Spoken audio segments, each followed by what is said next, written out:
Y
Good morning, everyone. Happy New Year. Welcome back to the best committee in legislature, energy, utilities, and technology.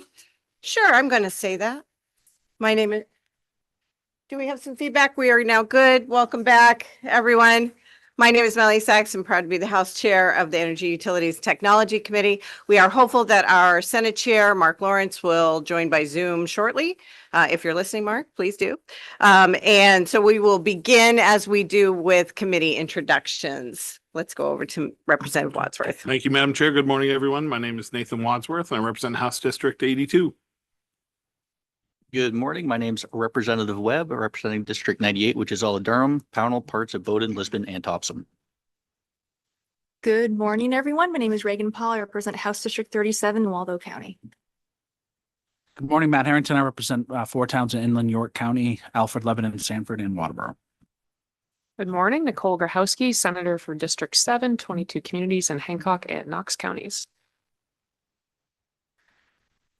Happy New Year, everybody. My name is Chris Kessler. I represent part of South Portland and a smidgen of Cape Elizabeth. Good morning.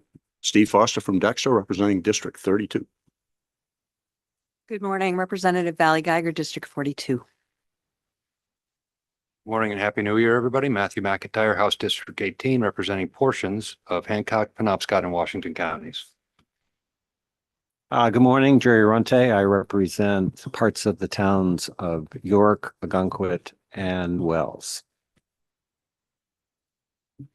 And as always, we are joined by our wonderful analysts, Lindsay Laxon and Lynn Lacroix over there. And would you like to introduce, is it Liv?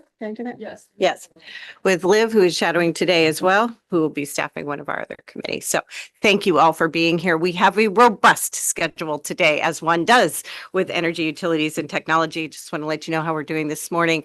We will not be taking up LD 1936. Folks were sent out an amendment. There's some continued conversation on that. So we will be moving that to another work session. So we will not be taking up LD 1936 today. Although I do, if you have not received the latest amendment, please let our analyst, Lindsay Laxon, know. We will begin this morning with LD 1975, just because we have the sponsor here and we try very hard to accommodate that. After that, we can go in line as listed, 343, 1964, LD 32, and then 1223. So that is going to be the order of the day. We are very grateful that you are all here, and we look forward to our work together this session. Thank you all, friends, for being here today as we go forward. So with that, I'm going to open up the work session for LD 1975, an act to eliminate the Connect Maine Authority by repealing the Advanced Technology Infrastructure Act.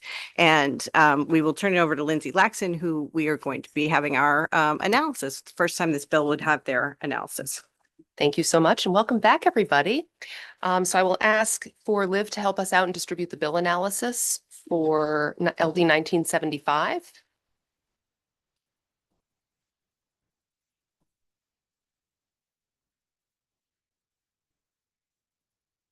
I'm just going to give it a moment until everybody has a copy.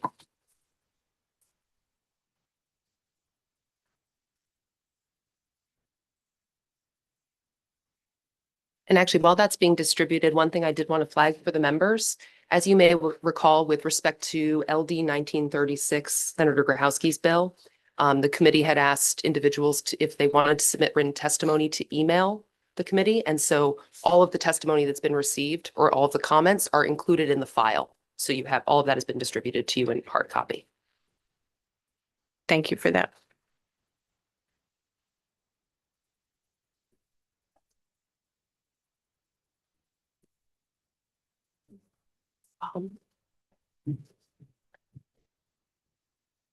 All right.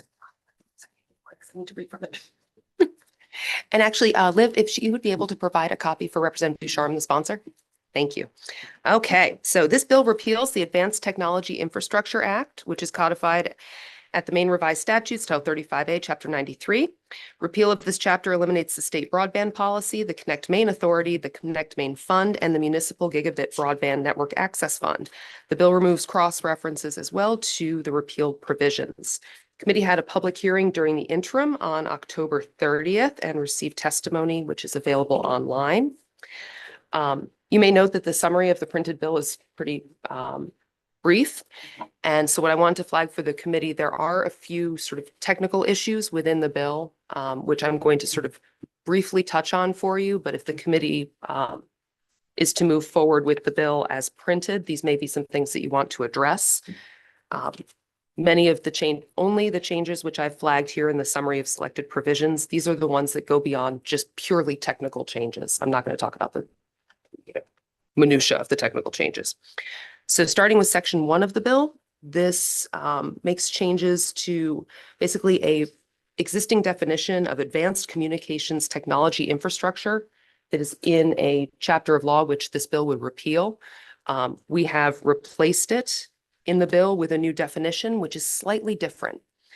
So I guess the question for the committee would be, is the new definition appropriate? So I've given you the current definition. The new one includes in the definition of advanced communications technology infrastructure, wireless service coverage. So I bolded the new language. If you're okay with that definition swap and you don't view that as a problematic change, you don't have to do anything with the bill. Turning the page to section 6, this strikes the sentence that references the Connect Main Authority, but that sentence also establishes a substantive exception in the development district law.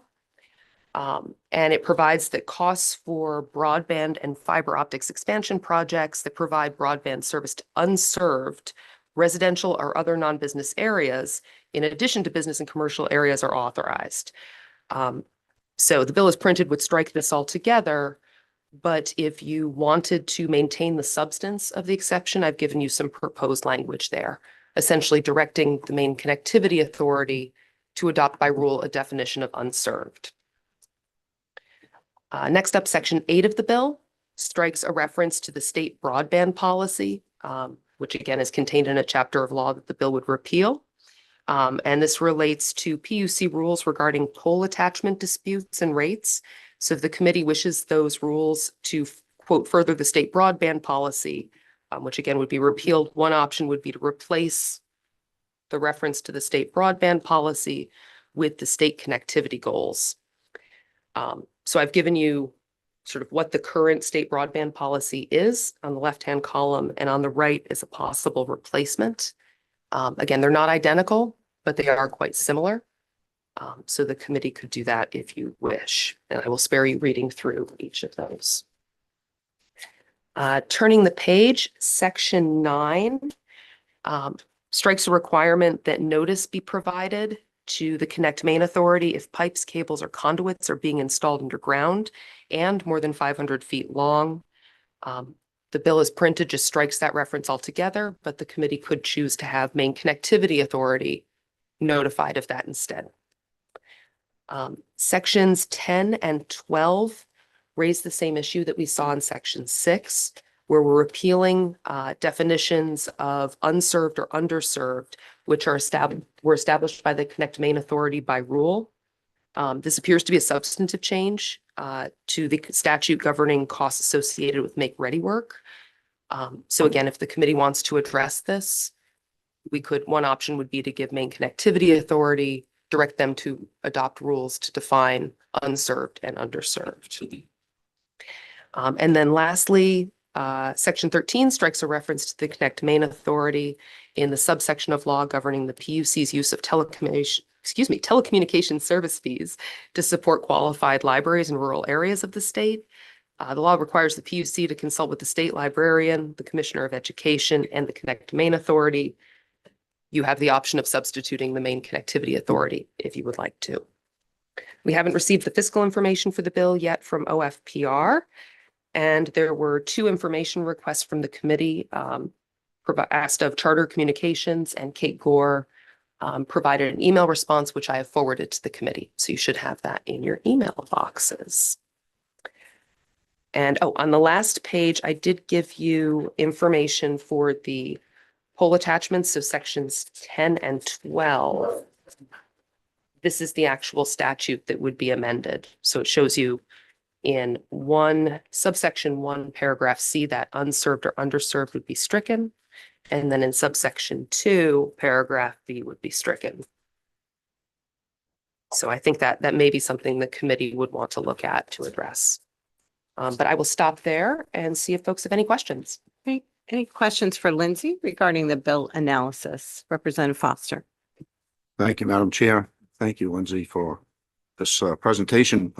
So this is not, the changes that you have listed here are not suggested amendments by the sponsor. Is that correct? That is correct. And have you spoken with him? Is he aware of these? He is not. That's fine for the analyst. Thank you. Any other questions for Lindsay regarding her bill analysis? We have. Okay, so seeing none, Representative Foster, did you wish to bring up the sponsor? Yes, please. Yes, we do have Thank you. Representative Ducharme here with us. Welcome and thank you for being here this morning with us, Representative Ducharme. Back at it again. Thank you for having me. So Representative Foster, did you have some questions for the good representative? Thank you, Madam Chair. Representative Ducharme, I'm just wondering if you've had a chance to consider these changes that the analyst has suggested the committee might want to add to this, I would assume as an amendment. If you are okay with that, if you see any issues with those, or if you've even had a chance to review them, maybe with Lindsay. In just hearing them through and listening them through and understanding where I am with this bill, my initial thought process on this bill was that in statute, we have two authorities that basically do the same thing. One, we really just need to go away or morph the functionality, if you will, in total to the other one, which is really, the Maine Connectivity Authority has basically absorbed all of Connect Maine for the most part.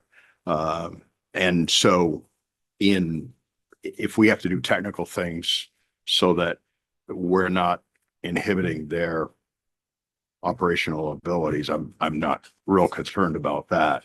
I'm more concerned about cleaning up the statute so that there's not Connect Maine sitting out there that really has no function in statute, as well as the fee. I'd like to get rid of the fee. I think it's a good, the fee was created for Connect Maine, and perhaps they're oftentimes, as we do in the legislature, we just move fees from one thing to another and nobody knows about it. But I think that we should have transparency in this, and it was passed for a particular purpose. That purpose is passed, so we should end the fee. And that's my view of that. Thank you, Madam Chair. So, Representative, if the analyst suggests that this bill would need to be amended to make these changes, and I'm not sure that's the case, you would be okay with amending the bill to do so? Yeah, I would certainly, and I would certainly want to just make sure that we understood exactly what that amendment was going to look like. Thank you. Do you mind if I ask you a few questions, Representative? Don't mind. Thank you, because I know we spoke briefly in December and I had said, given the testimony, both of MCA as well as some partners like AARP, in terms of the work and the evidence that said that the work is not in fact done, did that change any of your thoughts? For example, the fact that the funds cannot be used in the way that either the telecoms had suggested or that was suggested in your testimony, that underserved areas, which is part of the mission of Connect Maine, had not been completed yet. We had both Representative Foster and I gotten substantial information on that from MCA, for example. Has any of that changed your thinking from your bill? No, because I think that, again, MCA has basically taken over this. They've got a fair amount of federal money to do this operation. And we don't need to continually tag phone bills for 10 cents a line for this, since there's several $100 million sitting out there to do this work. People's budgets are stretched, and yeah, it's 10 cents, but it's 10 cents. It's $2 million over a year. And I think that given what we do here, sometimes we should clean these things up when we have the opportunity. And this is the opportunity. Right. Did you work with Mr. Butcher to understand where exactly those funds went? The Connect Me? We've gone through a bunch of that stuff, and I can't sit here today and say I can remember all of the discussions that we've had, but I've got reporting from him, and we've had email conversations back and forth, and not recently, but prior to. Okay, great. Did anyone else have questions? Hello, Representative Warren. Would you like to introduce yourself? I wasn't going to put you on the spot, but thanks for being here. Thank you so much. I am so sorry for being late. My name is Sophie Warren. I'm fortunate to represent small but mighty portion of Scarborough in the main house. And I wanted to ask you, there seems to be two different fundamental understandings about a couple issues that seem to be a fact. And so my question, maybe to follow up on Chair Sachs, is, do you believe that that other parties are not stating the facts, or do you have is it more a values difference that you have? Because I had thought maybe certain conversations hadn't happened by the time of the public hearing, but now it sounds like you acknowledge the testimony of MCA or others, and you disagree with it in some way. And so I'm trying to understand, is that because you think they're not telling the whole truth or something, or do you just feel like some of these things you have a different understanding of those same facts? Well, I would not question the veracity of the information that's given to me. I don't have the ability to do that. I think you probably hit the nail on the head. It's a value system. And the value system is that when you finish something that you asked Maine taxpayers to do, and for that, for all intents and purposes, the ask for Connect Maine is virtually finished, will be June 30th, 2027, based on the information that I've read in the MOU. Then we should get rid of the fee. When I talked to the revisers, they said, well, if you're going to get rid of the fee, you probably should clean up the whole statute. And I said, you tell me what I got to do and we'll do it. I do have an amendment basically to say this act takes effect June 30, 2027, which brings it to the end of the MOU. Nobody has to, cut something in the middle when it comes to the end of the MOU. It's done. Gives people time to plan and go through there. And I do have that as an amendment. Representative, are you saying you're offering an amendment at the moment? I do have an amendment that basically says, as written, this act, if passed, would take effect June 30, 2027. Yes, and actually, if you could help us out by passing out Representative Ducharme's amendment, it's on orange paper.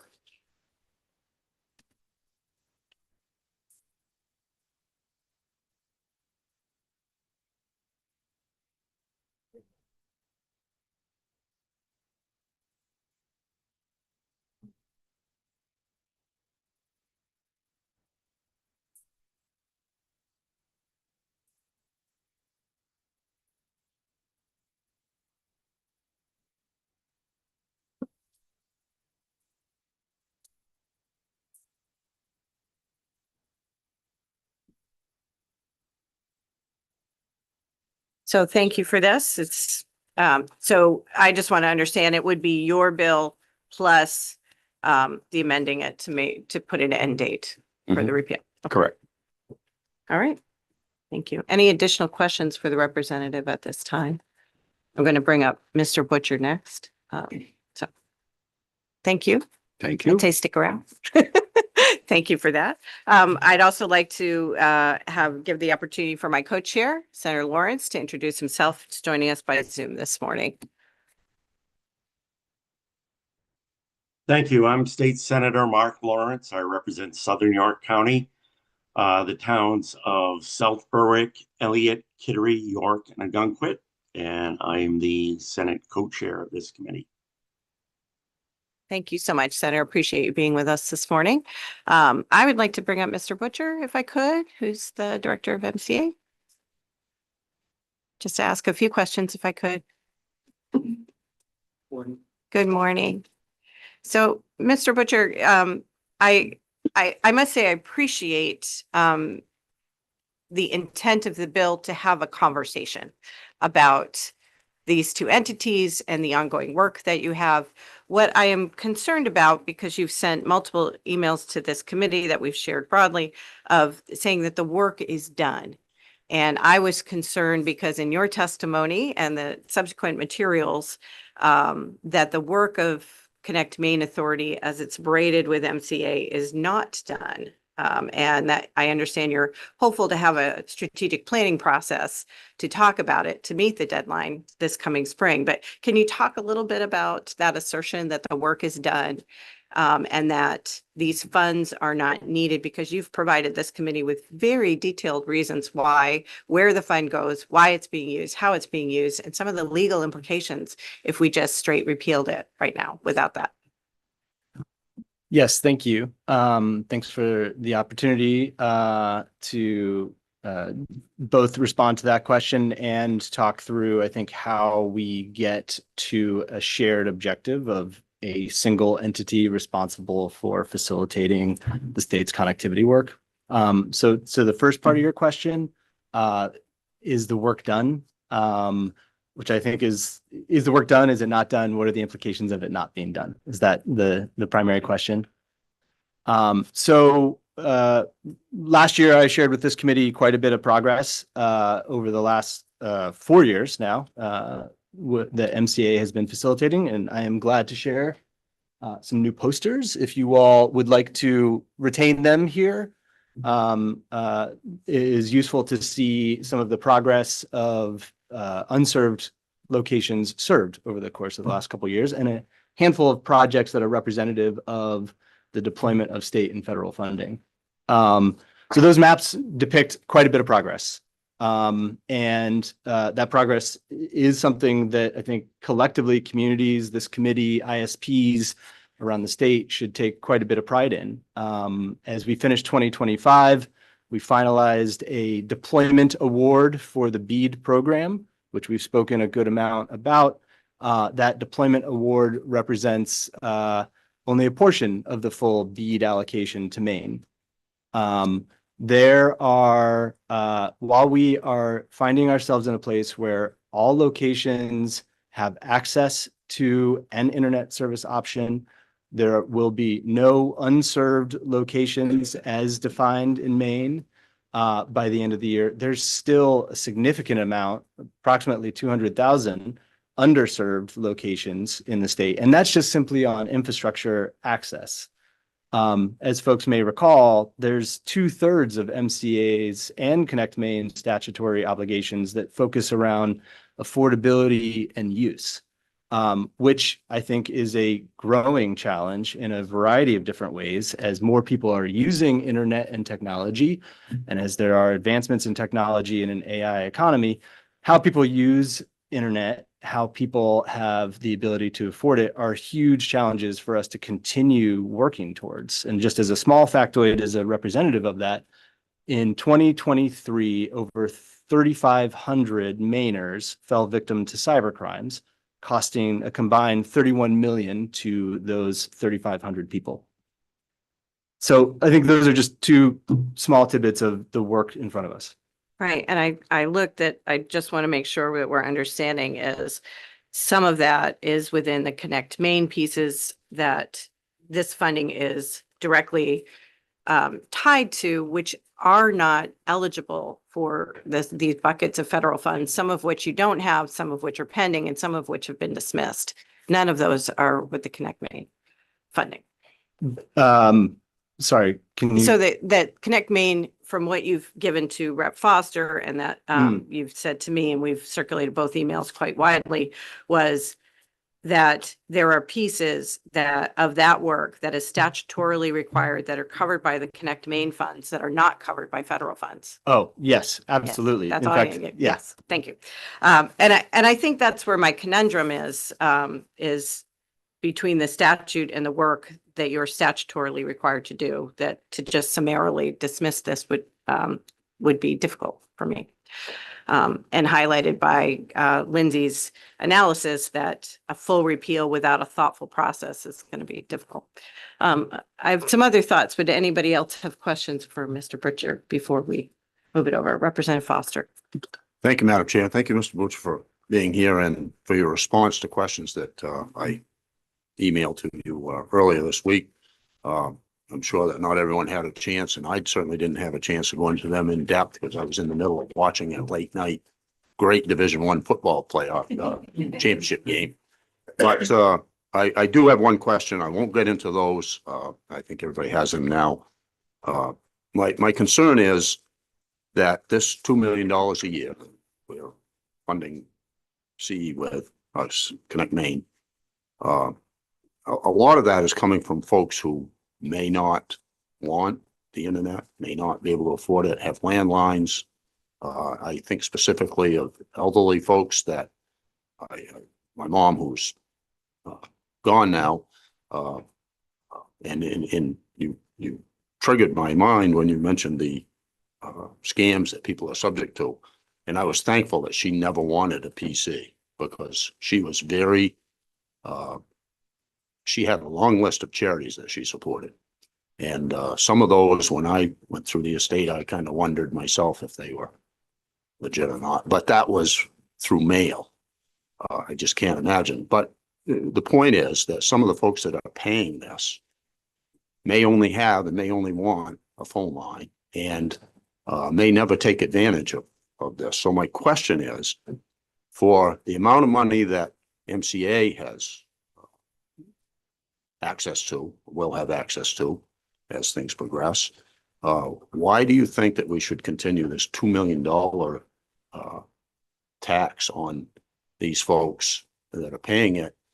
And with keeping in mind that as of January 1st, we've added a substantial amount of taxes to the taxpayers in the state of Maine. So my reason for supporting this, and I think it goes back to when we formed MCA, was that the time has come. Let's save this money for folks, and we need to end the Connect Main part of this, which at least I was under the assumption would happen when we went through this a few years back. So that's my question. Why do you think with this $2 million that we should still subject folks to that tax? Thank you, Representative Foster.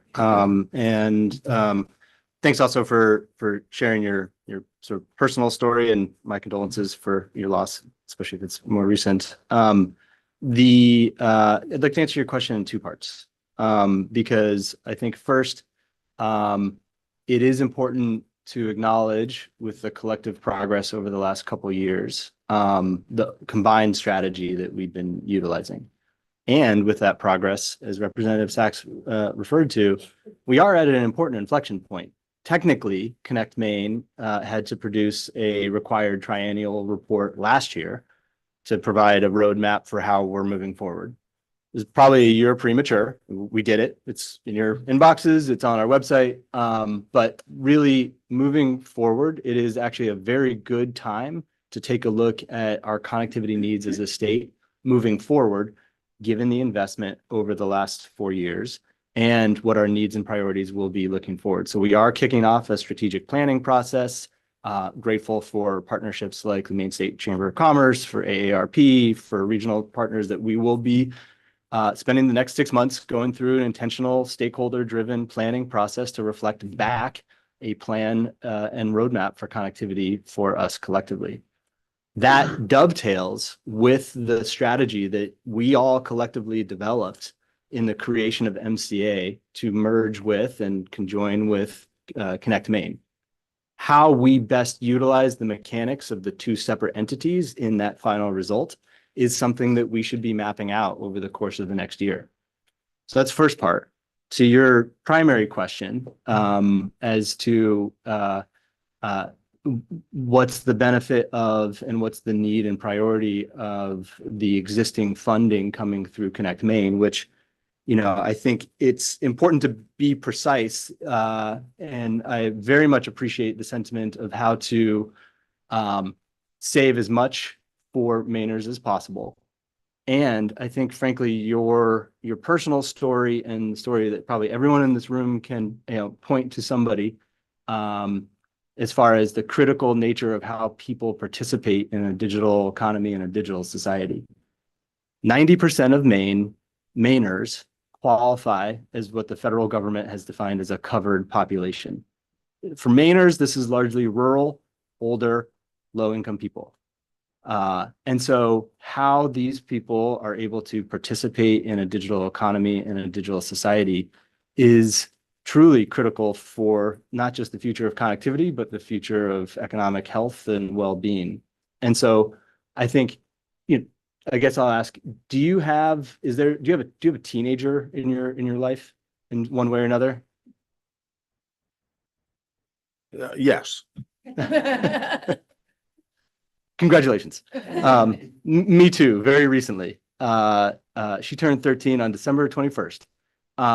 I bring it up in part because I think she, much like everyone of her generation, has one primary interest in the ability to be independent, and that is to have a phone and have the ability to get online, which is a huge irony for me because I spend all day, every day, trying to help people get online, and all day, every night, feeling terrified about her being online. How we set up safeguards for people to participate safely is as true for my 13-year-old daughter as it is for our elderly parents and grandparents. There is a lot of work to do along those lines, and 10 cents per person that the state invests to ensure their protection, to ensure people have access to devices and know how to use them, feels like a very smart investment to ensure people are protected in the future. Any additional questions for Mr. Butcher? Senator Grahowski? I would just like to make a comment related to Representative Foster's question, because I spent a lot of time, as you all know, when I'm not at this horseshoe, on the taxation committee, and we've done a lot of work related to property taxes, but underlying property taxes, sorry. Yeah. I just want to make sure there's a question. We can have discussion in a minute, but Well, do you have a question for him? I can make the question at some point. Thank you. The point is that property values have gone up in this state astronomically, and that's for a number of reasons. But one reason is that addresses that have access to internet are addresses that are valuable for buyers. People do not want to buy properties where they cannot get online. So the work that we've done has appreciated property values in this state in a measurable way that is more than 10 cents per line that a place, an address might be paying even if they themselves are not opting to have the internet. So whether or not someone is opting in at their home does not mean they do not receive a value, because the value of their property is now much greater than it was when they were unserved. So I just need to say that, and I'll ask you, Mr. Butcher, if you think that's correct. Thank you, Senator, for your question. I am by no means a tax expert, let alone property tax. I think when you look at 135,000 homes, businesses, and locations that now benefit from high-speed internet, Maine absolutely is a place where people can live where they love, which means they can work remote, they can study remote, they can participate in telehealth. We have an incredible place to call home, and I think the added ability to participate at whatever scale people want, whether they want to be online or not, it adds value to our collective state and communities. Anybody have any questions? We can have discussion in a moment, but any questions, Representative Geiger? Thank you, Chairman Sachs, and thank you, Mr. Butcher, for being here today. My question is going back to Representative Foster's concern that there are some people who are not online and don't want to be. Do we have any sense of the numbers of how many people are now? Because my experience with people my age and older is that we're all online, and very few of us now remain with landlines. And so I'm just wondering about, as we've made this change in Maine and it becomes more and more accessible, are you seeing a large number of people who are not receiving any benefit from this? Or in fact, is the vast majority of Mainers in some way online? Thank you, Representative. It's a great question. It's really, I think it's very hard to say who is not participating and receiving benefit. Our mandate has been to ensure universal access. And even before universal access for the standards that we've set, ensuring that everyone has an option. And so last year at this time, we were talking about 9,000 locations in the state that had no option, like not even any form of technology. And so thinking through the viable options that would be available to them in a proactive way to address immediate problems is a great way, and not all of you agreed with some of that approach, but it is a great way of ensuring that those without options have the ability to participate. Frankly, of those 9,000, we've done a lot of, there's infinite amount of marketing to do to 9,000 very rural locations. And only a portion of them have opted for that service. So it is very, very difficult to say who is benefiting and who's participating or not. The other key point to, I think, illustrate is that in the last year, Maine collectively secured 25 million in very competitive federal funding to help people with digital literacy, technical assistance, device access, 25 million in very competitive funds in every county in the state was secured, representative of how much demand there is for people to participate where they are at in the spectrum of digital literacy and capability. So the fact that 25 million plus an additional 15 million of funding to MCA was terminated, I think is pretty good representation of all of those networks, all of those communities, all of those organizations that were primed and ready to do the work to help people participate, that are now having to search and figure out new ways to address those needs. Additional questions for Mr. Butcher? Representative McIntyre. Thank you, Madam Chair. 2 questions, if I may. I need clarification in my head. The nuance between unserved and underserved. If I understand it correctly, unserved is a mandate. Is underserved a mandate or a goal? That's my question number 1. And question number 2, this was introduced, and I would like to know your thoughts as to this proposed amendment by the sponsor, specifically in regards to elimination of redundancy, overlap of mission, and cost reduction. Thank you very much. If I may, I'll respond to the second question first, and I'll respond in 2 parts. First of all, I've not had the good fortune of seeing the amendment. So I am happy to take a look at it. To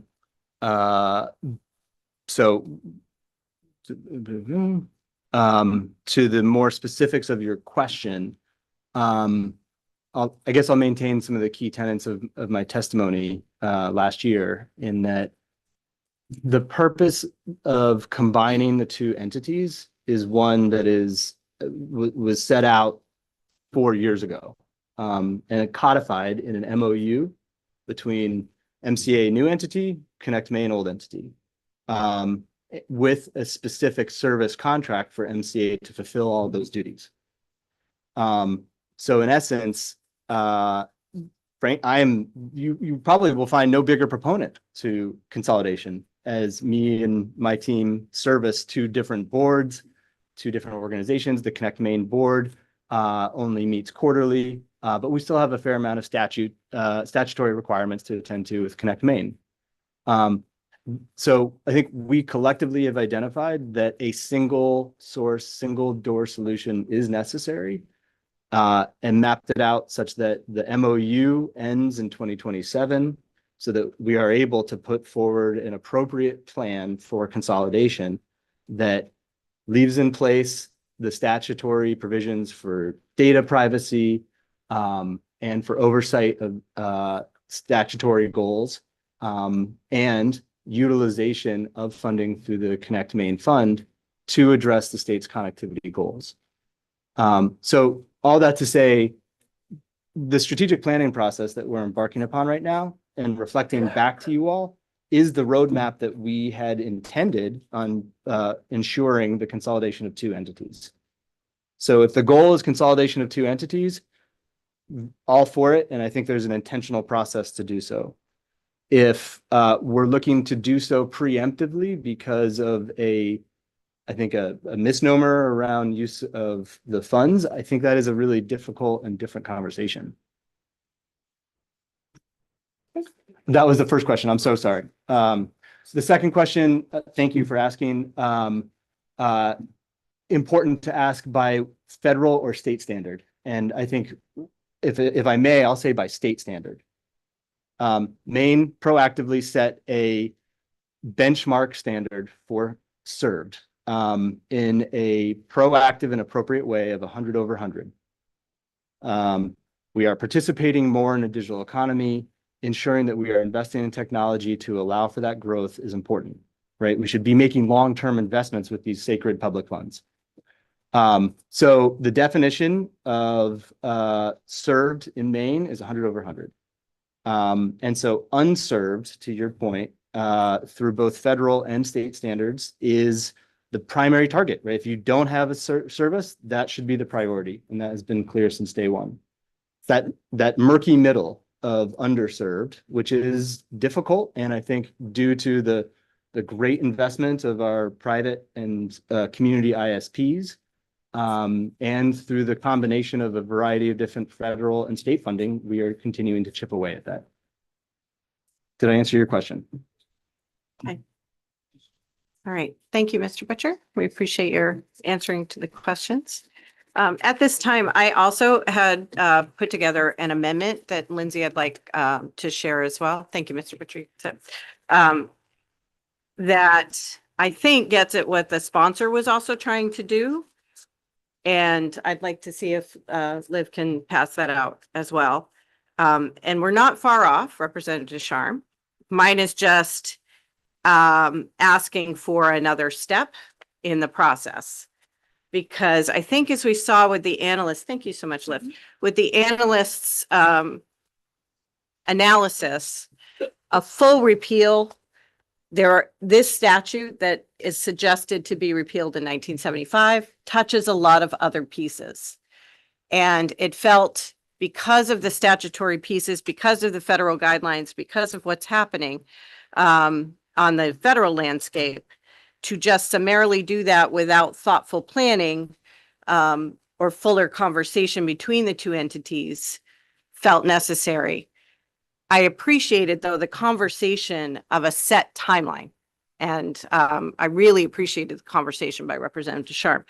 What I wanted, though, is also to have a process outlined in statute to do so, so that these threads that this statute covers of all the tentacles can be addressed by both entities in a thoughtful transition, but also knowing the legislative calendar.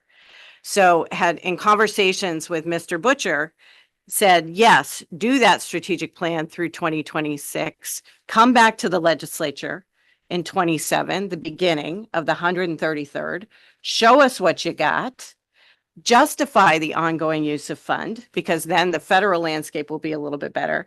But also note that it's October 1st, because if for some reason this doesn't end up being an emergency bill, that at the end of the first session of the 133rd, then it would take effect on October 1st.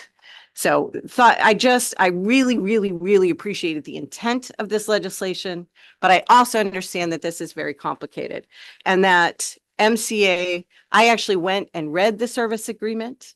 I went and read the tenets of it's actually a contract.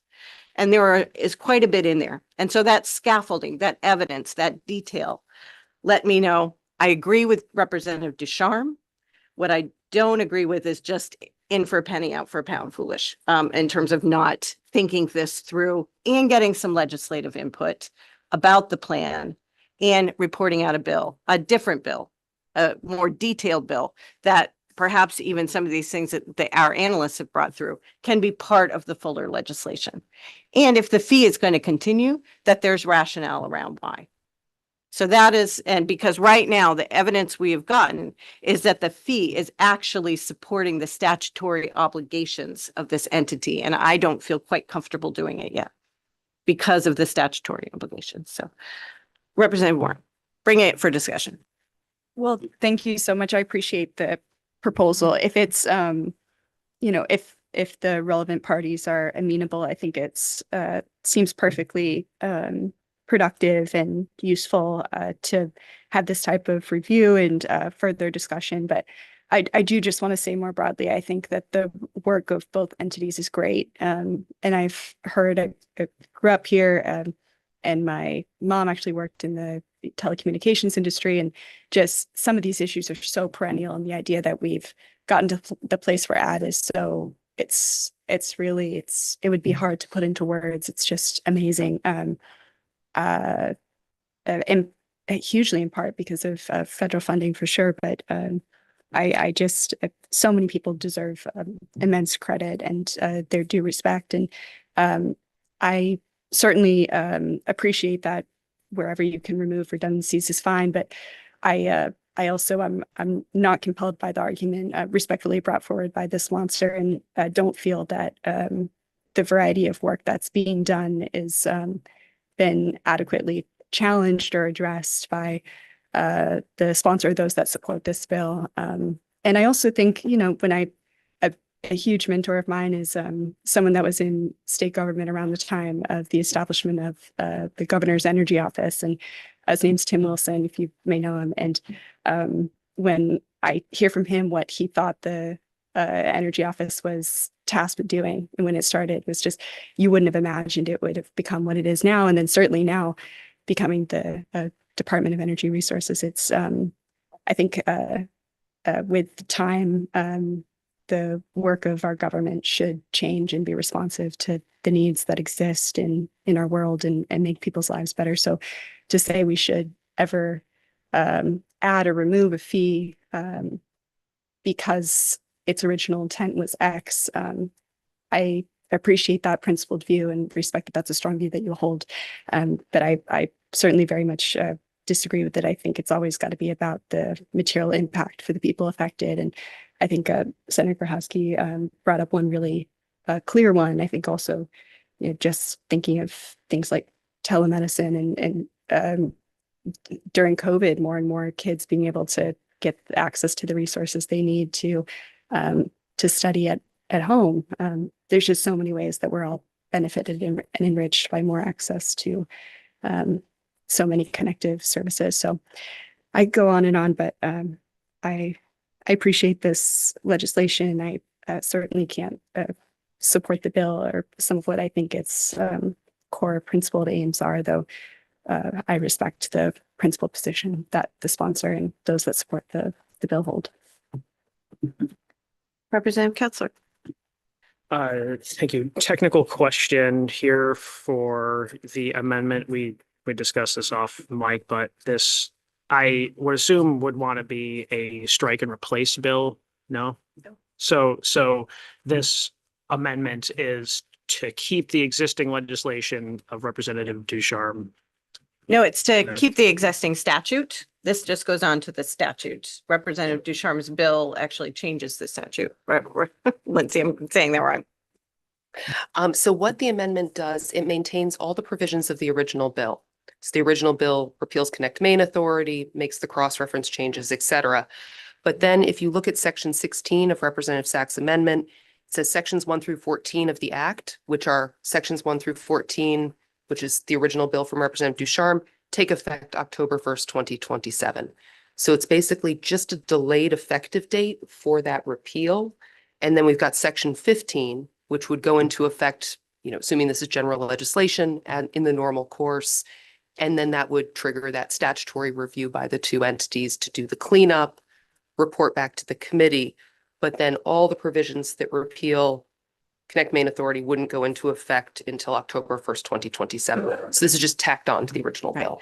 So for example, the fee, in the bill that is proposed after the review, after the looking together, Connect Main Authority and MCA, if they still felt like a fee was warranted, there was another fund that was created through MCA's enabling legislation, the Gigabit Fund.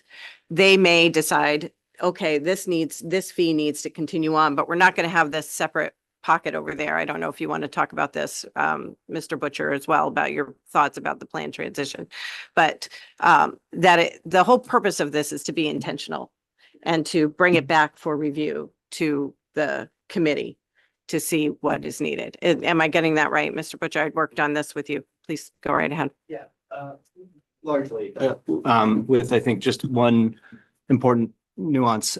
So you referenced the Municipal Gigabit Fund. That is not a part of MCA's enabling statute. It's part of Connect Main's. And the Municipal Gigabit Fund is uncapitalized. So there's no assignment of fee or surcharge or assessment to that. So the repeal of the assessment fee wouldn't automatically transfer to a ability to capitalize the Municipal Gigabit Fund if that were to be even retained as a part of the Connect Main statute. We actually would probably want to take a look at updating that into something that is in service of the full range of both statutes as we look at the challenges and needs around digital opportunity. And forgive me, I said that very poorly. And so it is, so having been assured by both DECD and Maine Connectivity Authority that this strategic planning is going to be happening this coming spring, for example, that the redundancies, the tentacles that this statute goes forward to really just needs a process. And so that's what this is. So yes, that things are repealed, but the thought is to have something in place that also had some legislative input come January of 2027. Now, folks are uncomfortable with that. I totally get it. This was the cleanest way I could think of to put in the process and still respect the sponsor's desire to move the bill forward. Representative Geiger. Thank you, Madam Chair. So I'm a little confused. I am uncomfortable with Representative Ducharme's bill because it seems to me it's a solution in search of a problem. Given what we know about rural Maine and how much it's falling behind economically, that the gap between more urban areas and rural Maine are growing. The work of both entities has been critical to providing an avenue to changing that. The fact that we have a sort of Wild West internet and that 10% per person goes to actually helping people to ensure that they don't end up being taken advantage of, both the young and the old, makes a compelling case to me. I'm uncomfortable. I understood this as replacing Senator Ducharme's bill, not simply delaying it. And so I'm uncomfortable with supporting either Senator Ducharme's bill, his amendment, or this amendment, given that everything that Representative Ducharme's bill does remains in effect. It's just prolonged. I would much rather look to mandating, the initial section 15 of Representative Sachs' bill, saying, we want to know what your process is. We want you to do that process. We want you to come back in that process, without then saying, and we've already decided what the end point of your process is by delaying this original bill, but passing it. So I can't support any of it. Thank you.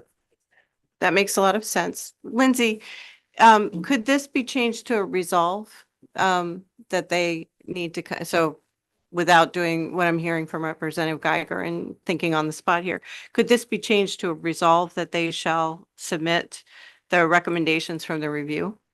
Certainly. Okay. Yeah. You Is could that just more take- what you were thinking about? Okay. I'm open to that friendly amendment from my colleague. Other thoughts or discussions? Representative Kell. Yeah, I just wanted to opine on the bill itself and the role of this funding. And I think that, you know, as Representative Ducharme had spoken about in his words earlier, it's really about a philosophy of what you think government should be doing and how we help the people of Maine. And it's my belief that the role of government is to secure the general health and welfare of the people. And we have many discussions about what's a good investment with tax dollars. And it's very easy in some ways to measure that. It's very difficult in other ways because we don't have easy metrics to measure that by, but we have a lot of anecdotal evidence. In light of what's going on with the federal government, I think it's important now more than ever that we maintain the ability of our state to help our citizens. And I can speak as a father of 2 teenage girls and the son of an elderly father who does not know how to use his smartphone or access his banking information, that the need for state government to help our citizenry in navigating these challenges is majorly important. And so I feel that the funding is absolutely necessary to maintain. So as for the technicality of this amendment from Representative Sachs, I definitely would like to see it more as a resolve rather than to set the train towards the cliff and then hope for the best in the next legislature. So. Okay. Any other thoughts or discussions? So Lindsay, what would that look like if this were changed to a resolve, just so we can have that information? Then, sorry, Rep Foster, I just saw your hand. So.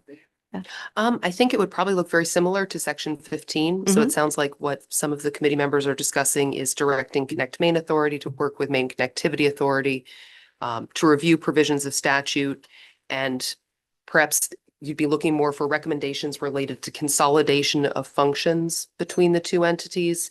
And I want clarification from the committee if you do want them to come forward with a proposal to transition, basically to get rid of Connect Maine Authority. It's just you wouldn't have that repeal date. So if the committee wants them to work toward, okay, we're going to phase out Connect Maine Authority and it's going to be Maine Connectivity Authority and we're going to consolidate the functions, like sort of precisely what you want them to do.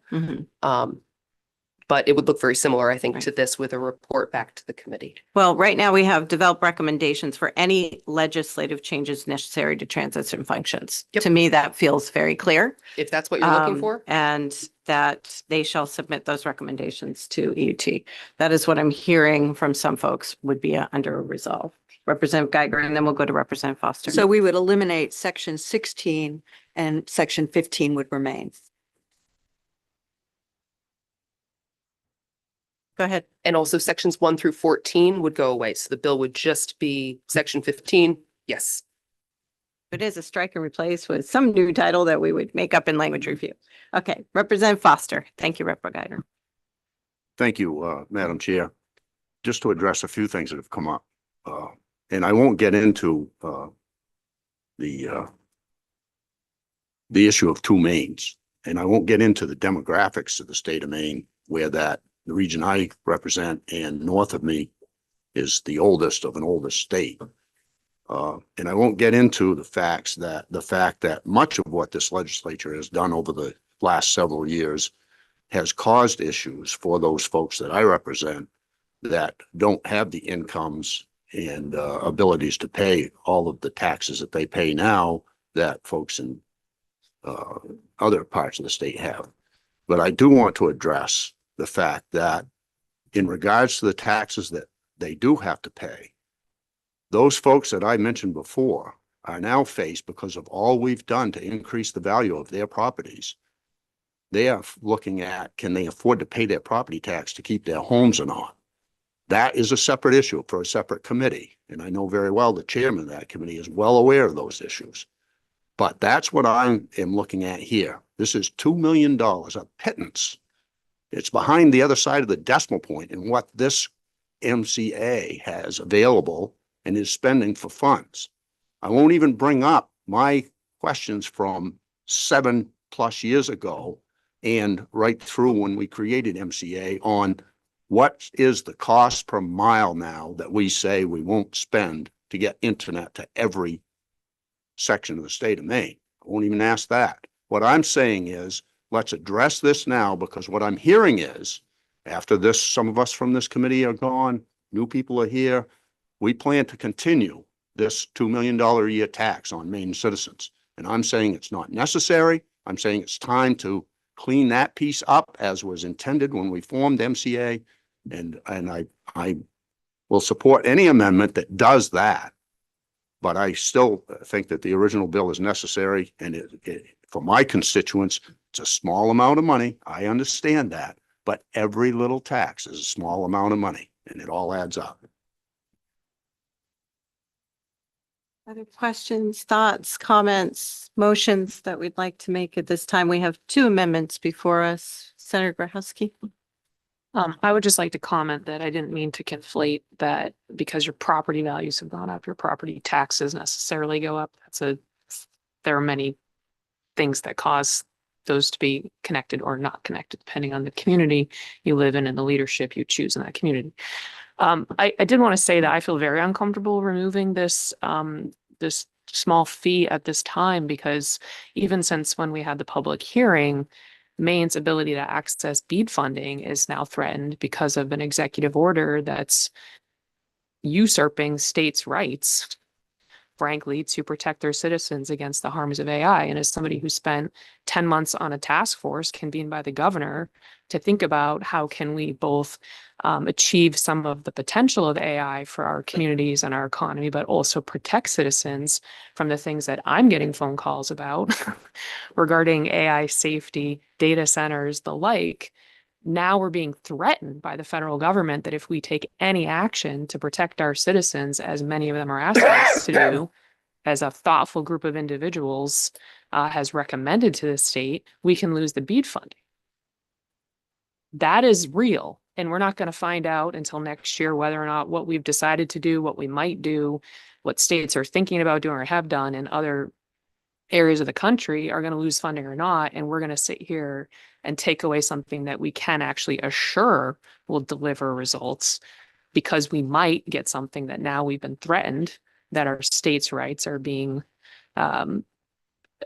challenged. So we can either take the money and not exercise our right to work on behalf of the citizens, or we can do what the citizens are asking us to do around protecting them from the harms of AI and lose the money. That's what the executive order from the president says. We don't know what's going to happen with any of that, because I'm not even sure that that's legal for him to do that when there's statute which says what the BEAD funding is supposed to be used for that has not been amended by Congress. So I'm very reticent to make changes right now, because we are in a very uncertain time regarding internet funding. And there's been great evidence that it's effective funding. We've heard from AARP about how important it is. So I just think this is premature, and there's no way that I would support stopping this right now, because we would be doing that on a promise that there's money out there that we've now been told is probably not there. Rep. Warren? Thank you. I motion to pass as amended by strike and replacing the bill from the sponsor with Representative Sax's section 15 of the statutory review and report as articulated by Representative Geiger and removing that section 16 and also that the amendment would be a strike and replace.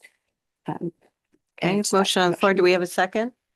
Are you Representative Guy or Representative Foster, were you seconding or just raising your hand? I have, I guess, a question or would Okay, so the motion's on the floor. It's been seconded by Representative Guy or Representative Foster. Have a question. Well, I had hoped before anybody made a motion that I could get this. I know it's a bit out of order, but I'd like to have a caucus. And with the question, am I to assume that now all amendments to this bill are before us, including what was just proposed as a motion? Yes. So you're requesting a brief caucus? How long would you like? Let's go 10 minutes, 11:30. Okay, we will we are recessed for, in corner caucus for 10 minutes. Thanks.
Okay, everybody. I think we still have Senator Lawrence on Zoom. Welcome back, everybody, from our brief pause. We have a motion on the floor for LD 1975 and ought to pass as amended into a resolve. Do we have any further discussion or are we ready for a vote? Any further discussion, folks? Seeing none, I will move us to a vote. So the motion on the floor is the ought to pass as amended, as proposed and amended from my motion. Okay, go right ahead, Lynn. All right, beginning with Representative Wadsworth. No. Representative Wadsworth votes no. Representative Webb. Yes. Representative Webb votes yes. Representative Paul. No. Representative Paul votes no. Representative Warren. Yes. Representative Warren votes yes. Senator Harrington. No. Senator Harrington votes no. Senator Grohosky. Yes. Senator Grohosky votes yes. Senator Lawrence. Yes. Lawrence votes yes. Representative Sachs.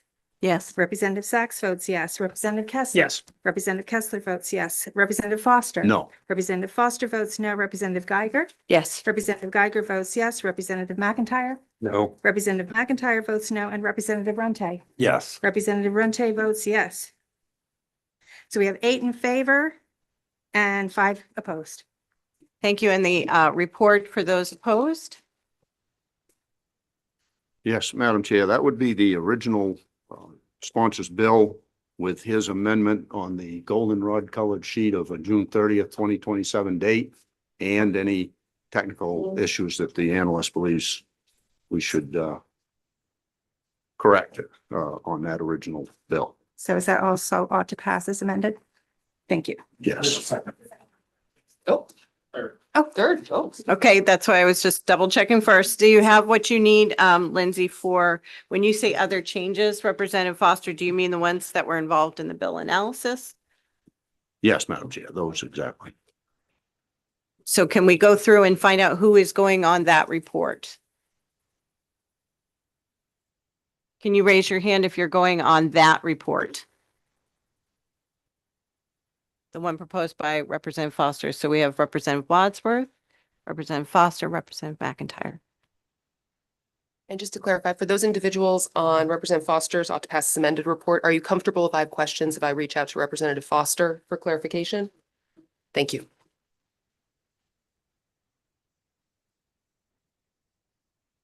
So is there another report for the remaining 2 members? It's just ought to pass without the amendment, the date, so effective immediately. And does that include the changes suggested by the analyst for that bill, or is it strictly the bill as printed? Just the bill as printed? And just to clarify, if we haven't received the fiscal information from OFPR, so if we do, are you comfortable with that being changed to ought to pass as amended simply to incorporate the fiscal note? Yeah. Okay, thank you. And of course, I'll bring that back for your review. Okay. Is that what you needed, Lindsay and Lynn, I think? Okay. Fiscal note. Okay. All right. Okay, that was our first bill. Here we go. I think if we can just do a couple of quick things, I think 343 might take a little extra time. So I'd like to just skip over that and do a few things that I think will be very quick. And then we can move forward. Is that okay, Representative Paul? So saying that, we've worked extensively together on 1964. So if we could, friends, I'd like to open the work session for LD 1964, which is an act to require the development of a standard written disclosure for sellers and installers of distributed generation resources to make changes to other standard disclosures and to make misrepresentation in the sale of electricity products an unfair trade practice, opening that work session. And we've had many reviews, and Lindsay had sent out a reworked amendment for LD 1964 on the 31st of December. Lindsay, do you want to just give us the highlights? You've given you said it in the email, but with a few things that have changed on this bill. Okay, so this was distributed to the committee members, and I just want to flag there was a motion on the floor when this bill was tabled. So when we get to that point, we can discuss that. But what you have in front of you is dated December 31st. So we'll start with the committee expressed an interest in adding an emergency preamble to the bill. So I've added an emergency preamble for your consideration. Then moving down to the changes, and these we had talked about, but amending the definitions of merchandise, which specify that these include shared financial interests for net energy billing. We originally had just specified the kilowatt hour credit program. The committee asked to have the tariff rate program included in that. So you'll notice that merchandise also references section 3209B in what's listed as section 2, and then in section 3 on page 2. There were no changes to section 1 of the printed bill. So if we keep going down the page, we get to section 5. So this, the public advocate had brought forward language to the committee and you'd requested that that be incorporated, but then it also was using the definition of solar energy equipment, which I had reworked. So you'll see under proposed section 3218, we've got a definition of solar energy equipment, but it also includes photovoltaic modules, inverters, racking, and electronic control systems. So we have that specified. Turning to the top of page 3, this is getting into the standard written disclosure for a person who sells or leases solar energy equipment. So this is incorporating the language that the public advocate distributed at the last work session. So I'm just going to flag, this was sort of cleaned up for technical drafting standards to comply with our drafting manual, but I do want to flag the elements that you had asked to be considered. So the disclosure form, there was a question, we'd use the term behind the meter, and there was a question about whether we would need to define that.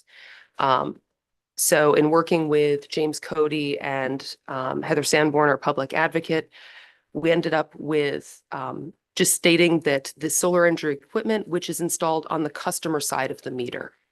So there wasn't a really, that generally, from what I could find, just looking out into the universe, is essentially the definition of behind the meter. But my concern in actually establishing a formal definition is if we define it here and we don't define it elsewhere, are they meant to be different things? And I don't get the sense that that's the committee's intent. It seems like for the purposes of this bill, what you're getting at is equipment that's on the customer side. So we essentially avoid the issue by just stating where that equipment would be located. So I think that takes care of that issue. So we're saying that they have to provide, prior to the sale or lease of equipment, this completed standard written disclosure must be provided in a form that the customer may keep. And I want to flag this language as it's new, that next sentence, the completed disclosures may be provided to the customer in electronic form, subject to compliance with the consumer consent and other applicable provisions of federal law, including but not limited to, and referencing the federal law. That sentence, the public advocate had provided. The original language that she had shared with the committee had the disclosure form to be required in writing or in hard copy for the consumer. So she can speak a little more to sort of how she came to sort of the ability is changing it from written format to just a format the customer may keep. And then we get into the requirements for the standard written disclosure. So you've got those listed there. These are substantially similar. They are in the same substance that you saw at the last meeting. And then the last change was to direct the Department of Energy Resources to develop model forms. These would be for those disclosures and then to make those available on their publicly accessible website so that they can be accessed by the individuals who are selling or leasing solar energy equipment. So that takes us through the changes from the last meeting. So questions for Lindsay first on any of the changes that were made. Seeing none, I'll ask for any discussion about the bill. Representative Foster. Thank you, Madam Chair, and not seeing that the sponsor of the bill is here, and as co-sponsor, I would ask that the amendor, Senator Lawrence, might just speak to this, and also would question if he's had a chance to talk with the sponsor of the bill on this latest amendment. Thank you. Senator Lawrence. Thank you. Representative Foster, I have not had a chance to talk with the sponsor of the bill. I have had a chance to hear that I believe the public advocate and Mr. Cody from Versant went over this amendment and essentially came up with the language. And I believe it addresses some of the concerns we had at the last work session. But we may want to hear from Mr. Cody. Rep. Foster, is that amenable to the committee? We'll ask Mr. Cody to come up, please. Because my last understanding, Rep. Foster, was that from Mr. Black, Senator Black's staff, was that he was letting Mr. Cody work on that. I believe that was sent to Ms. Laxon as well. Is that correct? It was over the summertime. Well, I was directed by the committee to work with Mr. Cody and Representative Sandy, or excuse me, the public advocate, Heather Sanborn. Hi, Mr. Cody, welcome. Hi, thank you very much, Madam Chair and members of the committee. James Cody on behalf of Versant Power. I will say that I have spoken to Senator Black and his staff, and please don't take my word for it, but he has indicated support for the amendment that's currently before you. Versant was the requestor of this legislation originally, so we sort of brought this concept to Senator Black, talked to him about it, and we've worked it through the process. We are very supportive of the current draft. I will say with one small, I knew I was trying to get to Lindsay before I got up here, with one small proposed change in section 5, which I think is fairly simple. I don't think it should complicate the content of this at all. But what we would like to do, we had a discussion with some of the developer community, and they had a concern, which we acknowledge, that they don't always have all of the information necessary to provide a precise projection of what the interconnection costs are going to be until there's more context from the utility. And so I wish I had copies, but we literally just hammered this out with multiple parties. What we are proposing in section C is for that to say a plain language summary of design, cost, and warranty information, which is the existing language, including the average cost of system interconnection by project size based on the previous calendar year's range of interconnection costs published annually by the PUC's Interconnection Ombudsman. So, and then adding a section that's basically directs the transmission and distribution utilities to give the ombudsman that information, and then they would take that information and publish it on their website for developers and sellers of these projects to use in their disclosure documents. So this is under, I want to just make sure, and I'm going to have you read it again, but to make sure everybody is on, this is on the 3rd page of the bill that was sent out, the amendment under standard written disclosure number C. Correct. Which currently starts out a plain language summary, but can you read it again one more time for the record if we could? Sure. So that everybody is seeing the changes as you're reading them for number C, for letter C. Sure. A plain language summary of design, cost, and warranty information, including the average cost of system interconnection by project size based on the previous calendar year's range of interconnection costs published annually by the PUC's Interconnection Ombudsman. And I have this, I'm happy to email it. I wish I could print it right now for you. Okay. Questions that you might have, Representative Warren and Senator Graham. I am happy with the language as it is, and so I don't really understand why we would go with this language. Maybe if you could provide more of a robust justification, because otherwise I guess I don't really understand why we'd go in that direction. Absolutely. So we have had discussions with some developers who have been before you, frequently Maine-based developers, and their concern was the language in the proposed amendment in front of you doesn't allow for a very precise projection of those costs because they could range dramatically. Some developers in their disclosure documents could say these interconnection costs could be between $500 and $250,000 because it's really on a location by location basis that the utility and the developers would figure out what those interconnection costs might be. And so this language basically says the transmission and distribution utilities would give the information about what the actual average costs of those interconnections were in the previous year. And at least anybody that is contemplating purchasing one of these systems and installing it would have actual relevant data based on the prior year's interconnection cost averages. Do you have a follow-up, Representative Moore?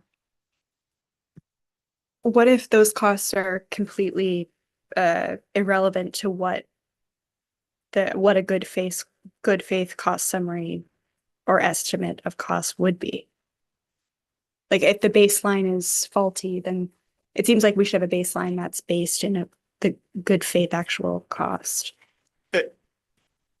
Agreed. And I think what we're saying in this is at least the information that is being provided to customers is being based on actual prior year data, whereas the good faith estimate that's in the version before you is something that James Cody Solar Company is going to create in my brain, and Joe Smith Solar Company is going to create in his brain, and there's not going to be a lot of data to back up what those numbers are or explain that to customers. So the thinking behind this is at least it would be something that is based on real data, real projects and costs that have occurred in the prior year, and would give customers some better ability to know what an average cost might be.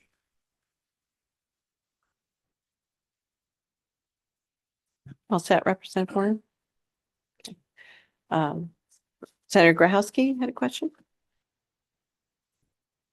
My question was, did you talk with the PUC around their feeling about the ombudsman's ability to provide this estimate on an annual basis?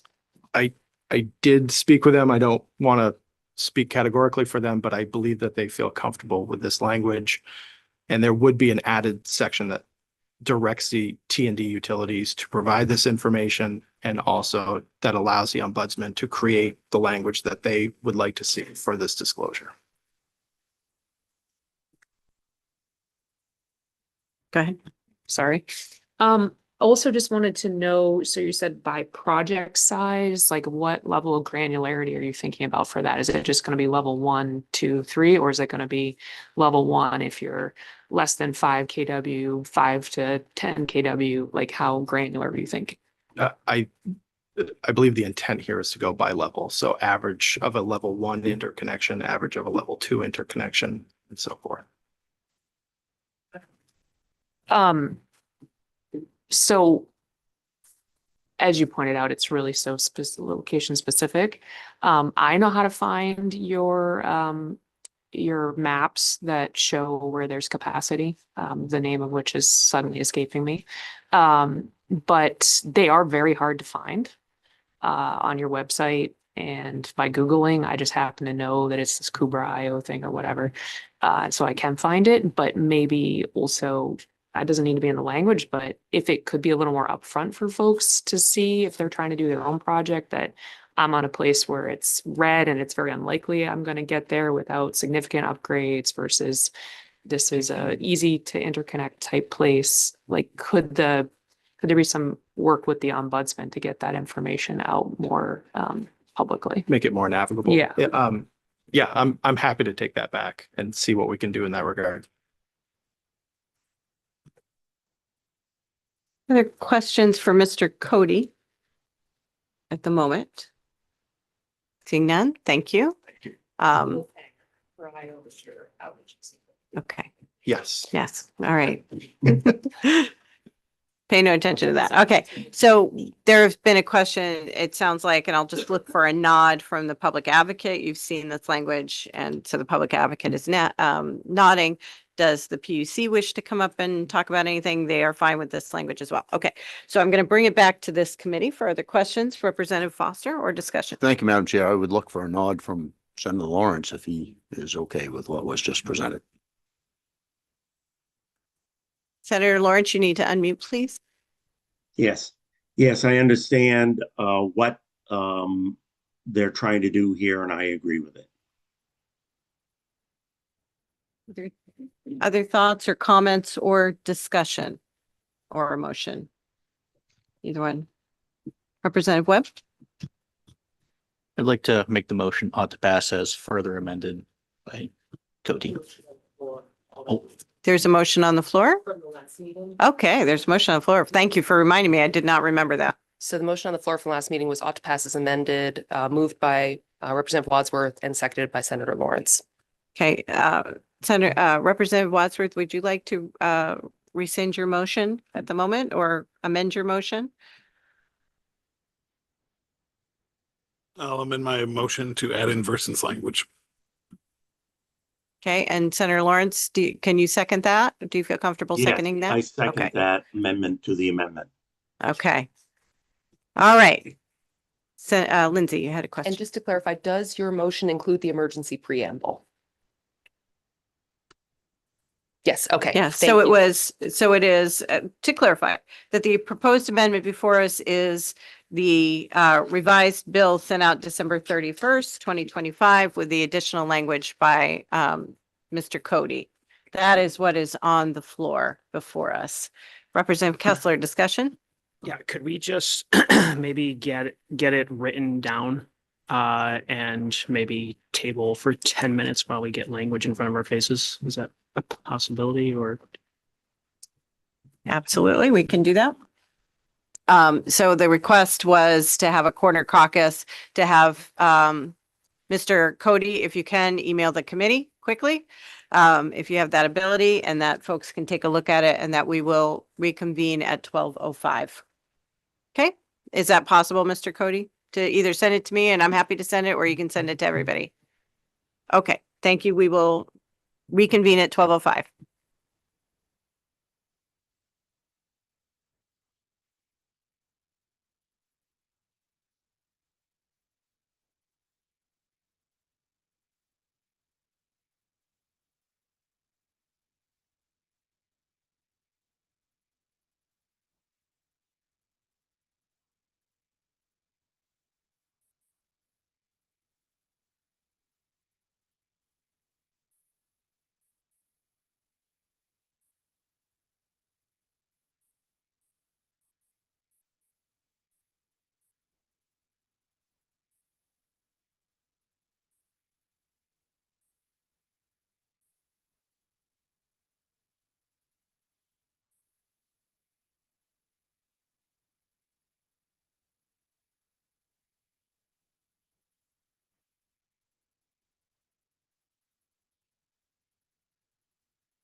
All right, I'm going to gavel us back in just because we're approaching the lunchtime and we need folks to do it.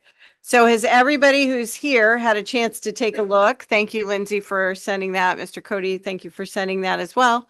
Any questions or concerns? Lindsay had one technical fix. Our fabulous analyst who does these things on the fly. You had one technical fix that you wanted to just give us a thought about. Yes, so in Mr. Cody's language, requiring the large transmission and distribution utilities to annually provide the interconnection ombudsman with cost information for the previous calendar year. If we're putting this in the general laws, we should have a date by which this should be provided.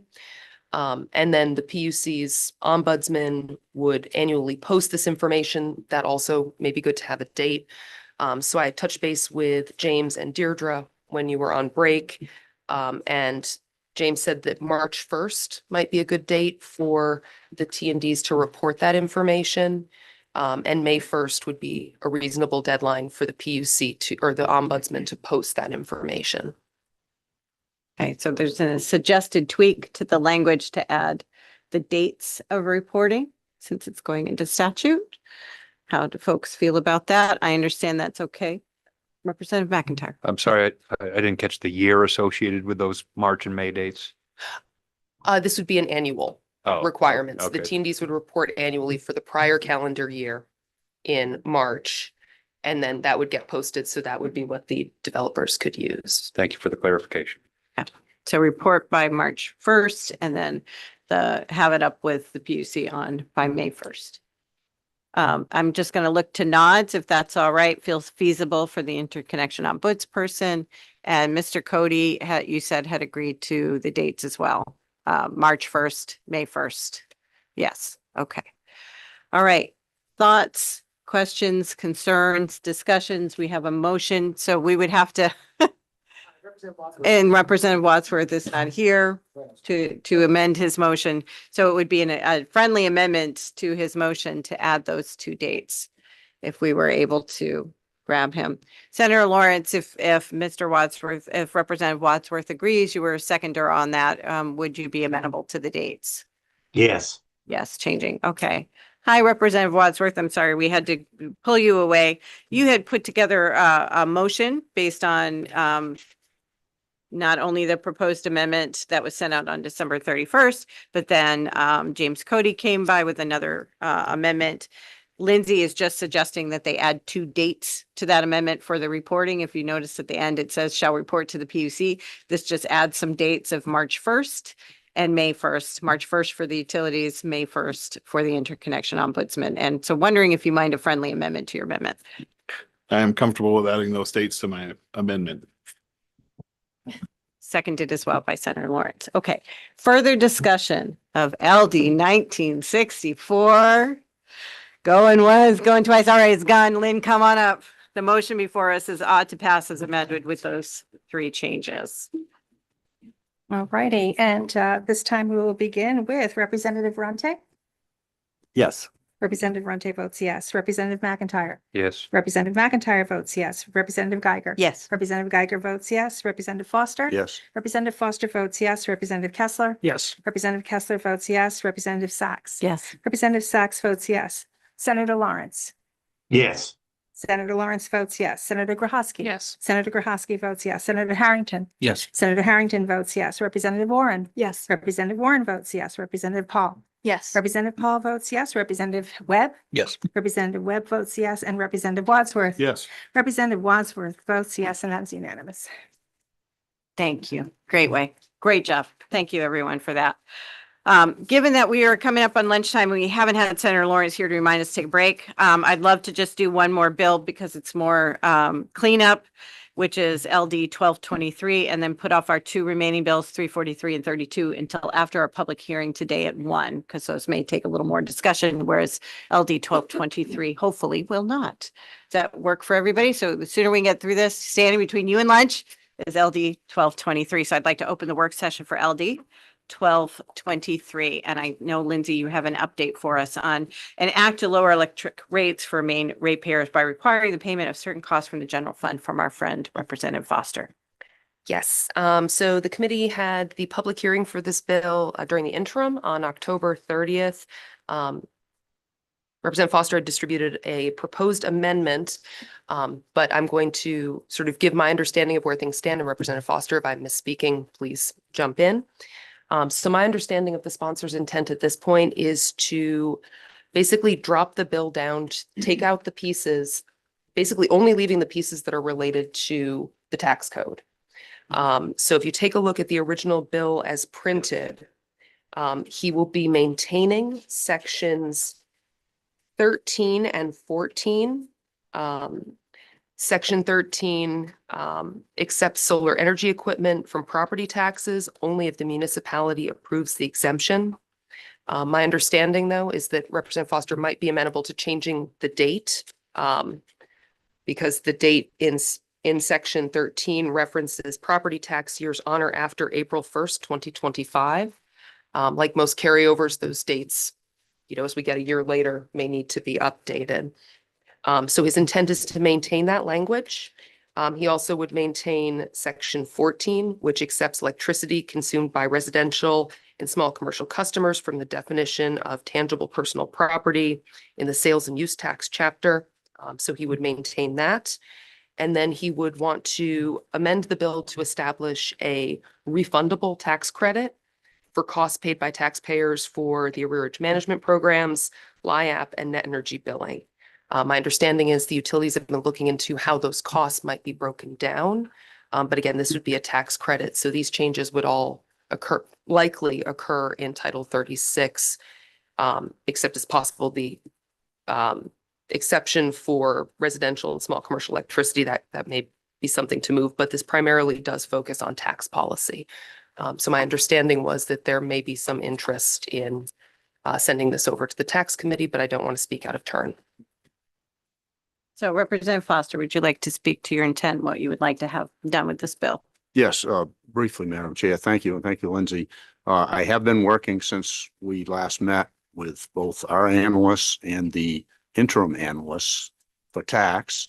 And she and I looked at this to try to remove anything that would not be the responsibility of the taxation committee and language that that included. I will say, for the benefit of this committee, what the basis still remains for this bill, that we would look at those who are paying for what I considered, and I won't get into the explanation of that again, a social program, if you will, would be shifted from and do away with the way that that's done regressively now in the electric utility bills, to be done in a way that folks can retain get a state income tax credit based on what they paid for those programs in their utility bill. I've talked with the utilities and even as late as yesterday afternoon in the Sam's parking lot. Well, my wife was shopping, and we think that contrary to what may have been discussed in the past, that this is something that can be accomplished without added expense, hopefully, to ratepayers to make it happen, as long as ratepayers, including all rate classes, are responsible for filing these credits on their state income tax at the end of each year. Again, this gets rid of the regressive portion of this. Also, I kept the property tax provision in there. As we know, taxation committee and a group from that are looking at property taxes in the state of Maine. And I await an opportunity to have that before them and see where we go with that. So basically what I would ask is that the committee approve referring this bill as it will be amended, because it has to go to taxation to be amended, to that committee. And so I appreciate the thoughtfulness of Representative Foster. This is clearly not within the purview of this committee.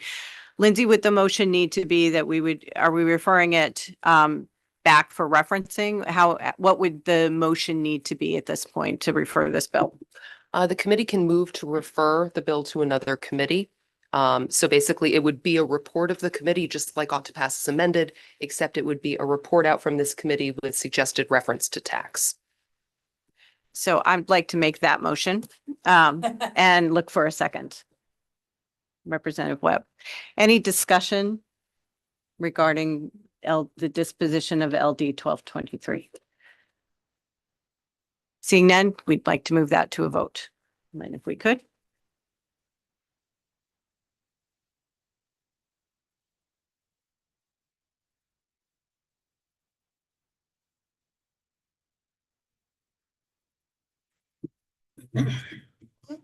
All right.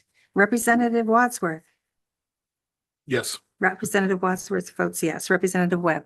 Yes. Representative Webb votes yes. Representative Paul. Yes. Representative Paul votes yes. Representative Warren. Yes. Representative Warren votes yes. Senator Harrington. Yes. Senator Harrington votes yes. Senator Grahasky. Yes. Senator Grahasky votes yes. Senator Lawrence. Yes. Senator Lawrence votes yes. Representative Sachs. Yes. Representative Sachs votes yes. Representative Kessler. Yes. Representative Kessler votes yes. Representative Foster. Yes. Representative Foster votes yes. Representative Geiger. Yes. Representative Geiger votes yes. Representative McIntyre. Yes. Representative McIntyre votes yes, and Representative Runte. Yes. Representative Runte votes yes, and have a unanimous. Thank you very much. 2 for 3, not bad. My question, Lindsay, is there had been a request if it's possible, the chairs can send a letter to the tax chairs, just letting them know that they will be getting the LD 1223 that looks nothing like a tax bill, but it is our understanding from the sponsor that he intends to make an amendment. Just some sort of heads up, I think would be helpful. So this would be a letter from the chairs, correct? Yes, I can work with you on that. Thank you very much. I think that would be helpful. Not that one of our chairs is not aware, but it may be for the committee as well, would be helpful. Okay, thank you, committee, for excellent work. We do have a public hearing scheduled on LD 1730 coming up at 1. So at this time, I propose that we break for lunch, come back for our public hearing, and then work our 2 remaining bills after that public hearing. I also want to remind the audience, if you are here to testify on LD 1730, hopefully promptly at 1, please sign up at the signups that we will be using to have those who are in favor, opposed, or neither for or against for LD 1730. Thank you so much. We will be at ease. Thank you.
Welcome back.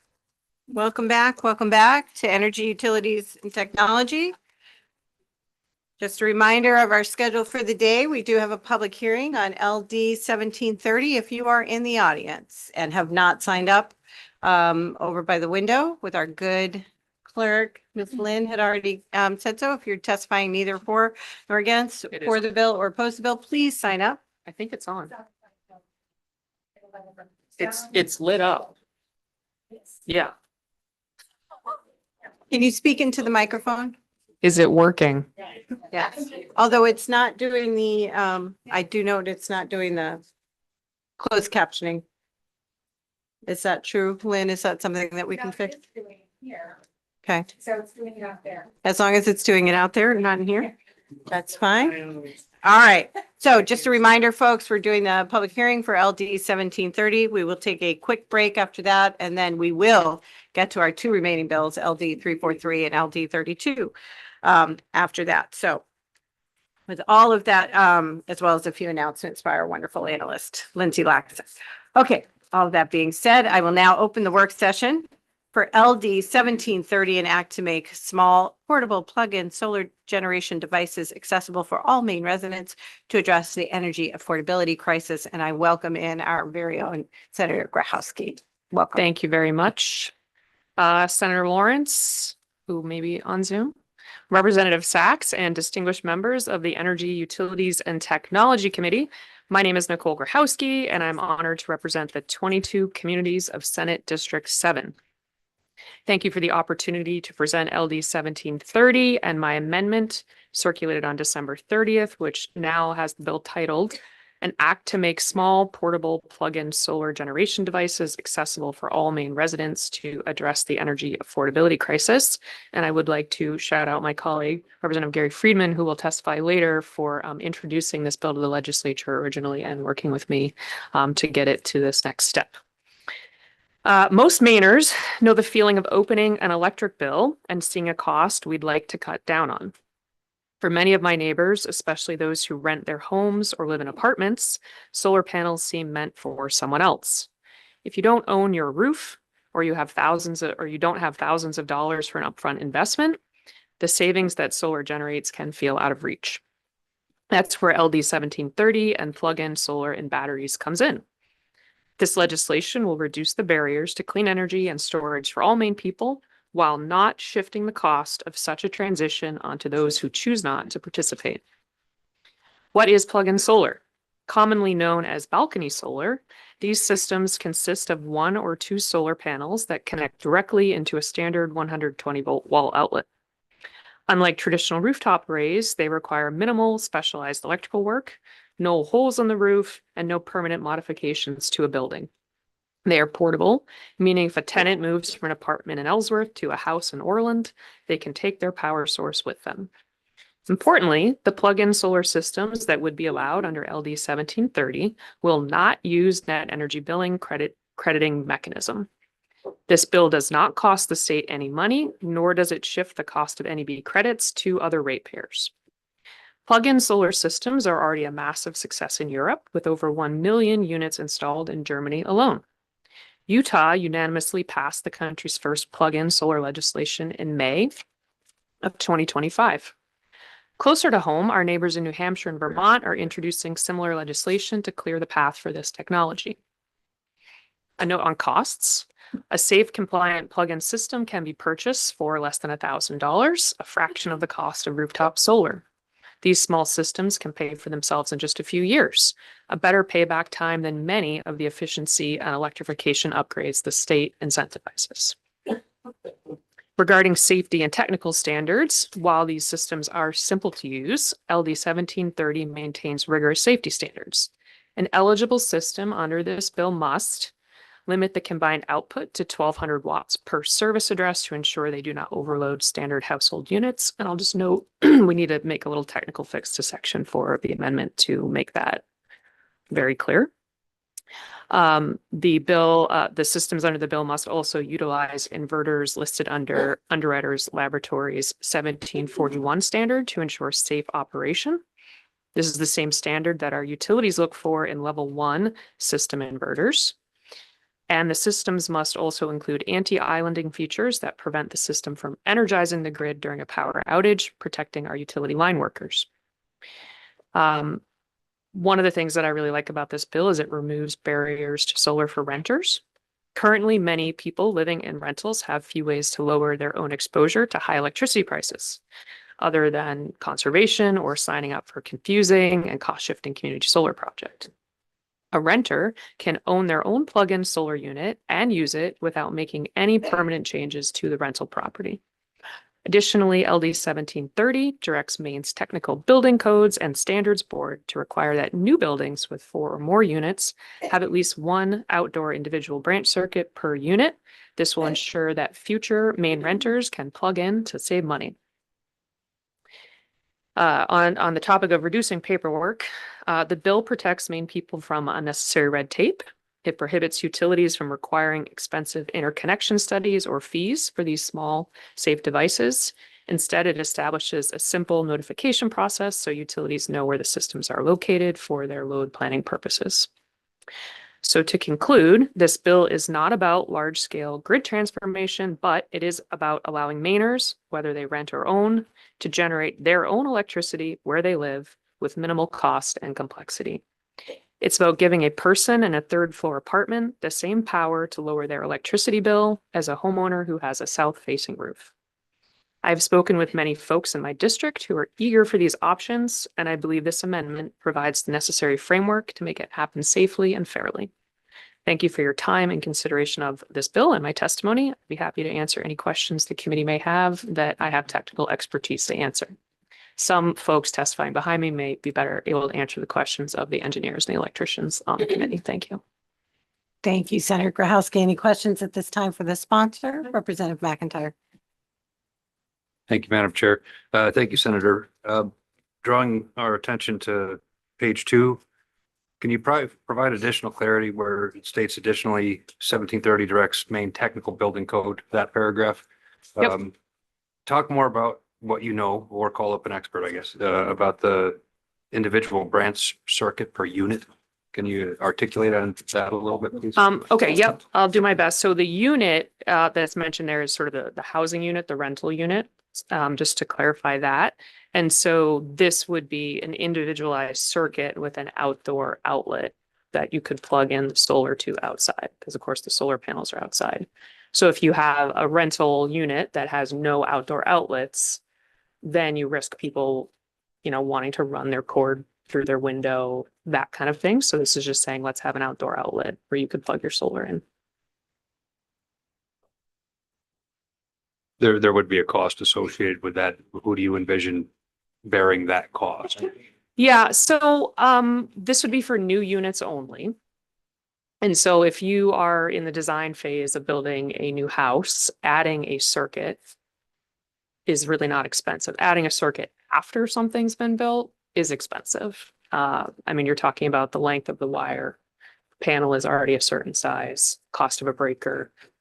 It's relatively small compared to a retrofit. Yep. Any additional questions for the sponsor, Representative Warren?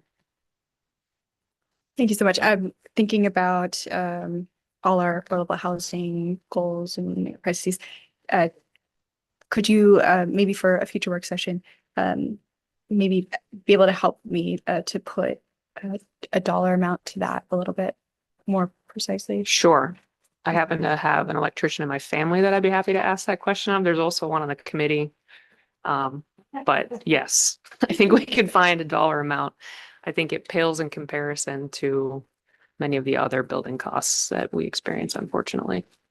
Look forward to that for the work session. Any additional questions at this time, Representative Wadsworth? Thank you, Madam Chair. So the power doesn't go back out onto the grid. And so that's why we would need a net meter or net energy bill. Is that why? Yep. Okay. Additional questions for the sponsor at this time? Seeing none, thank you for your time and All right. testimony and bringing this bill forward. Thank you all very much. Appreciate it. I do note that Representative Friedman, who had brought this bill before Ledge Council, is in the audience. Per our committee rules, he has agreed to wait until the end, which we thank him for. And then you get to hear all the testimony ahead of time. Bonus. Again, for folks who don't know, just going to reminder of the committee rules. I will call you up. First proponents, including the 3 we have online, which will go after folks who are in the room. Then opponents, then those neither for nor against. If you have neglected to sign up, please do so now. Also know that I do adhere to the 3-minute rule. And also, if you are having side conversations in this chamber, I ask that you please just take them outside and then come back in and enjoy the testimony of the folks who are testifying on this bill. And we say that with our thanks. Okay, normally I go down the list as signed up. However, I'd like to take the 2 citizens that are not affiliated necessarily with any organization, just so that they can be back on their way if they wish, or they can stay. So I'm first going to call up Nancy Hathaway, and then it will be Carl Wilcox. Carl has sat many times in our room and not been able to be saying anything. Okay. Hello, Nancy Hathaway. Hello.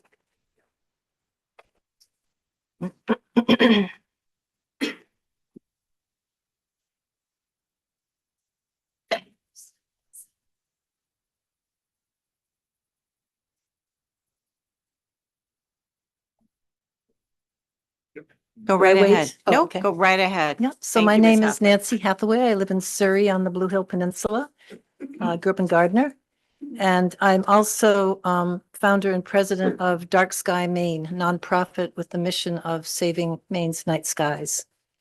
I am, I would say, the person that Nicole is talking about. Senator Grahowski is talking about.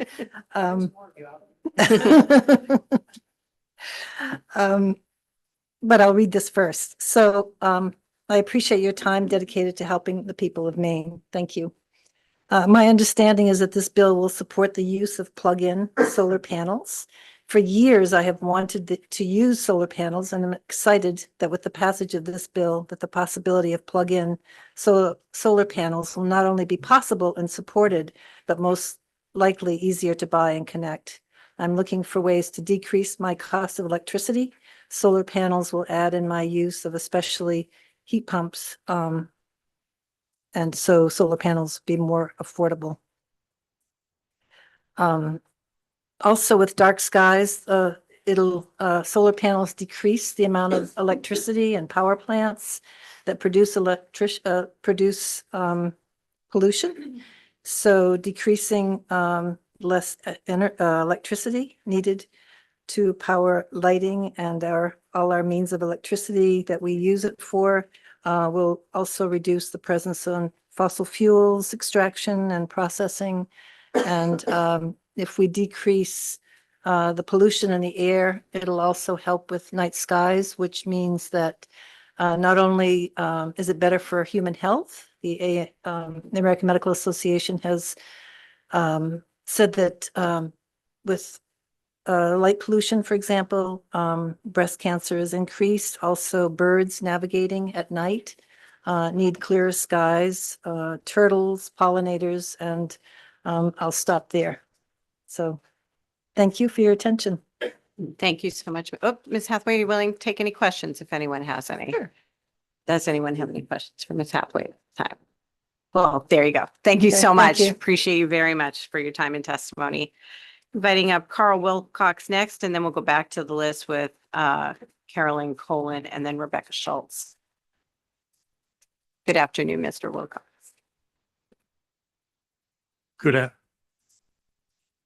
No, I don't. I just whipped this up before I got here. I'll Thanks. finish it up and I'll submit it electronically. Yes, thank you so much, Mr. Wilcox. Okay. Thank you, Representative Sachs and Senator Lawrence, who doesn't appear to be here today, and the other members of the EUT. I'm Carl Wilcox, a resident of Minot. I am a professional engineer. I'm not an electrical engineer. LD 1760 is a step in the right direction, but it specifically excludes net metering. The legislation needs to specifically include net metering. In 2009, CMP started its 2-year smart meter installation program that cost $196 million, which the taxpayer funded $96 million through the American Recovery and Reinvestment Act. And The rest of it was picked up by CMP with the inflation that is $296 million in today's dollars. So taxpayers and ratepayers paid for all of it. CMP rates did not go down after its implementation. CMP customers have gotten very little out of it except the ability to net meter.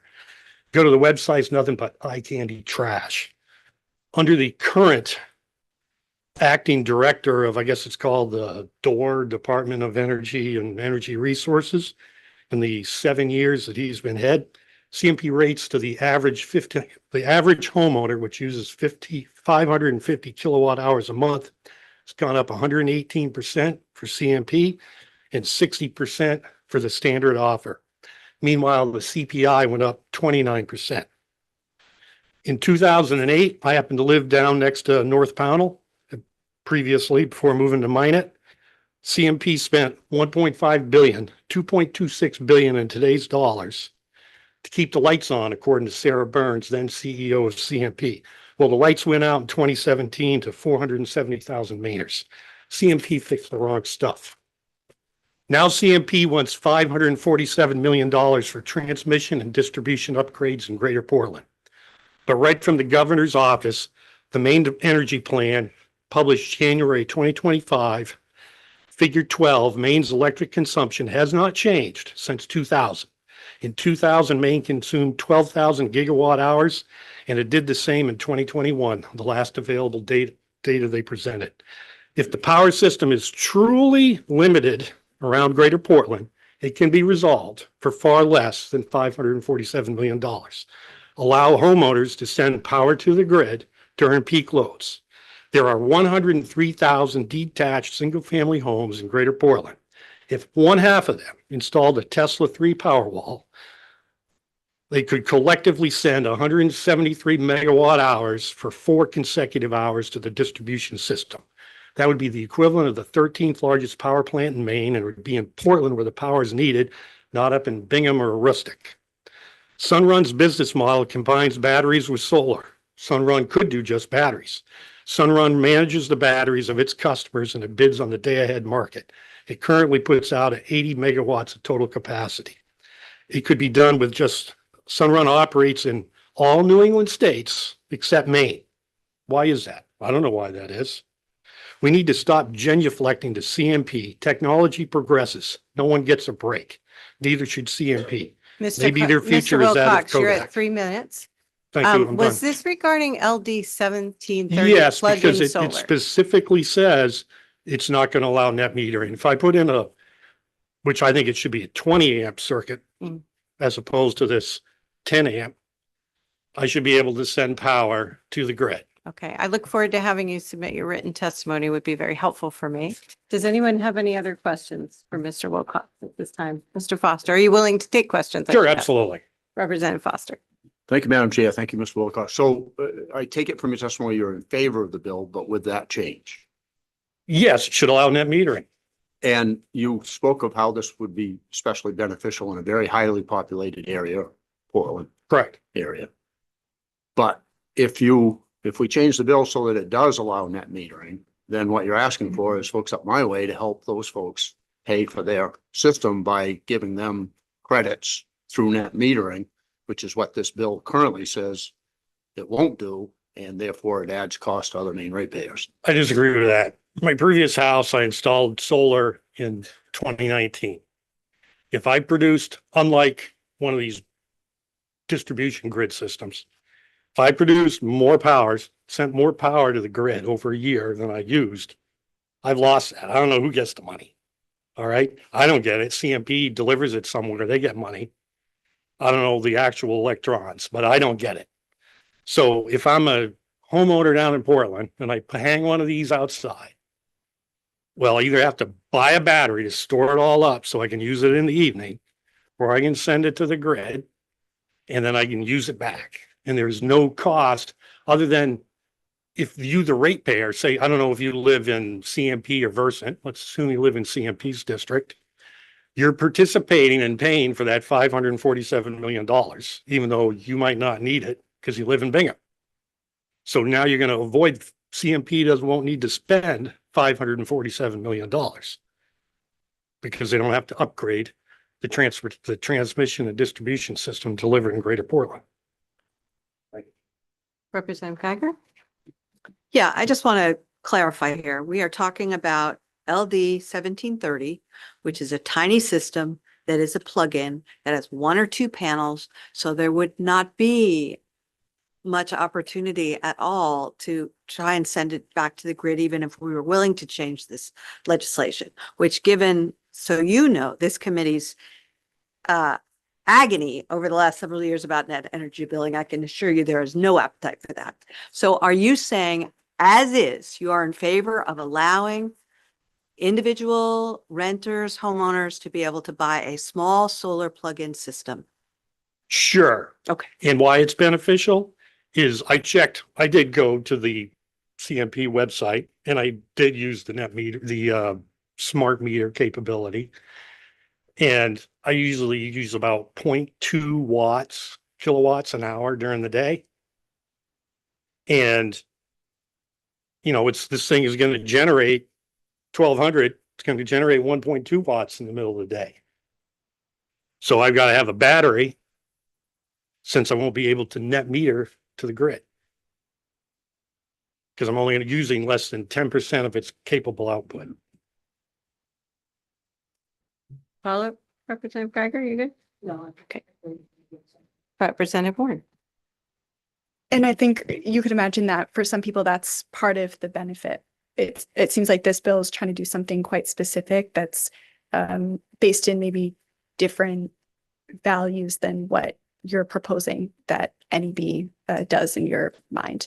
And it doesn't sound like you're opposed to that. It's just fundamentally a different proposal.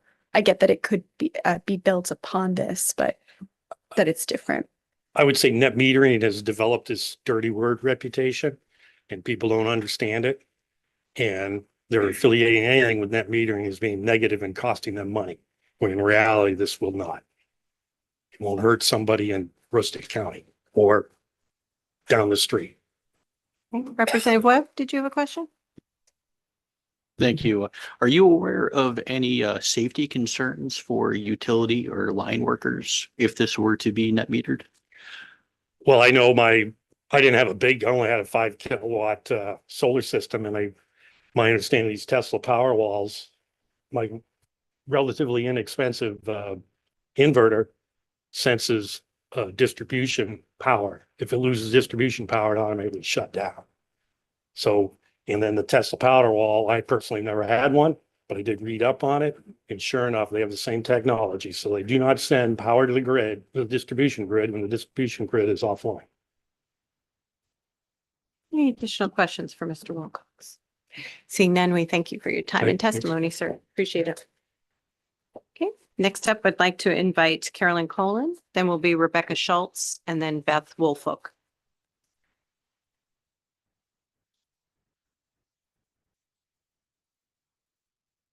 Happy New Year, Ms. Colin. Welcome back. Happy New Year. Good afternoon, everybody. Representative Sachs, members of the UT committee. My name is Caroline Colon, Legislative Liaison for the Department of Energy Resources. Thanks for the opportunity to provide testimony in general support of 1730 as amended. Plug-in solar refers to small low-cost solar systems, typically one or a few panels designed for balconies or small outdoor spaces.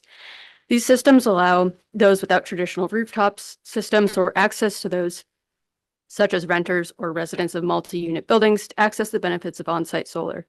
While not intended to power an entire home, plug-in solar can offset a portion of specific household loads and reduce electricity bills. Similar, approximately 800-watt systems have seen rapid adoption in Germany, with approximately 800,000 registered installations since 2019. In the US, however, market development has been limited by the absence of clear safety standards and regulatory requirements that can make installations costly and complex. The sponsor's amendment, which we understand to be modeled after legislation enacted in Utah and under consideration in several other state legislatures, establishes clear definitions, system capacity limits, and technical requirements to enable safe adoption while limiting barriers and costs by exempting eligible systems from interconnection processes. Of particular importance is the reliance on nationally recognized electrical safety codes, including the National Electric Code and UL listed equipment, as well as provisions that prevent backfeeding to the grid during outages. At the household level, adoption of these systems can lower monthly energy costs by a small portion, and if paired with batteries, can provide resilience benefits. If these were installed at significant scale, could have some effect on easing grid burdens. As the proposal moves forward, we would encourage continued focus on some critical safety areas. So household safety should remain paramount through clear certification standards. Second, utility worker safety should be protected by preventing grid energization during outages. And third, grid reliability should remain a guiding principle with capacity limits and notification requirements, enabling utilities to maintain situational awareness without creating unnecessary barriers for customers. We'd also recommend close coordination and review with the state building official in the new MOCA office, electricians examining board, and building code officials, particularly as it relates to installations in multi-unit buildings.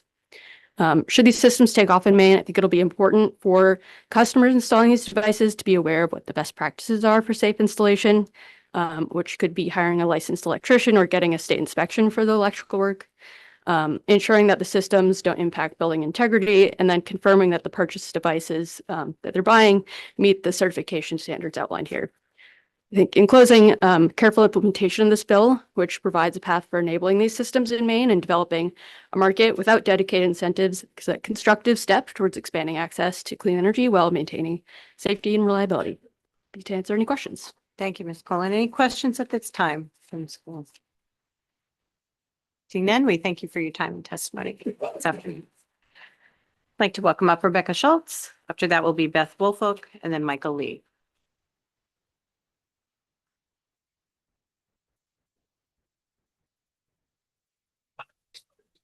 Welcome back. Hi, Happy New Year. Happy New Year. My written testimony is a bit longer, but I'll run through some points and leave the rest for you to peruse. Senator Lawrence, if you're here, Representative Sachs, members of the Joint Committee on Energy, Utilities, and Technology. My name is Rebecca Schultz.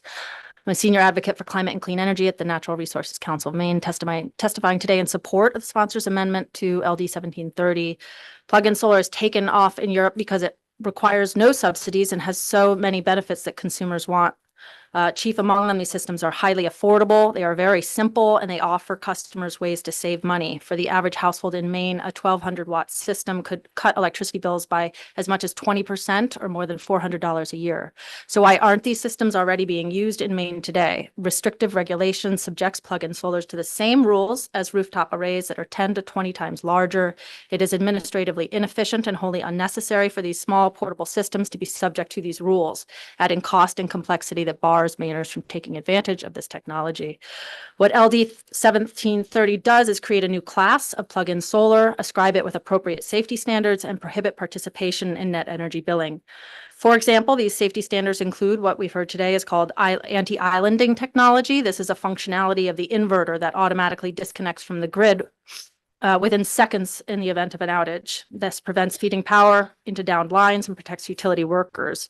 However, another safety standard required by 1730 that may not be necessary pertains to the zero export controls. In theory, it makes sense to restrict exports since these systems are not participating in net metering, but in practice, these systems are so small, the wattage of a small toaster, that there is very little risk that whatever minimal power net of on-site load could backfeed into the grid and exceed safety margins. Neither the laws in Utah nor in Germany require zero export controls. In Germany, where 4 million balcony solar units are in use today with a combined capacity of 1 gigawatt, there have been no system stability incidents. On the other hand, zero export controls would require that an additional device be installed by a certified electrician at the breaker box, which would have the effect of roughly doubling the total system cost and preventing self-installation. Given the significant barrier to access that zero export controls will pose, particularly for renters and low-income Mainers, the committee should carefully consider whether they are necessary, and if necessary, then under what circumstances, what specific circumstances they should apply. A second amendment that I would urge the committee consider pertains to protection for renters, prohibiting landlords or condo associations from restricting installations. In Germany, it was a law that passed in 2024 to this effect that precipitated the uptick in adoption. Quickly, in conclusion, with legislation similar to 1730 being introduced in over 20 states this year, demand is about to take off, and with that demand, costs are projected to come down very rapidly as manufacturers and retailers like Home Depot and Costco and Amazon respond to demand as they are in Utah. Without passage of 1730, Mainers will be left on the sidelines of this major opportunity to take advantage of cheap solar technology to generate their own power and make their own energy decisions to cut household costs. Therefore, we urge you to vote ought to pass on 1730, and thank you for your consideration of our comments, including these two proposed amendments. Thank you so much, Ms. Schultz. Any questions at this time? Schultz. Seeing none, we thank you, and I appreciate the further testimony you have with footnotes. Thank you. Appreciate it. Thank you. Take a look at that. I'd like to invite up next Beth Woolfolk, then it will be Michael Lee, and then Sarah Woodbury.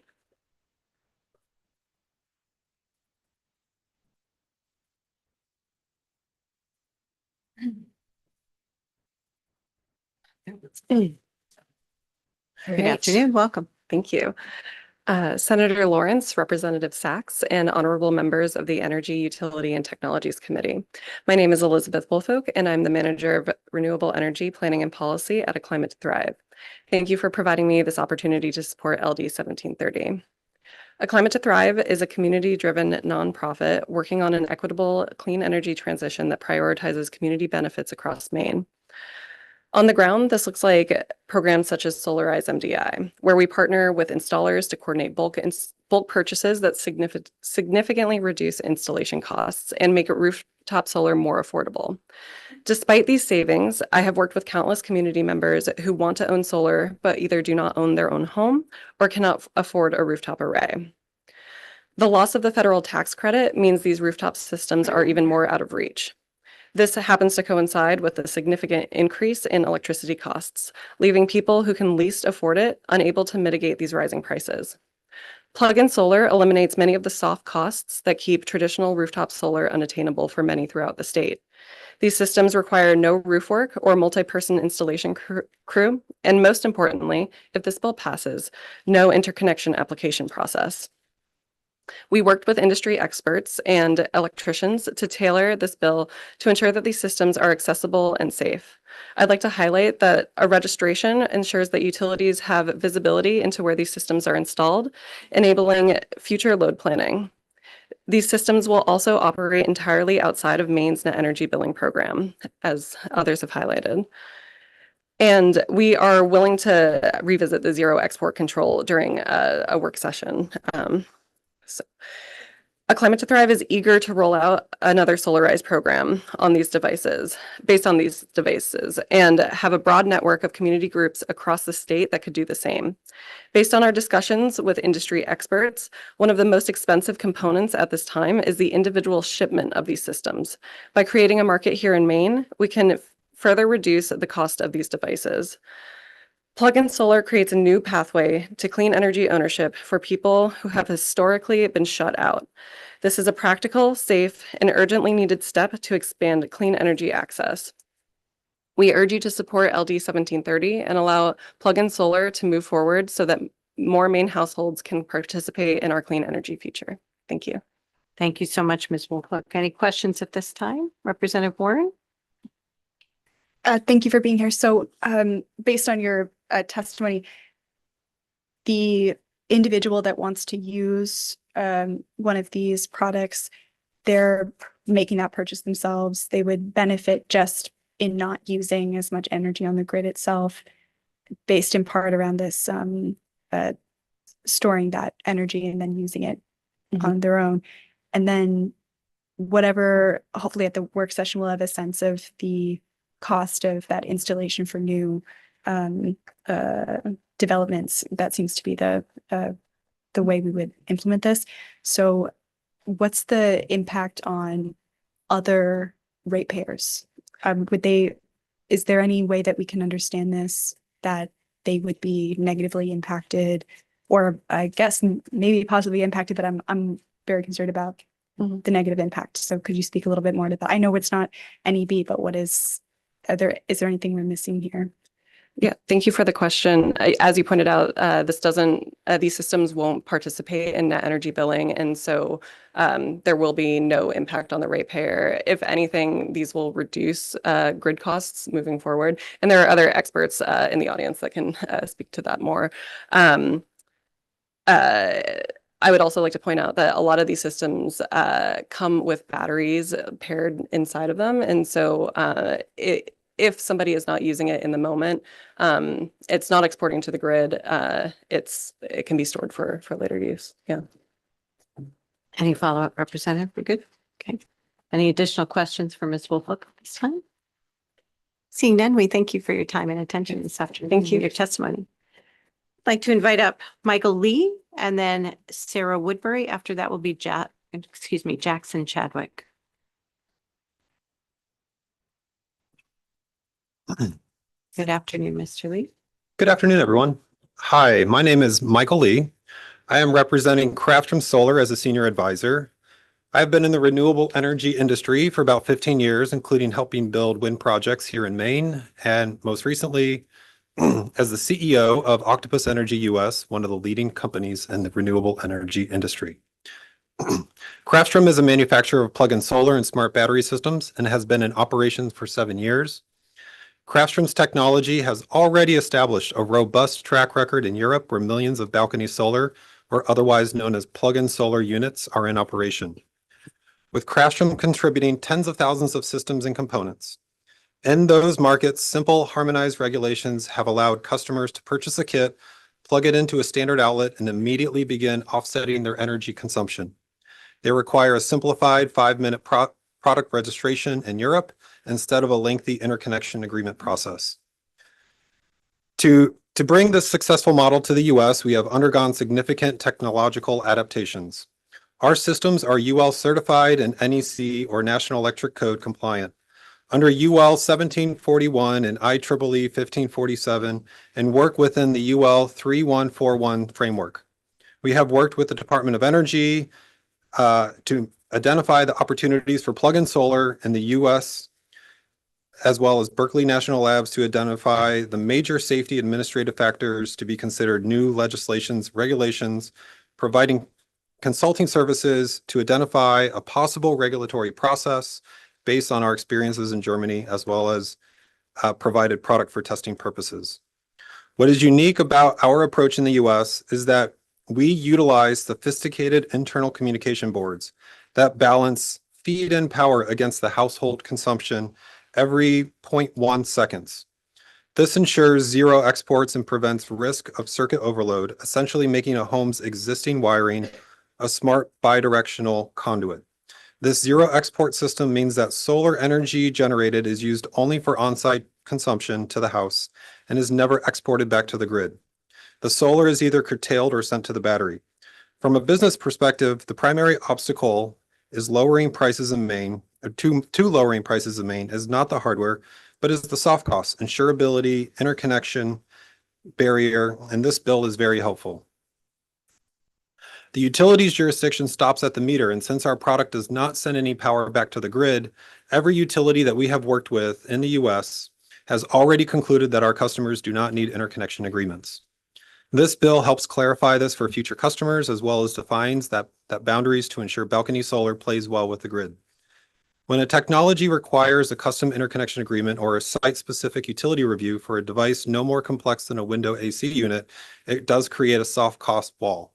Unnecessary, complex, lengthy administration processes also increase the amount of money we need to spend to convince customers that this is a safe technology. If we can remove the administrative hurdles, Craftrum can scale its operations, move higher volumes, and pass those savings directly onto consumers of Maine. Buying solar should be as simple as buying any other appliance in your home. Just plug it and play. You're at your 3 minutes, Mr. Lee. Is there any last sentence that you'd like to leave us with? We do have your full testimony plus appendix in front of us. I would like to highlight at the end that our cost structure on our largest system, which is a 2 kilowatt system, at scale is about $1.50 a watt. That is about half the price of traditional rooftop solar systems. And yes, while we do require a power meter to be installed, the cost for that hardware is de minimis, and the cost for the installation is about $100.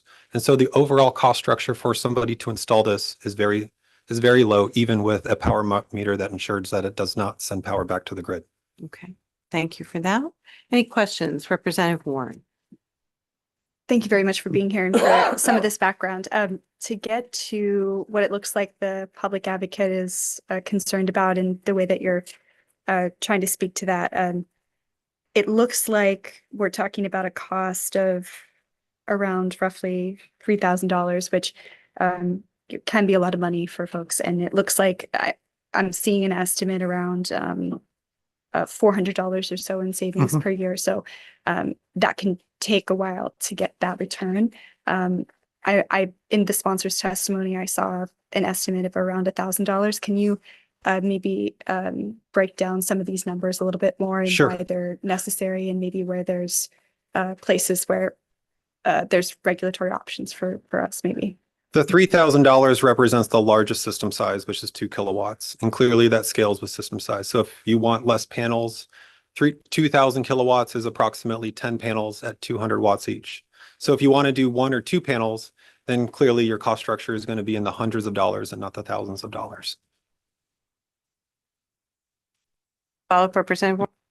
And can you talk in for myself, who's going to be very ignorant there in practical terms, when we're looking at a unit, are we understanding the difference between 1 or 2 panels up to 10 panels? Can you talk a little bit through how a customer might make a certain choice for one or the other, in one direction and the other, and maybe what a unit might use in energy? Sure. So when you think about an air conditioner, it's probably going to use probably about 500 to 1500 watts. How about this? A hair dryer alone is about 1500 watts. You see, when you are using the hair dryer, you can choose sometimes how much wattage you want to use, whether it's 1000 watts or 1500 watts. Clearly, you don't use the hair dryer for an entire hour, but an air conditioner might cycle for an entire hour. And so you would want to have that. You would want to probably size your system to be as large as possible, to be close to what your household consumption looks like throughout the day. And then ideally, time match your consumption to when your solar is producing. So discretionary loads like your laundry, for example, again, maybe another 500 to 1000 or 1500 watts. Ideally, customers are moving the usage of those devices into sunny hours, so that way, as the solar is producing, they're instantaneously consuming it within the house. For customers that are just looking to do the offset on the bare minimum, then yeah, I think a 200 or 400 watt system would be perfectly fine. And by the way, in Germany, what people are allowed to do is 800 watts is allowed in the system, but they have a much higher voltage system than we do. And so the equivalent of the German 800 watts is 400 watts here. Our technology allows customers to put even more than that 400 watts, up to 2 kilowatts here. But when coupled with this power meter, to ensure that they're not unnecessarily sending power back to the grid that's not being monitored or controlled. And will be available for the work session if there's other questions. That's correct. Yeah. We'll be around. Okay. Representative Webb? Thank you. Can you go into detail on why we have isolated circuit language in this and under definitions? That's a good question. Ideally, if you have an isolated circuit and that allows us to push, you do not have to monitor what's happening on that circuit, because you know that there's effectively a panel that has all your different circuits. And then one circuit goes directly to one outlet, and that's the only thing that's on that circuit. And so when you know that there's no other loads, then you can push back the maximum amount of power into the panel. And so if you have 10 solar panels to create 2 kilowatts, you can push that into the rest of the panel, and the rest of the house that uses power can absorb that. But if you have other outlets within your house, then you just want to make sure that you are aware of on that same circuit. So let's say you have an outdoor circuit and that has other plugs in it. It doesn't go directly to the outlet immediately. To the panel immediately. There's other outlets. Then you want to be able to monitor what's happening in that. Our power meter does that. But if you don't have measurement to what's happening, then the NEC code wants you to be aware that you're not having any other loads that are unmonitored on that same circuit. Follow-up, Representative Webb? Yeah, and as a follow-up, I have concerns over, specifically when we're talking about renters using these devices. I mean, we're asking renters to go into their panel to install a power meter. So how feasible do you think that this technology is for renters specifically? Well, I think there's different kinds of renters. There's large multifamily buildings where the panel is not accessible by anyone, right? There's other renters where they're in townhomes, duplexes, or single-family homes, and they happen to rent them, and they have access to their electrical panel. At that case, it's very easy for them to get access to that panel. So I guess there's shades of gray as far as what that looks like. I've rented many places because I have not had locational stability for the past 20 years. And every time I've done that, I've had access to the panel. And so this is just matter of fact of like calling a electrician to come out to come and do a 5-minute work order to install a piece of technology. But yes. You can comment later during the work session whether it would take you 5 minutes or not. Representative Rente, you have a question for Mr. Lee. Thank you, Madam Chair. We've heard terms anti-islanding. Yeah. And zero export. Yes. Would you define the two and especially how they relate to the equipment that your company provides? Sure. So these are all defined within the UL code of electrical products. Anti-islanding effectively just means that it has to do with what's called ensuring that effectively in layman's terms, the inverters want to make sure that there is a signal to the grid and that if it doesn't sense that the grid is powered, that it wants to turn that inverter off immediately because it doesn't know if it's because the grid went down, there's a lineman working on it. And so we don't want to backfeed power onto the grid and potentially electrocute somebody who's working on it. Anti-islanding ensures that it effectively turns off. It does not island and kind of self-maintain, that it's always looking for a clear 60 hertz signal from the grid in order to generate and create electricity. That is separate from zero export. Zero export, what it does is that it says, again, the largest system here is 2 kilowatts or 2000 watts. It looks in real time to see, are you using up to 2000 watts at your house? And if you're not, then it'll send a signal directly to your inverter in real time and say, well, you can produce 2000 watts. You're only consuming 1200 watts. So let's throttle you back to only produce 1200 watts of solar to match what's being consumed in the house. And so that way there's no surplus electricity going back to the grid.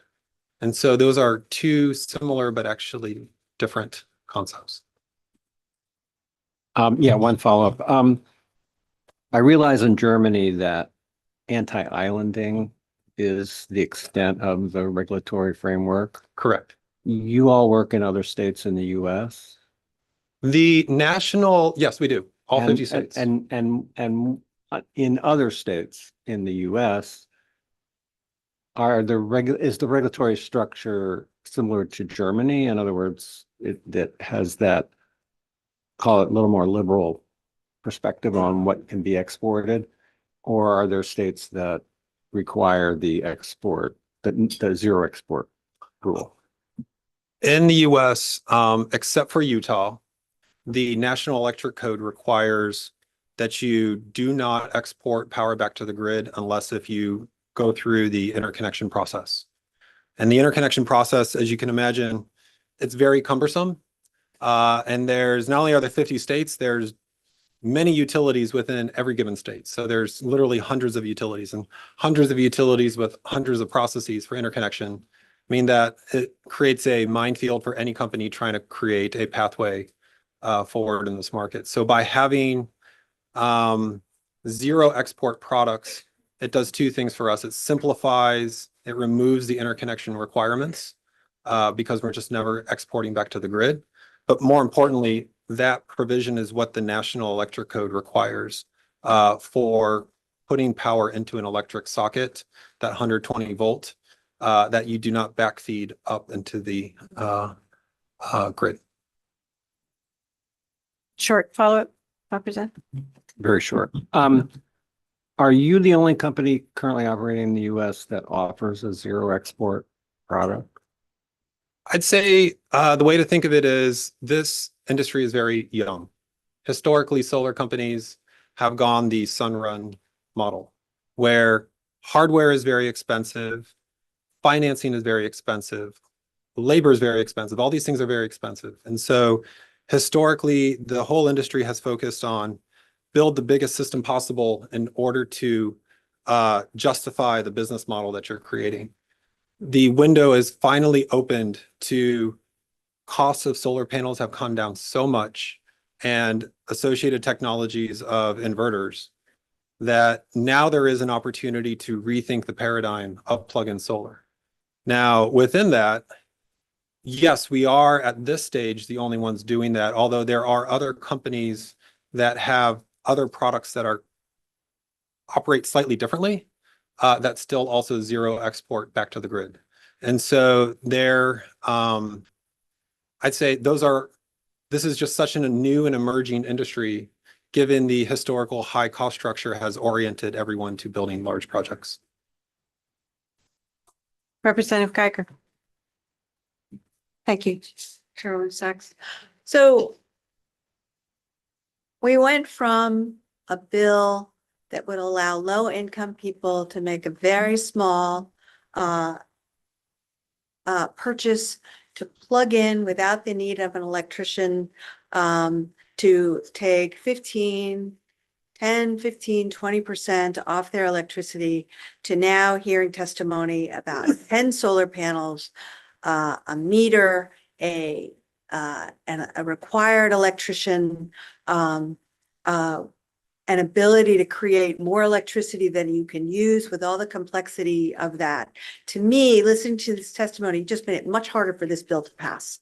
And I'm confused about why we're talking about 10 meters when what we had hoped with this bill was to create an accessible, small, affordable ability for the average person who is a renter, particularly, to purchase 1 or 2 panels, to plug them in without needing, because I don't know if you live in Maine, but I live on the coast of Maine, and trying to get an electrician for anything is almost impossible. So you've just complexified what I thought was a very simple bill, and I wonder if you could address that.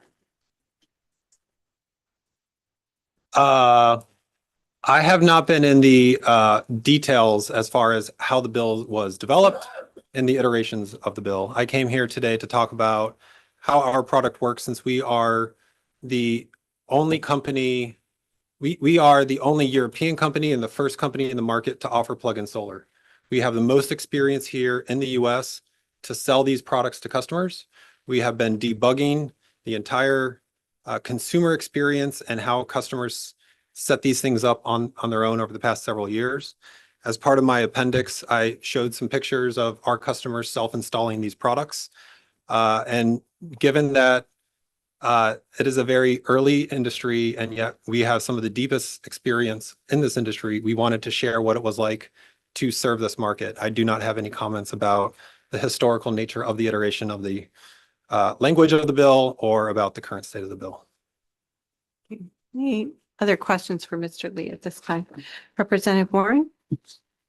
This may be for the work session, so I'll defer to you, but I am interested in how battery storage components affect the economics of this, whether they both, maybe it's cost prohibitive on one side, but then maybe it would allow greater savings, longer term, that sort of thing. So if you don't have those details now, but I guess I am curious if you do have any. That's a great question. And I would say if Yeah. some of it can be for the work session, that would be helpful, Yeah. along with those definitions that you gave to Representative Rente Sure. around, if that's okay with you, Representative Warren. You can speak briefly, but I do think that's more of a meaty discussion. Sure. I spent the past decade in power markets, and that's more my experience, is how to reduce costs in power markets. Also, as well as reduce costs on transmission and distribution equipment. I think unfortunately, the rates that are expressed from many utilities, not too dissimilar from what occurs here in Maine, there are no signals for customers to be contributors as part of the grid.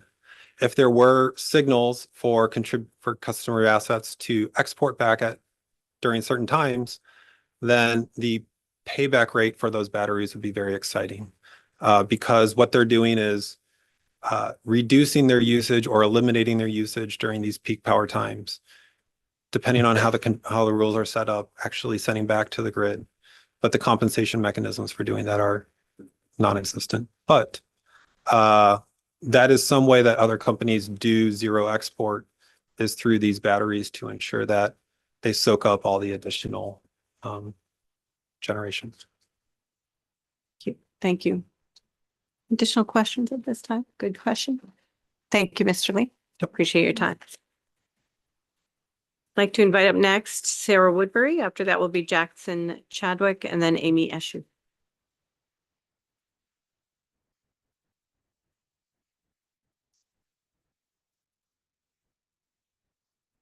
Welcome. Happy New Year, everybody. Good afternoon. My name, or Representative Sachs, Senator Lawrence, who I don't see here, and distinguished members of the EUT committee. My name is Sarah Woodbury. I am the Legislative Director for Maine Conservation Alliance, a statewide nonprofit organization with about 13,000 members and supporters. I am here today to testify on behalf of the Environmental Priorities Coalition in support of LD 1730. The EPC is an inclusive statewide alliance of about 41 conservation, climate action, and public health organizations. Each year, we collectively identify a slate of policy priorities to act on the climate crisis, further environmental justice, protect land, water, and wildlife, and cultivate healthy Maine communities. LD 1730 is one of those priorities. I'm not going to read my whole testimony because a lot of these points have been hit on and there are folks behind me, but I just want to kind of emphasize that as Maine works to reach its goal of 100% of clean energy by 2040, we need to provide more affordable options for consumers to transition away from fossil fuels to clean energy sources like solar. Plug-in solar is one such option. This is a technology that, as you've heard, was popularized in Germany. It provides a less expensive solar option for those that can't afford the larger rooftop solar arrays or who own or rent smaller apartments and houses where rooftop is not appropriate. They can help offset grid use and reduce utility costs. Maine will not be the first state to take action or advantage of the plug-in solar. Utah has passed a law last year to allow the use of plug-in solar, and some of our neighboring friends in Vermont, New York, and New Hampshire are also considering similar legislation. This will help expand energy access, beyond homeowners with ideal rooftops who can afford a full rooftop solar system. It can also help renters, seniors, and low-income households participate in the clean energy transition. For these and many other reasons, the 41 organizations in the EPC urge you to vote yes on LD 1730. Thank you very much, Ms. Woodbury. Any questions at this time from Ms. Woodbury? Seeing none, we thank you for your time and testimony. I'd like to invite up Jackson Chadwick. After that will be Amy Eshu and then Jeff Jones.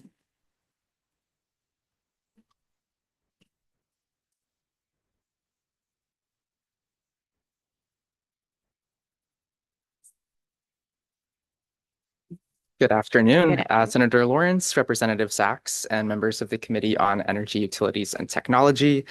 Good afternoon. My name is Jackson Chadwick. I am the Advocacy Director at Maine Youth for Climate Justice. MYCJ supports young people in the fight for climate action and justice through legislative advocacy, community organizing, and educational programming. Our members range from high school and college students to young adults entering and contributing to our state's workforce. I am excited to speak today in favor of LD 1730. If passed, this legislation will help make small, portable plug-in solar more accessible to young people and renters across our state. And as you have now heard, plug-in solar is something that is currently available to purchase, but in Maine, consumers are required to complete an interconnection application, even though these devices are behind the meter, do not export electricity to the grid, and do not participate in the state's net energy billing program. That presents a bit of a bureaucratic hurdle for people who choose to purchase these devices, including young Mainers like myself. LD 1730 proposes removing that requirement.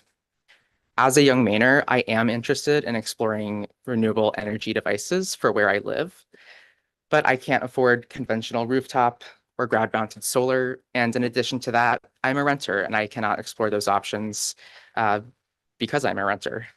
But portable plug-in solar is something I can purchase as an alternative, whether it be 1, 2, 3, 4 panels, and take with me when I move from one place to another. And it can plug into a standard outdoor electrical outlet, as others have testified here today. Young Mainers are experiencing an affordability crisis across food, housing, and overall living costs. And many of us are really interested in finding creative ways to lower our electricity bills. And we believe a bill like LD 1730 would make it more accessible for us to lower our energy costs. Just want to close again by noting that this legislation does not require subsidies. It has no fiscal impact on the state. Two things which I know are important to this committee, and something like plug-in solar would serve as a valuable resource for young Mainers and others who want to benefit from the clean energy transition and reduce their electricity costs. So I want to thank you for the opportunity to testify, and happy to answer any questions if you have them. Thank you, Mr. Chadwick. Any questions at this time? for Mr. Chadwick? Seeing none, thank you for your time and testimony this afternoon. I'd like to invite up Amy Eshoo. After that will be Jeff Jones and then Public Advocate Sanborn.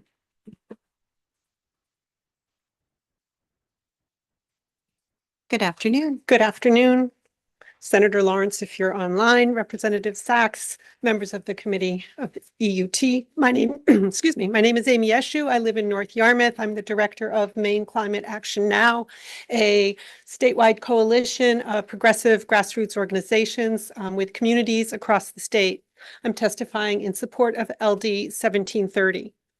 Clear majorities of Americans, regardless of political background, support solar power.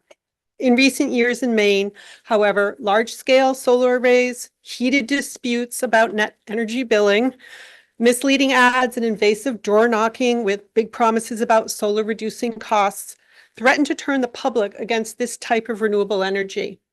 At the same time, Maine's electricity costs are rising much faster than any other state, with a 36.3% increase between May 24 and May 25. Our state's households face some of the highest electricity rates in the country, landing us in the top 10 states. Even before this full increase, low-income Mainers spent twice their recommended share of income on electricity costs. Small portable solar generation is a perfect fit for this moment. And I just want to point out that the testimony earlier by Craftstrom was referring to the maximum possible with their units of 10 panels, but we are talking for individuals like possibly myself or Jackson, 1 to 2 panels. He was just talking at the top end. That does not have to be the cost for everyone. It affirms increased affordability and self-reliance for a renewable energy resource. It allows Mainers to see renewable energy's potential for the state firsthand. Plug-in solar will expand clean energy to more people, those without ideal rooftops for larger solar panels, renters, and those unable to afford large out-of-pocket costs. My husband and I are good candidates for this system. We bought our current house late in life. Rooftop solar is prohibitively expensive for us, especially since we won't live in our house long enough to see a return on that investment. Now with plug-in solar, we have a chance to buy a renewable energy system that we can take with us when we move. Having the investment be portable will be a boon to many Mainers as well as us. Plug-in solar does not require users to wait on burdensome and lengthy interconnection processes, does not require large-scale land use, does not use net energy billing. In Utah, California, and Germany, where this technology is already underway, users have seen immediate cost savings. Now's the time to open up plug-in solar to Mainers as well. Solar technology is part of Maine's future, but the way it is implemented with wide accessibility and public trust is also important. This is why we are urging you to support LD 1730. Please vote ought to pass. Thank you for your consideration. Thank you so much. Any questions at this time from the committee for Ms. Eshoo? Seeing none, thank you so much for your time and testimony.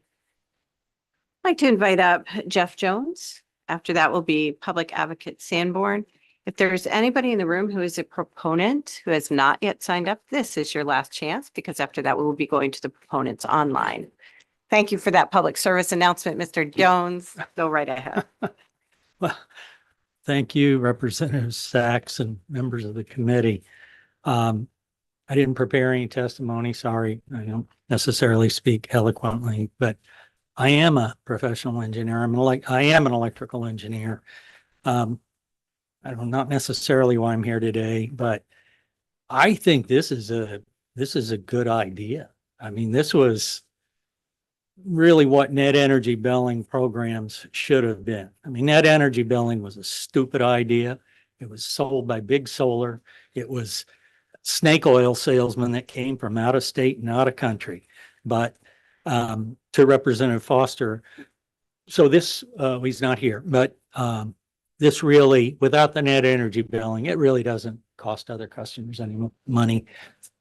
It might save them a little bit, it might cost them a little bit, but it's really, it's non-consequential. Something was said earlier about solar helping the peak, and that's not what we see for ISO New England. I mean, solar comes on in the middle of the day. Peaks we're getting are in the evening. And this bill isn't necessarily about batteries. Representative Geiger asked about the charges for the extra metering so that it wouldn't shift back into the grid. I think there's two parts to this bill. The first one is just the plug-in solar, which is up to 1,200 watts. And that one doesn't say anything about, you don't have to put in the extra equipment. So if you feed a little bit back into the grid, the way it's written, that's fine. I think we're talking about the battery systems, and that's in the exception to that section, at least the way I read it. So only if you had a combined system that was greater than 1,200 watts would you have to put in that no backfeed, and that's really a good idea. Yeah, I think this is I mean, you could remove the zero export. It wouldn't be that big a deal, but I think for safety considerations for the electricians, and I've talked to at least one solar installer, they're electricians and they're concerned about that. But no, I think this is good the way it is. I hope it doesn't get changed to expand net energy billing. And thanks for your time. Thanks all of you for volunteering your time. Really, what's volunteer service to the rest of us, because I don't want to do your job. Well, and with that, Happy New Year. Any questions for Mr. Jones at this time? Seeing none, we're glad to have you back. Thank you so much for being here. I'd like to invite out Public Advocate Sanborn, and then after that, I know he just stepped out, but Mr. Stoddard from EMT has stated he'd like to file testimony in as a proponent, and then we'll get to the folks online. And Lynn, if I can make sure I have 3 folks so far who are online. Now just 2, but we'll figure that out. Thank you, Public Advocate Sanborn. Please proceed. Thank you, Chair Sachs. Happy New Year to the committee. I'm Heather Sanborn, your public advocate, testifying in favor of the bill. I won't read my whole testimony, but just kind of do some highlights for you. I believe that plug-in solar systems do provide meaningful benefits. Under normal conditions, they allow households to offset a portion of their monthly electricity consumption, helping to reduce their energy costs. During an electrical outage, the battery that's often part of these systems may be able to be used to provide some small measure of backup power. You may have seen the small sort of battery generators. They have plugs on the front, so you'd have to plug your fridge or whatever into the front because the whole system will shut down in anti-islanding mode. But if you've got a battery, you could use the outlets on the front of the battery to be able to plug in some essential devices. Maybe even your internet router, for example, during an outage. So that could be really helpful for folks. I guess comparing these to rooftop, this should be much more like going to Costco or IKEA or Best Buy to buy a TV or to buy a new dryer.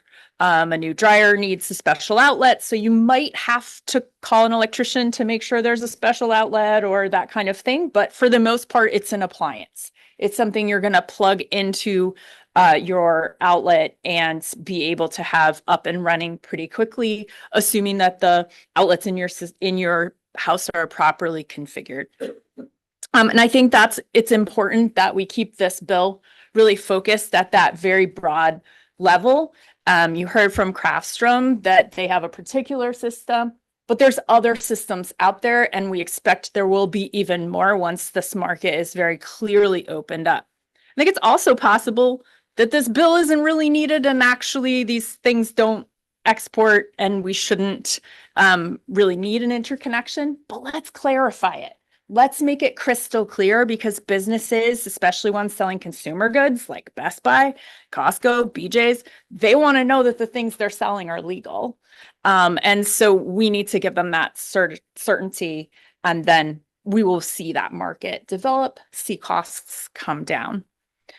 Right now, we're talking $1,000 to $3,500, depending on how much battery storage and how many panels, but it could be even lower, because just like TVs, you get into that cycle of consumer goods competing with one another. Our office is estimating something like $350 a year savings from an 800-watt system. It really depends on what you've got for a battery and what kind of load shape you have in your house. But happy to talk with folks more about the savings. To be really clear, these systems are not, should not, will not be eligible for net energy billing. That's not what we're here to talk about today. And they're very small. So this is not a solution to affordability writ large.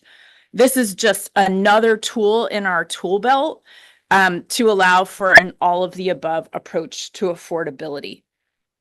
And it really doesn't harm any of our other tools for affordability. It's just another one that we can put into the mix, and that we should put into the mix and allow this consumer product to develop. Thanks for your time. Happy to take questions.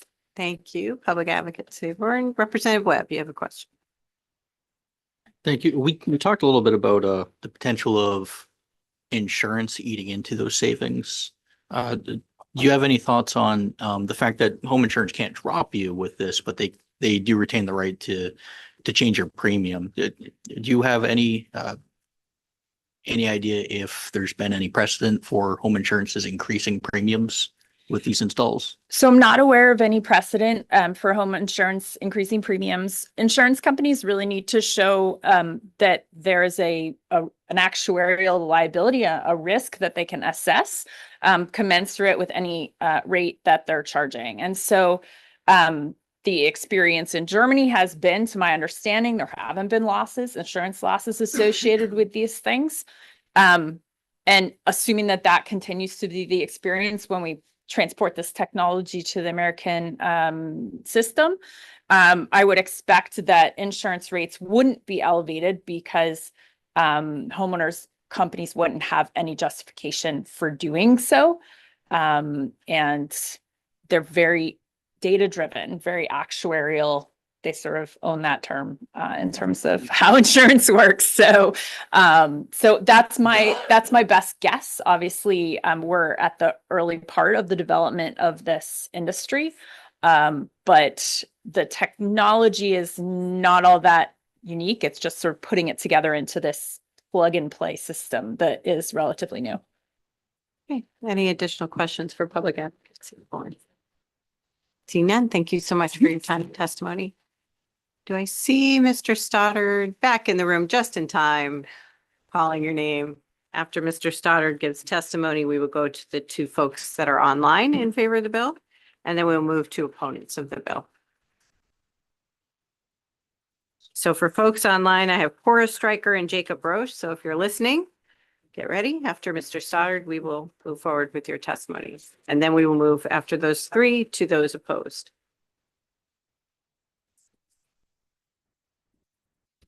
Good afternoon, Mr. Good afternoon, Chair Sachs, members of the committee. My name is Michael Stoddard. I'm the Executive Director of the Efficiency Maine Trust. Appreciate the opportunity to testify this afternoon in favor of this bill.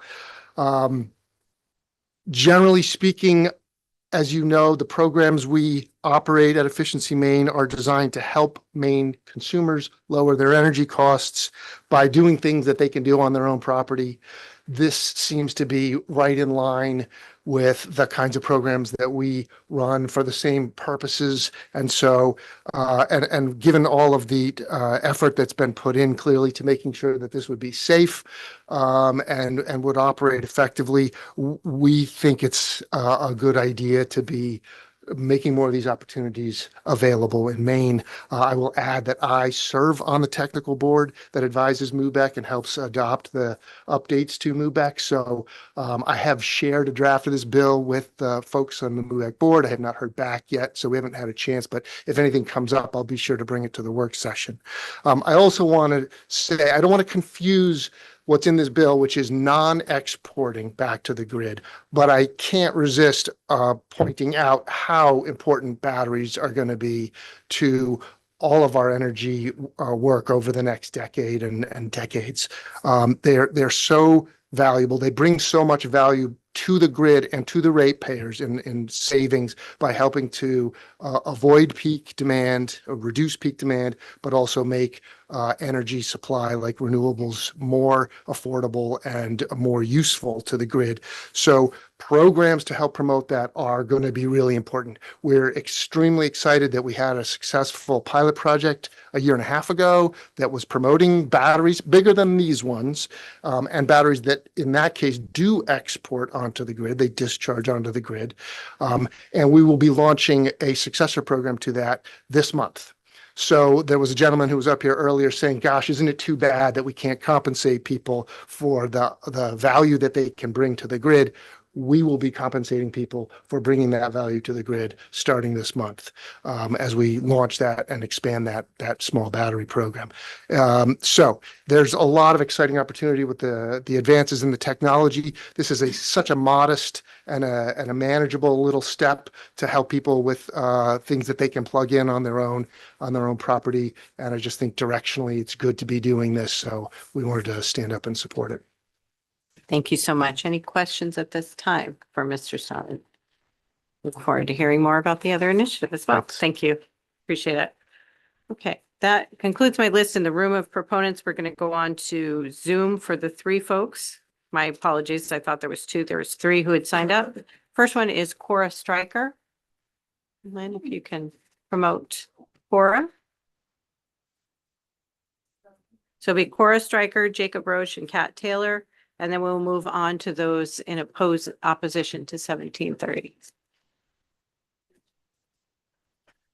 Good morning, everyone. Thank you so much for having me. My name is Cora Stryker. I'm co-founder of a nonprofit called Bright Saver. We are the first and only nonprofit single-mindedly focused on plug-in solar and making it accessible to everyone in the United States, North America, really. I'm here in support of the bill with one crucial modification. Some of the data cited earlier was from a white paper I was lead author on, actually. It's called Democratizing Solar. And what we do is we essentially look at what would happen with plug-in solar adoption in this country if the regulatory framework matched that of Germany. So I want to comment generally in support of this bill for all the reasons that have been stated earlier, and I want to just make sure that the committee knows that the zero export requirement completely changes the spirit of this legislation. For instance, with a zero export requirement, you do need a professional electrician. You cannot pick this up at Costco, at Best Buy, bring it home and plug it in. And where I live in California, we have actually done this. Electricians, sometimes there's a months long waiting period to get one. They charge $300 an hour around here. I don't know precisely what the rate is there, but let me be clear, for a renter, for instance, this zero export requirement makes it very onerous to take this with you. You would have to hire a professional electrician to hardwire this backfeed prevention hardwire to the breaker box in one residence. Let's say you moved, you'd have to hire a professional electrician to deinstall it from that breaker box. you'd have to transport it to your new residence and hire an electrician again to install it at your new breaker box. So we feel strongly, not just for Mainers, but the national movement, that zero export is not the way to make plug-in solar accessible. It will, in fact, keep it niche. There were some prices quoted. Those do not match the prices I am familiar with on the websites currently. So I would really appreciate it actually if in written testimony we could get documentation that the cost of a 2 kilowatt system with battery is $3,000. Currently on the website it's listed for more than $8,000. So I'd like to be clear about the costs, and perhaps they've dropped beyond what's advertised on the website. But most importantly, we want this to be accessible to everyone, and it simply can't be if there is a hard wiring of equipment requirement with the zero export requirement that will make it not portable and will just about double the cost when you consider the increased cost of the hardware plus the electrician. So I just want to say very clearly, we are a nonprofit. We do not benefit in any way.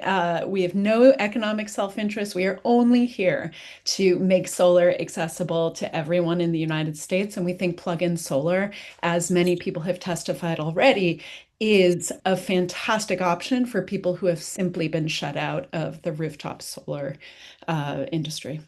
Thank you, Ms. Stryker. And we do have your written testimony along with proposed amendments and healthy appendix. Does anyone have any questions at this time for Ms. Stryker? Just wanted to point that out. We have many things in our folders as well for you to look at later. Seeing none, thank you so much for your time and testimony. We truly appreciate it. May I add one 30-second thing, which is that in that written testimony, you'll see a report showing that in every region of the United States, including the Northeast, when we even estimate a huge penetration rate of 25% of the population adopting a 1200-watt system, we see zero export, net export on an hourly basis to the grid.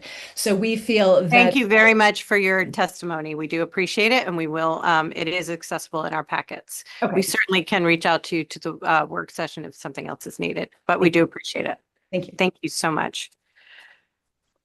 We are turning now to Jacob Roche, and then Kat Taylor will be on board. And after that, that will end those who are proponents. So if I'm missing anyone, please let our clerk know. Okay, go right ahead, Mr. Roche. Welcome and join us. Thank you, members of the committee. Thanks for opening this up for Zoom. My name is Jacob Roche, and I live in Berwick, Maine. Grew up in York, Maine. I am the Northeast Campaign Manager for the Climate and Energy Program with the Union of Concerned Scientists. Union of Concerned Scientists puts rigorous, independent science into action, developing solutions and advocating for a healthy, safe, and just future. Providing testimony in support of LD 1730, an act regarding the beneficial electrification policy of state. I know that title has changed now. I'm sorry about that. Union of Concerned Scientists advocates for policies that support the growth of distributed renewable energy, including rooftop solar and other small-scale plug-in solar applications, as a way to reduce reliance on fossil fuels, lower emissions, and provide consumer benefits like reduced electric bills and energy independence. Distributed generation also reduces strain on Maine's grid and improves reliability statewide. During the first part of this legislative session, Union of Concerned Scientists supported Maine's commitment to 100% clean energy by 2040. That bill, LD 1868, passed by the Maine legislature on June 13th, 2025, will reduce the state's reliance on imported fossil fuels by requiring all of Maine's power to come from renewable energy and other carbon-free electricity sources by 2040. LD 1730 will help Maine achieve those energy goals by giving more people direct access to solar energy. Rooftop solar is incredibly important, but it alone isn't enough. Many U.S. households are excluded from rooftop solar due to cost, roof constraints, or rental status. The small systems addressed in LD 1730 are relatively low cost and can be installed for less than traditional residential solar. They can be easily and safely installed by residents themselves, making them far more accessible for renters, people in multifamily buildings, and residents in homes with unsuitable roofs. Plug-in solar systems are designed to offset electricity use behind the meter And as we've heard, LD 1730 would not participate in Maine's energy billing program. Continuing to replace methane gas and oil use in homes and businesses with a growing supply of zero carbon electricity is also a critical component of meeting Maine's climate goals. Passing this bill and making plug-in solar accessible for all Mainers will reduce the reliance on electricity generated by imported methane gas. The outcomes will be greater energy independence and resilience and more stable utility bills for Mainers. The Union of Concerned Scientists is asking this commitment to stand up for the people of Maine and pass this beneficial bill. I urge you to vote ought to pass on LD 1730. Thanks for your time and consideration. Thank you so much. Are there any questions at this time for Mr. Roach? Seeing none, we thank you so much for your time and a testimony this afternoon. Appreciate it. Thank you. And so wrapping up those who are proponents of LD 1730, besides our legislative folks who will go at the very end, I'd like to invite on Kat Taylor on Zoom. After that, we will move to those opposed and begin with James Cody and then go to Tanya Emery.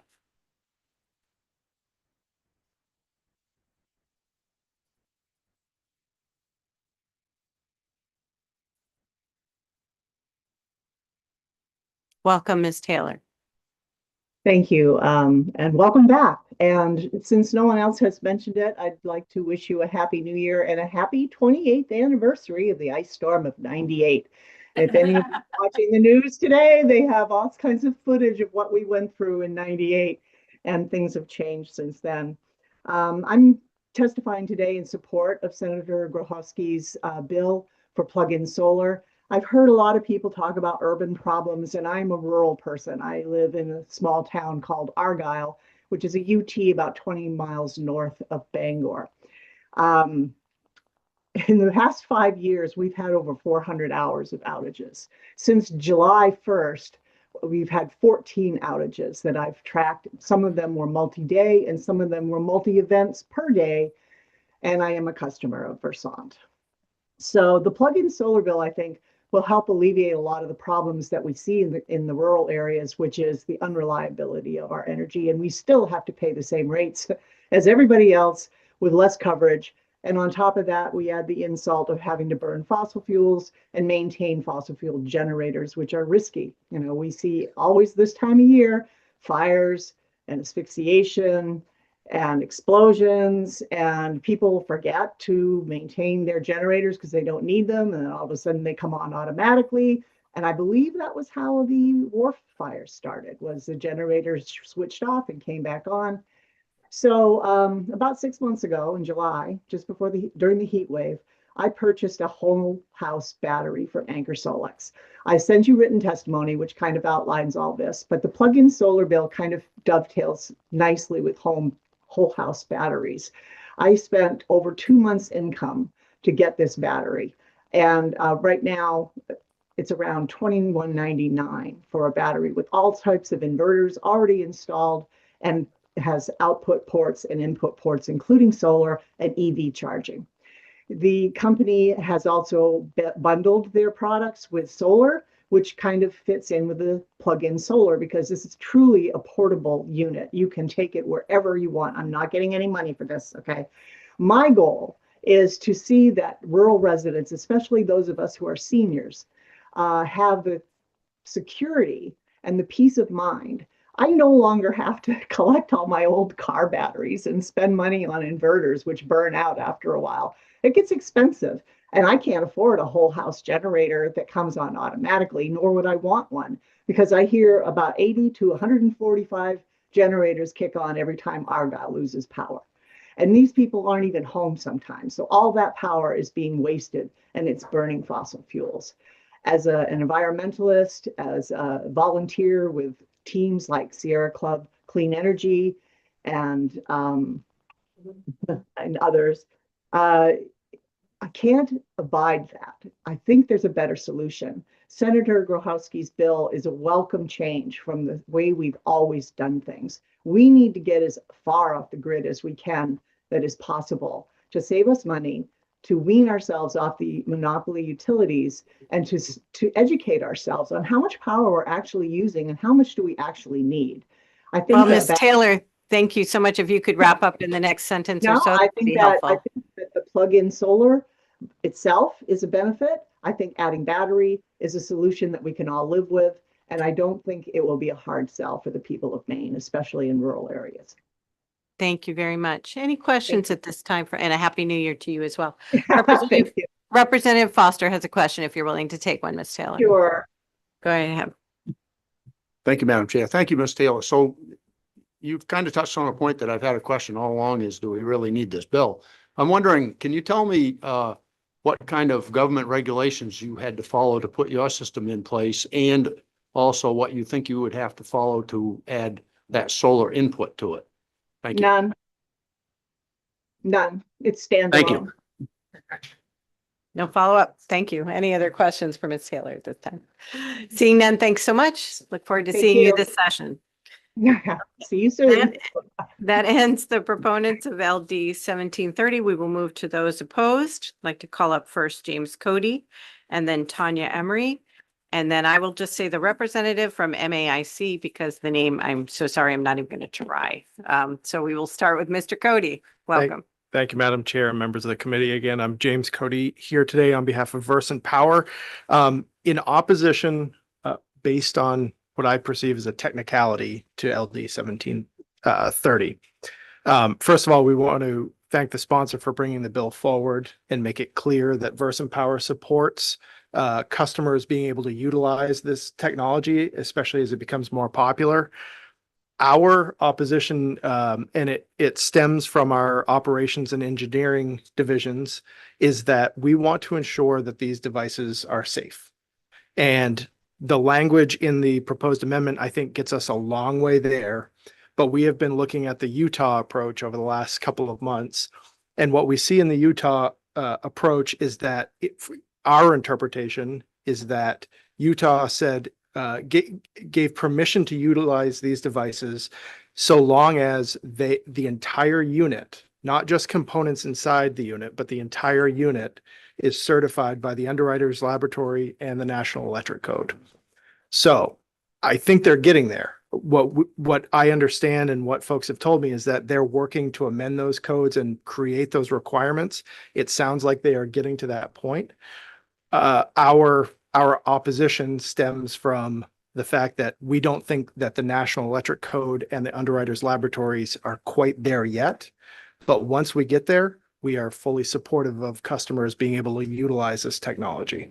With that being said, I also would like to thank the sponsor for the notification provision that was included in the proposed amendment and the clarification around the 1200 watt cap. So I guess just to wrap up, and I will submit written testimony, Madam Chair. But just to wrap up, we have folks inside of Versant that have been looking at this technology, and we would love for them to be able to engage, not me, people with the know-how, to engage with the committee and with stakeholders as this process rolls out, in hopes that maybe we can get to a place where they feel comfortable with that language, and or if there are misinterpretations, we get to a place where we're all speaking the same language.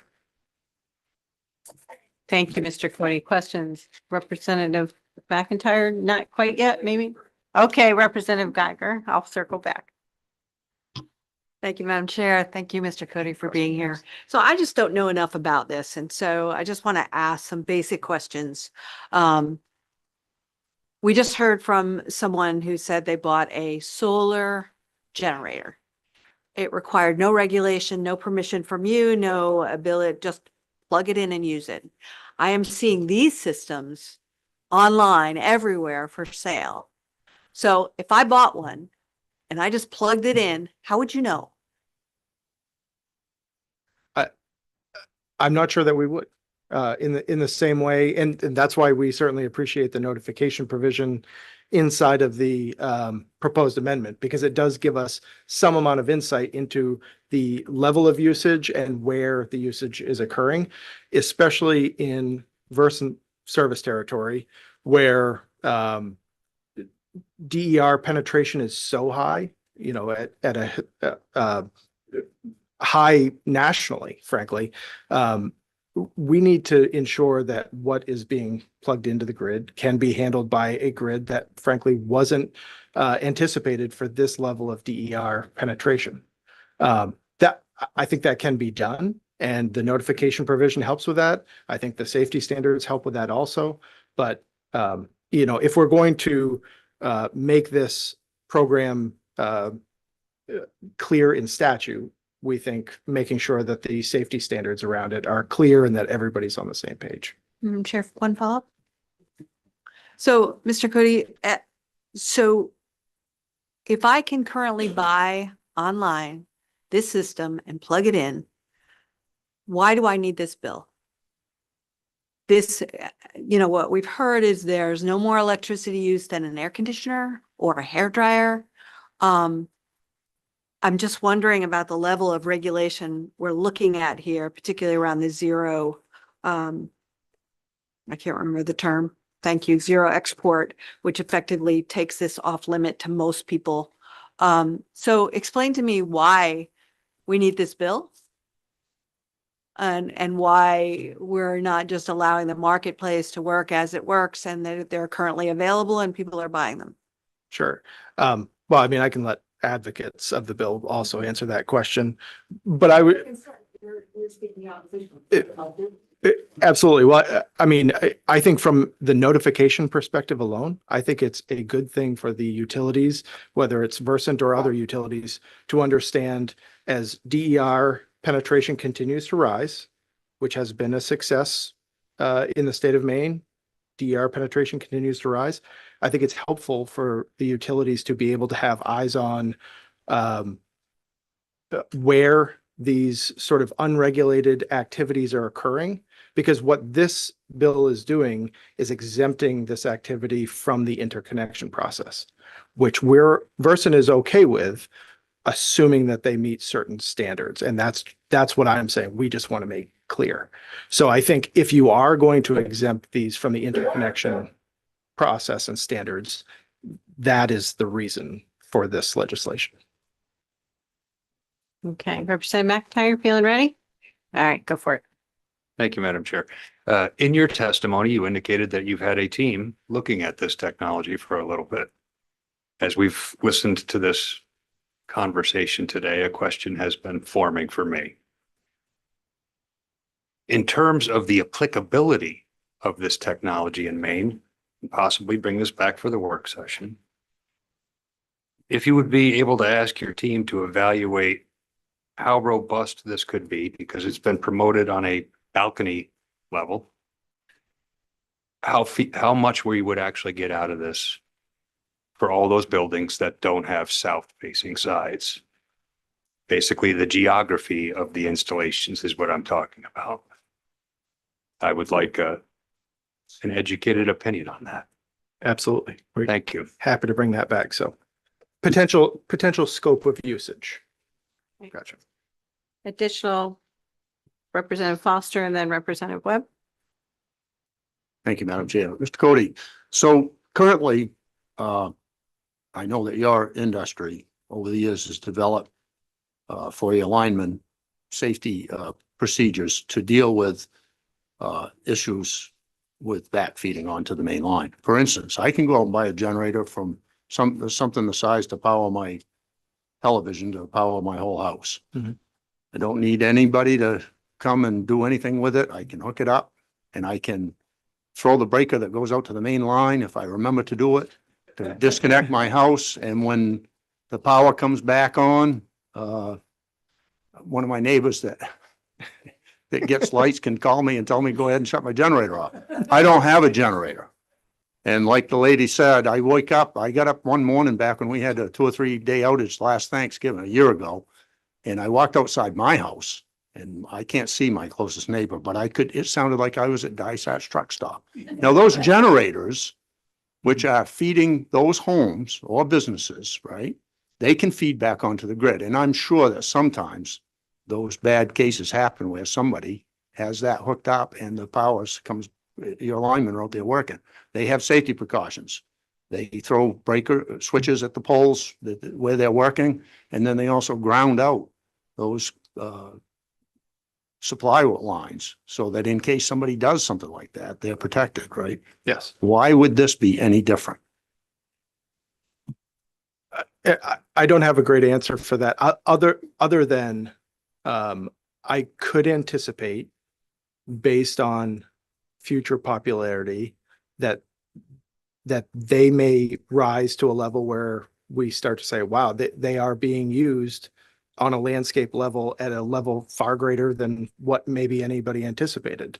So I think to be able to have some regulatory construct around it and be able to keep eyes and monitor what that landscape looks like does make sense. That's a different, yes. That's a different issue. Yes. Yeah, I agree. All right. Representative Webb.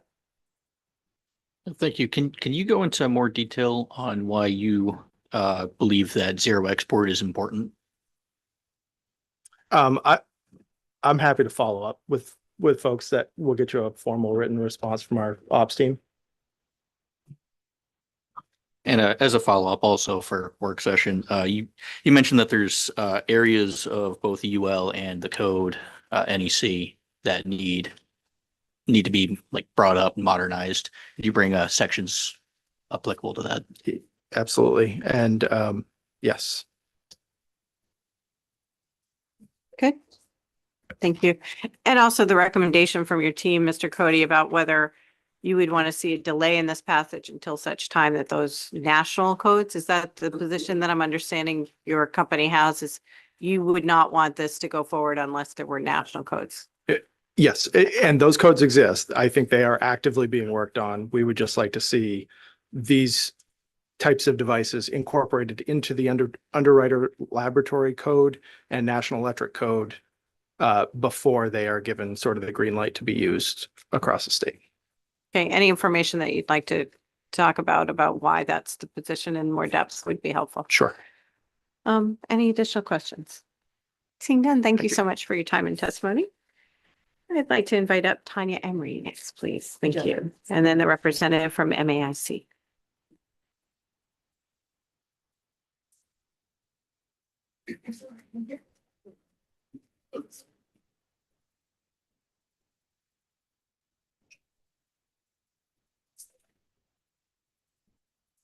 Welcome. Thank you, Chair Sachs, representatives, members of the committee. My name is Tanya Emery, and I'm here providing testimony today in opposition to LD 1730, similar to the last testimony that you heard. Also, I guess on a bit of a technicality, this is testimony offered at the direction of the Maine Municipal Association's Legislative Policy Committee. And I'll remind you that MMA is a nonpartisan, nonprofit member service organization that aims to provide policy solutions that work for all residents of Maine. Our LPC is composed of municipal officials from across Maine, elected by their peers to represent member communities. MMA recognizes the valuable benefits to consumers that have access to additional energy options, especially at a time when affordability is central to every conversation. However, affordability is the principal reason that the LPC decided to oppose LD 1730. MMA's Legislative Policy Committee does not oppose the bill because of the allowance of small portable plug-in solar generation devices for Maine customers, but rather because of the requirement that all new 4 or more unit buildings constructed after December 1st, 2026 include at least one outdoor dedicated individual branch circuit per unit. This requirement will potentially add costs to new construction projects. I know we talked earlier, but we don't know how significant those costs are, if they're hundreds or thousands per project, but it will add costs at a time when the state has been so focused on our housing crisis and climate issues in tandem. Providing solar-ready electrical infrastructure is commendable, but should remain a choice for individual property owners or developers. So related solar-ready and electric-ready concepts have been discussed at the International Code Council level, the ICC, yet this specific requirement has not been adopted, reflecting ongoing concerns about cost, scalability, and practical application. Neither the ICC model codes nor the National Electric Code have such a mandate. There's no current national baseline requiring at least one dedicated circuit per residential dwelling unit to facilitate future plug-in solar generation devices, and we don't think Maine should be the test case necessarily. So we do have concerns about this particular provision.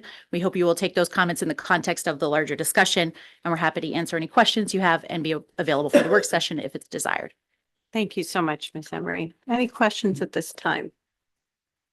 Seeing none, we thank you so much. I'd like to invite up Charlie Sultan. Thanks to Representative Kessler who figured it out. Welcome. Thank you. for Thank being you, Representative Sachs, members of the committee. My name is Charlie Sultan. I'm an attorney here in Augusta, and I represent the Maine Association of Insurance Companies. We are your Maine-based domestic property and casualty carriers that write homeowners, auto, business, and personal lines. We are opposed to this because it has an insurance mandate that is located in Title 35A, which is not the insurance code. We don't understand why it's here, and would prefer that it not be here. We would also suggest that while it may be good policy to tell the utility about your installation of these devices, if you're going to do it, then and you're going to require the insurance mandate, then you ought to be required to tell the insurance company that you're putting a device in that may backfeed into your system and create electrical issues and create a house fire, which increases the risk for all of us. Now, there's been a lot of discussion about the simplicity of these devices and so on. I would suggest, and I'll send the link to the UL white paper called Interactions of Plug-in PV with Protections of Existing Power Systems. There's a lot of issues of introducing these systems into a home that is not prepared for them, which is why some of the technical aspects of this bill are important, like those single circuits, for example, in new construction that's being proposed, because that helps isolate these systems from the normal power electrical system within the home. The toaster you buy or the TVs that have been referred to, take power. They don't deliver power back into the system, and most electrical circuits within the home aren't built to take back in power. That's why they're usually isolated. The generator system that Representative Foster talked about is in its own circuit. You got to cut that outside source and create a separate unit, in essence, to feed that power back in. So there's a lot of questions. We, as insurance companies, don't want to be mandated to cover it, though many of the companies do, and so on. It depends on what these are, how they're designed. But please read this white paper because it will give you some questions to ask about where these ought to be used and how and designed, safety of children on a porch, being able to disconnect these things from an apartment building. You see the wires are, exposed to the weather. Is there a potential for grabbing and having electrical shock? Lots of different hazards that we in the insurance industry would then have to cover. So Thank you. we hope you take that out. If you insist on mandating it, it really shouldn't be in Title 35A. Okay. Glad to answer any questions. Thank you. but And I do we can't. have your testimony already, including that white paper? No, I have not. I learned about this less than 24 hours ago. Okay, so please, if you could, please submit it to the committee. will. That would be very helpful. I'll do the Any analyst. additional questions, Representative Webb? Thank you. Thank you for coming. You mentioned having to inform your insurance homeowner / renters insurance. I think that makes sense to have be put into this as if we're going to require the insurance to not drop you. I think it makes sense to inform you that we're using this technology. Is that enough to get support, or is the underlying concern the difficulty with underwriting with this technology? It's both. It's the mandate, the requirement to cover everything, regardless of its safety, and then the other point that just went out of my head. We'd like to know about it, but it's mainly the mandate. If you require every company, we like to compete. The companies like to compete and against each other. That's how we, in a very tough market, we try to get customers. So some companies have an appetite for risk that they'd be more than happy to do this. And, solar on your roof and stuff will insure. Some companies shy away from that because of the risk. I will point out that if you look at Section 70 about liability protection for the utilities, the only reason that is there, is, I assume, because things do go wrong. I mean, why would it be there? So if it's, something's going to go wrong and we're having to rebuild the house, then that's going to increase all of our costs. Remember, we all share each other's cost for insurance. You don't pay for a policy that covers the cost of rebuilding your home. We all share in that. So as a collective, if we're all required to cover it, then we all have to share in that risk. Any follow-up, Representative Webb? You're good. Any additional questions, Representative Geiger? Thank you, Madam Chair. So I have an electrical lawnmower with a large battery that goes out of it and gets plugged in. I don't have an electrical bicycle, but I'd like to get one. Are you saying that they are so dangerous and have such risks that I should be letting my insurance company know that I have an electrical lawnmower with a battery? And if I buy an EV bike, I should be doing that? Because this sounds. I wish you would tell us that you had the electrical bike, because those do blow up and cause fires. But there's no requirement that I do so, No, right? no, and we'll cover it if you leave it inside and it How is this catches a different? fire.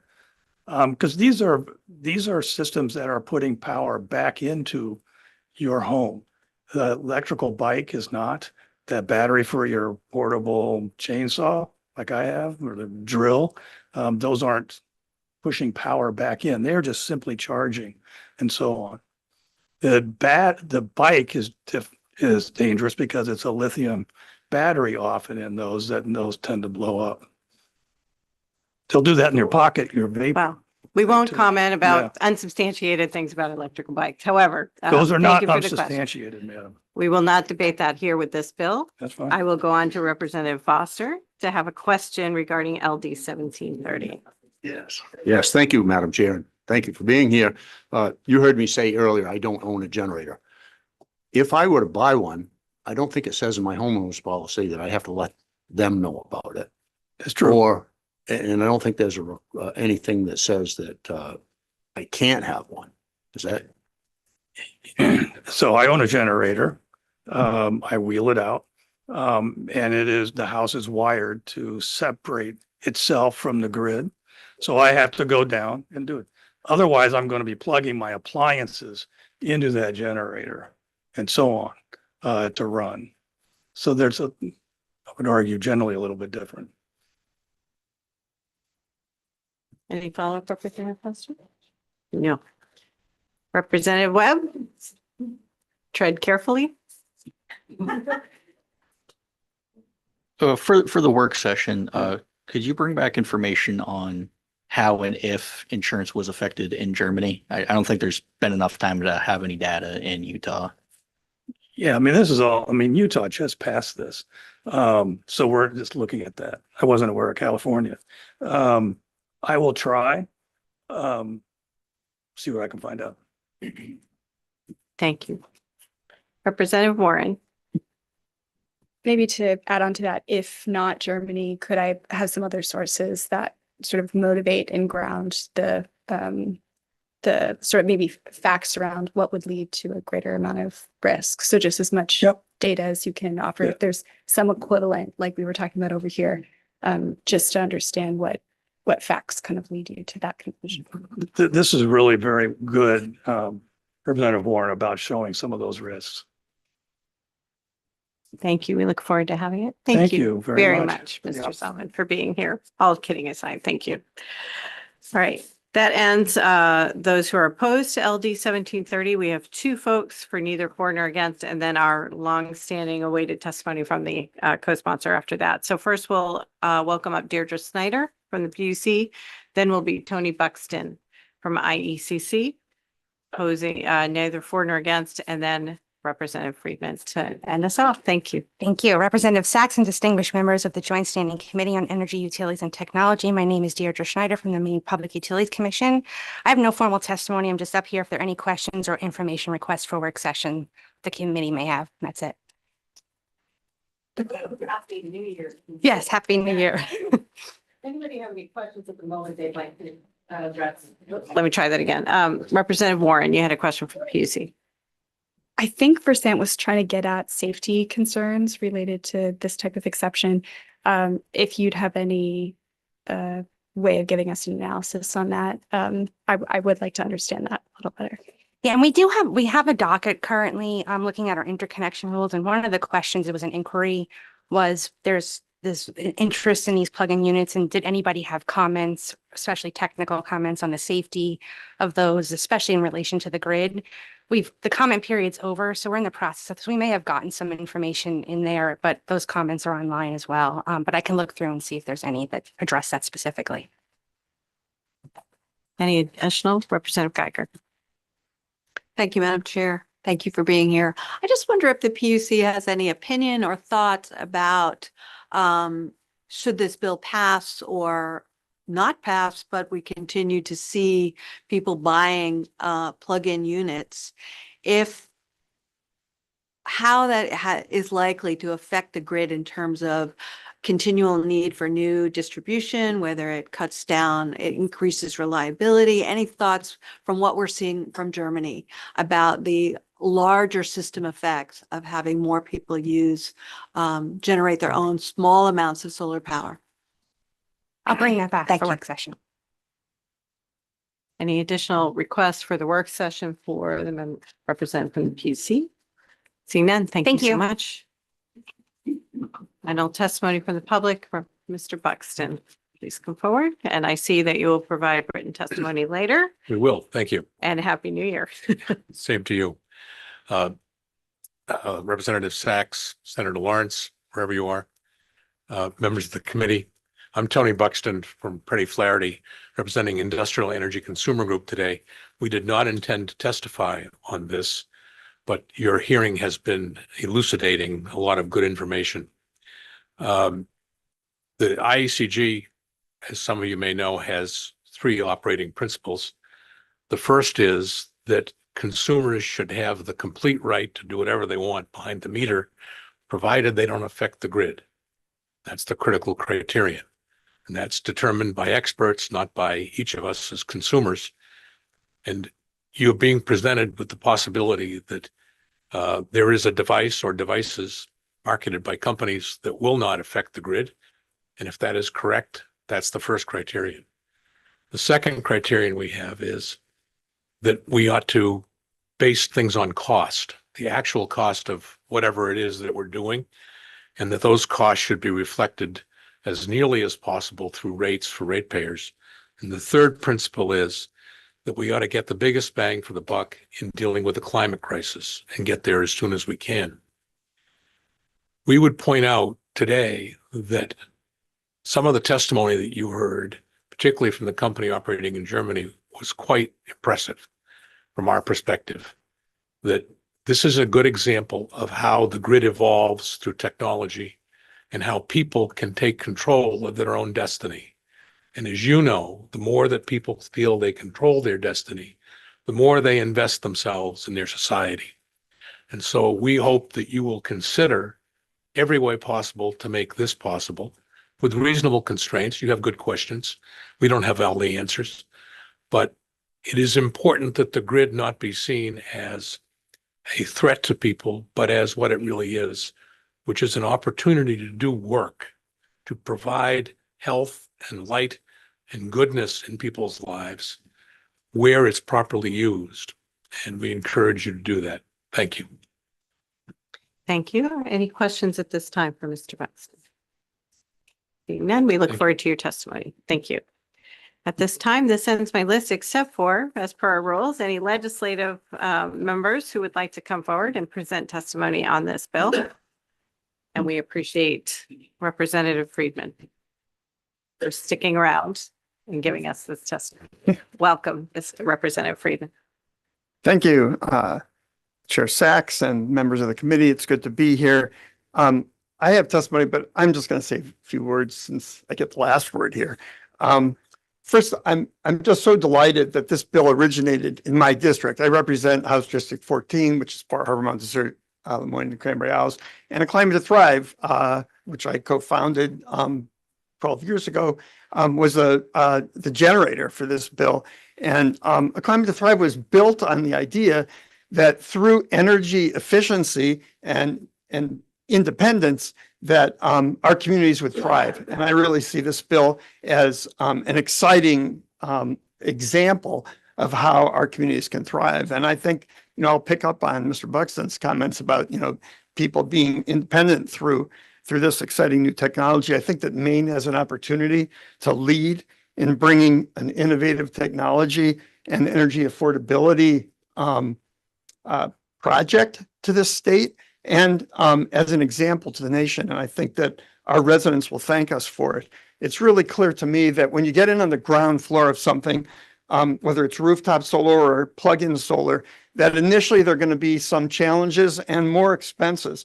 But as it becomes more prevalent in the community, as more and more people take this up, the cost of those solar panels come down. And that's the very thing that's going to happen with this plug-in solar, especially when you combine battery storage with it. It's going to become more and more affordable to more people.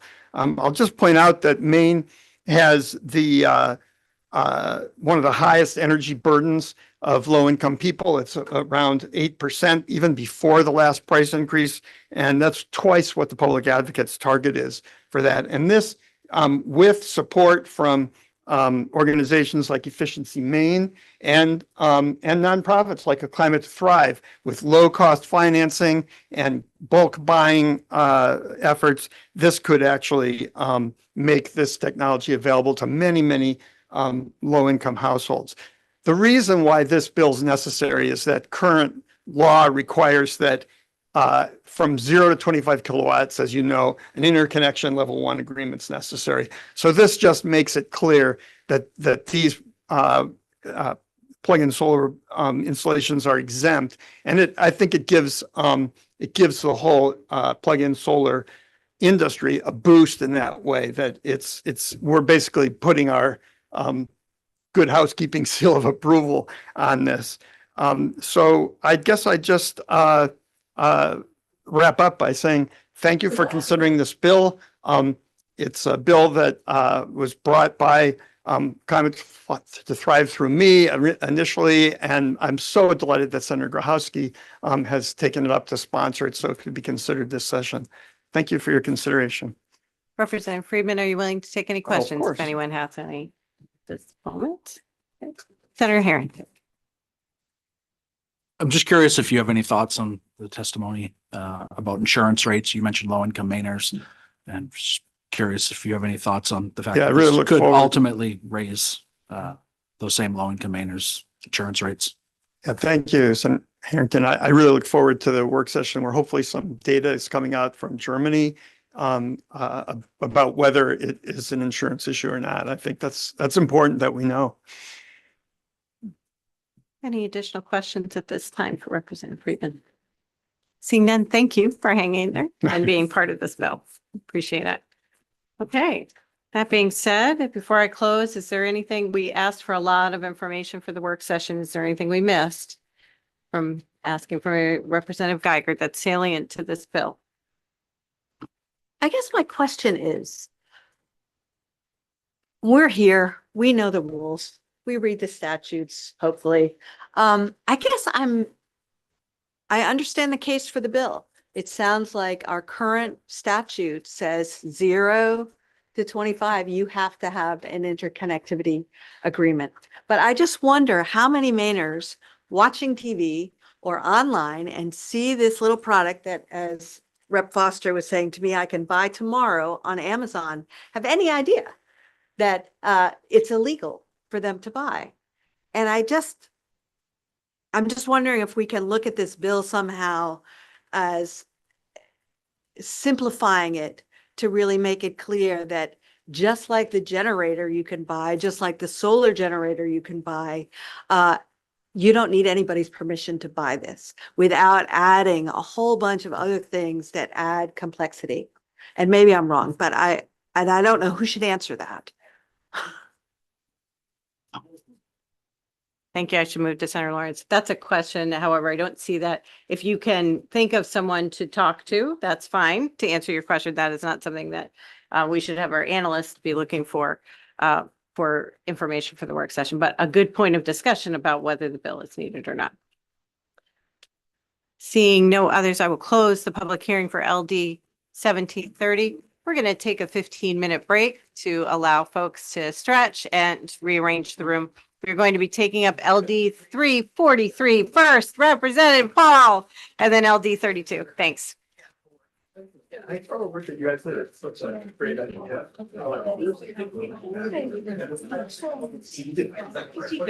Yeah.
Okay, welcome back.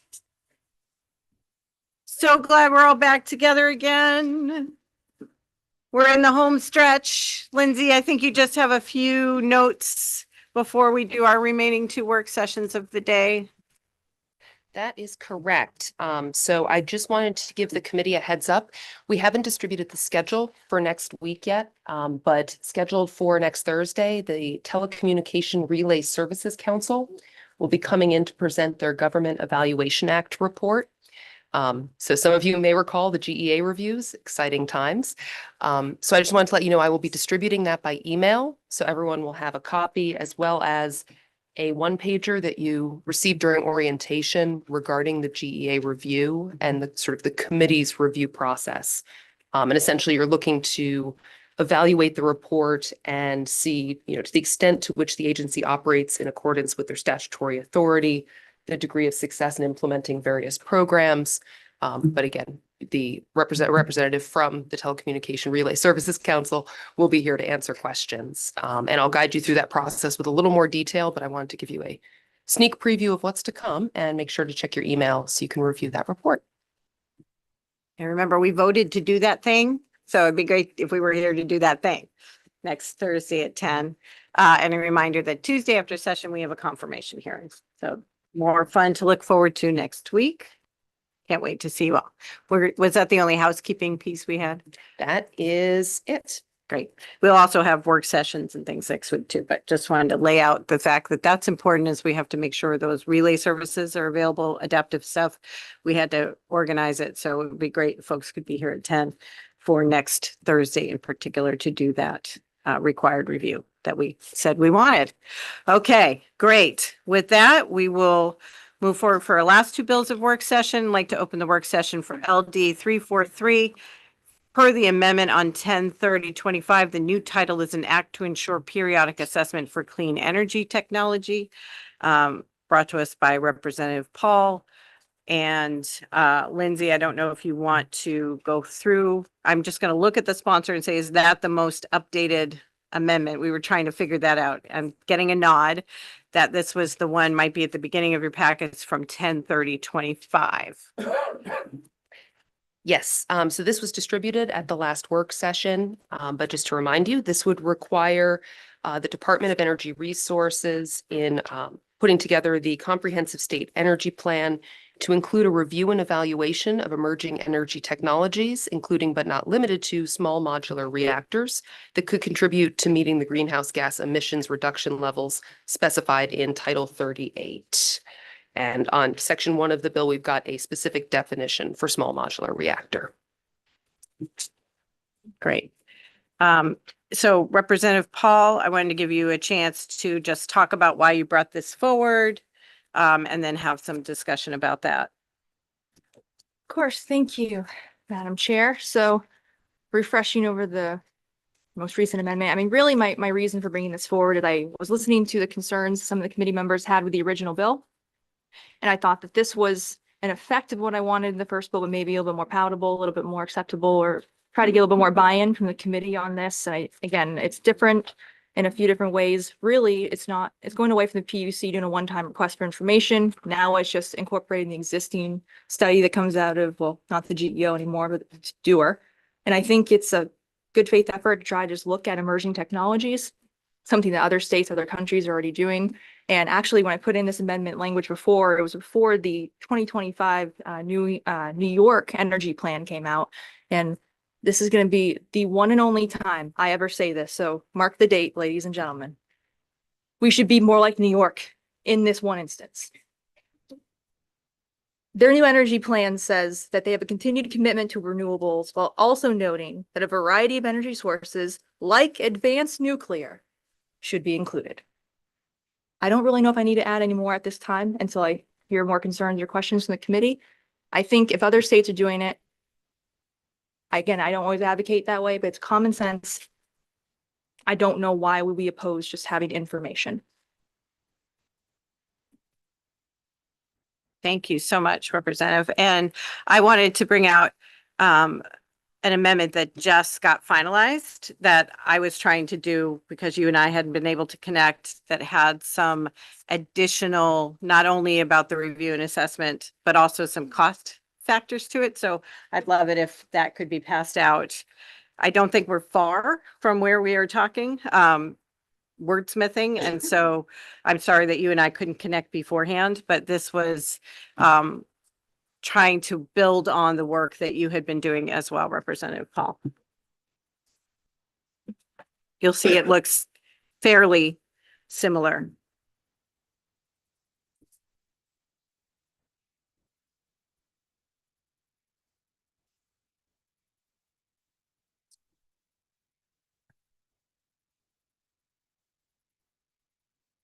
So the amendment that I put together actually went a little stronger about, you said review and evaluation. I put identify and assess emerging energy technologies, including their commercial readiness. I heard about cost from folks about the viability. We had a lot of talk about that. So I wanted to include commercial readiness, costs, and potential appropriateness for application.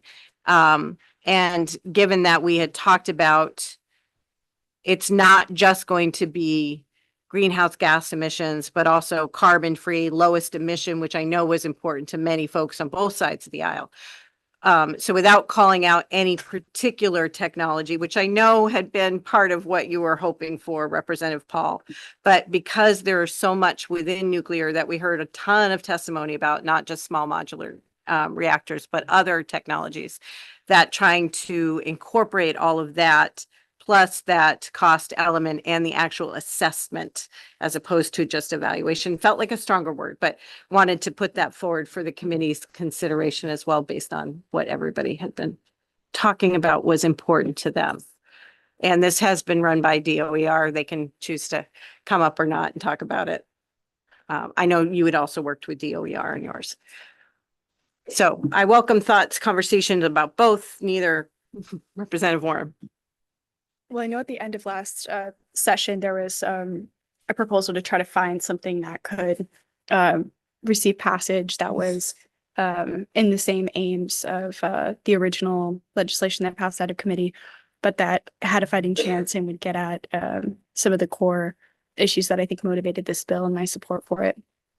I don't know what the sponsors' conversations have been like with members of the committee from that point on the proposal, but mine had not been as supportive or encouraging as I had hoped. And so trying to assess where the majority of the committee was at and what could be practically passed, and that would be in the same vein and interests of this bill. I think this proposal is as far as we can go, that is practicable, that gets at the issues and concerns that members of the committee who were not supportive before where they can get to. And I appreciate that inclusion around prioritization for carbon-free and lowest emission technologies, because that's a core piece that motivates my support for nuclear. And though I am aligned with many that care about our renewable energy sources, I think in particular, the conversation about nuclear doesn't do enough to emphasize and focus in on what is so important about that technology being the effect on greenhouse gas emissions and carbon. So I can support this version. I would have liked to have gone further, but I want to see something that moves us in a productive direction and actually get something done for Maine people and addressing different technologies than the ones that we're able and willing to talk about today. So I do appreciate this, and I don't want to let perfect be the enemy of the good here. I think we want to take a step forward. So I do support this amendment for this bill, and I hope that others would be able to have an open mind to consider it. Thank you. Representative Paul. Thank you, Madam Chair. I have a couple questions for you just on the language, and it might be doer as well. So I guess I'll ask, and whoever wants to answer can answer. So I don't necessarily have a problem with a lot of the language in here. I think the identify and assess, I think potentially is stronger, better than review. I don't have an issue with that at all. I guess my question is that word assess, is there is there a framework of what that would look like? What the assessment would look like? That's like, it's question one. Going through here, the commercial readiness, cost, potential appropriateness. It actually language is kind of reminiscent of my original bill language, and also potential citing that might be an option of adding in language as well. Site location for such technologies. The only sticking point I'm seeing right here is the word nuclear is not involved. And I understand maybe why that decision was made. But if it is, let me see the best way of saying this. I don't have a problem with having this part of statute prioritizing other emerging technologies. But is there a problem if that language exists and also specifically saying nuclear? If it's achieving both, you're also looking at other technologies and specifically saying we want to look at nuclear as well. That's kind of in line with some other states have done. That's kind of what New York did. I thought it might be a good model to follow. All right, I'm happy to answer the first. I'll ask DOER to come out and talk about what identify and assess means to them. It did feel like there would be, for me, stronger review. And when they present their energy plan to us, we have specific things that talk about assessment in the energy plan. That's where I came at it. I can ask them to come up. For me, so much of the work that has been done when I was on tax, when I was on appropriations, when I'm here in EUT, trying to keep the language as evergreen as possible.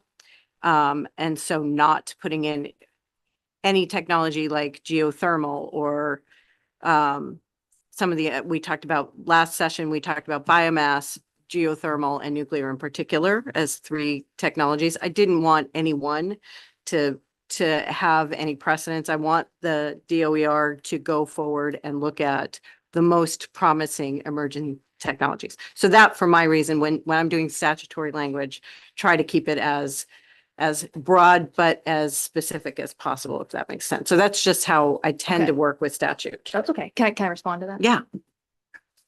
So, and I completely understand that. And that was in line with the conversation I had with Dewar, and I'm sure they're going to come up at some point and answer some of these questions. But just on that point, keeping it evergreen as possible, not being too specific, then how do we know they will look at nuclear if it's not specified? What confidence do I have they actually will look at it? So I think it's a good time to bring up Carolyn if she's still here. Yes. Considering I will just say for myself, because of the clean energy standard that we passed, sorry. Right, because of the clean energy standard that we had that included nuclear under clean. And I think that for me was part of the making sure that was included in that clean energy standard was one of the reasons that, and it goes back to 303, that was where I had confidence in it. But I will invite up Carolyn Cohen. Hello, welcome. Hello again, everyone. Caroline Colin, Department of Energy Resources. There's 2 questions that were directed to you. One would be, how would you operationalize, identify, and assess? And number 2, what assurance could you have that nuclear was part of that assessment and identification? Sure. I'll take the second one first. I think as Representative Sachs mentioned, we specifically advocated in the clean energy standard to put nuclear in there. And so that is now in our statute as a resource that can meet those statutory requirements. So I think that's one assurance that we'll look at nuclear. But also, if you want to write us a letter, we can email or whatever. If you want to write us an email or a letter that says, can you specifically look at this in the energy plan? We're always happy to have those conversations with people. We have just in our newsletter at the end of the year notified that we're starting the process for the 2027 energy plan. So we invite all of you to participate in that throughout and provide your feedback. And then on the second piece, so I think what we would focus on here as we're looking at different types of emerging technologies is kind of what's included in the bill what's their commercial readiness? What are their costs? We often look at the NREL's technology baseline analysis, which evaluates commercial readiness of all different kinds of technologies, potential appropriateness for applications. So, we might think about things like, are there other places in the region that are installing this? Are there other similar climate zones that are installing this? Is it working well? Things like that. So it's not, wouldn't be a site analysis. I would advocate against adding siting in here because I think that gets into quite a broader type of analysis. But we will look at everything from what the national labs are putting out, what the Department of Energy is putting out, if they have just awarded grants in this space. For example, that DOE just in December awarded 2 research grants for SMRs in Tennessee and Michigan for deployments between now and the early 2030s. So that's something we would look at as they publish their milestones for SMRs, for example. Any follow-up questions for Carolyn? Okay, Representative Rente? No, follow-up questions for Carolyn Cullen, Representative McIntyre, and then Representative Foster. Thank you, Madam Chair. This question may be for either Caroline or the bill sponsor. I think we're still in discussion phase, right? Okay. At this point, most everybody should know that I have a very strong affinity for nuclear technologies based upon my past experiences. All right, not holding any cards back. I am very much and still am very much a supporter of the bill as initially presented, because I think it was pushing us necessarily into uncomfortable conversation. And I promote that because I think we get better results out of it. I also am starting to sense that we may be reaching towards some middle ground here that advances what I think are appropriate goals and objectives of the sponsor, as well as what we're supposed to do at this horseshoe. And that is look at electrons without any political nomenclature attached. We're supposed to look at the technologies. I was humbled to stand there, and reel me in if I need to be, but I'm feeling inspired. I was humbled to stand at that podium several months ago and get unanimous consent on a technology that I had been watching that not a lot of people had, and everybody said yes. It cost us nothing to do this research. A little bit of time of a report writer. And we did that. I still believe that nuclear needs to be part of our future, whether that be Maine, New England, the United States, other. And so I'm trying to figure out and be helpful, because right now I think we're engaged in wordplay in this current, these iterations. And so I'm going to offer this out there for people to consider, and with respect to the word evergreen and understanding where we're trying to drive that. Looking at this yellow paged amendment, potentially, and this is where I need the feedback from the sponsor and a somewhat head nod commitment from the Department of Energy Resources. Identify and assess any and all existing energy technologies as well as emerging, or words to that effect, because to me, emerging feels somewhat subjective. And it depends on who's running departments at the time as to whether or not it's emerging or passe, because there are folks that will say, we tried at nuclear and we failed. It's done. We don't need to look backwards. Whereas I'm here to tell you that technology has advanced multiple times just since I left the industry in terms of power, safety, efficiency, practicality.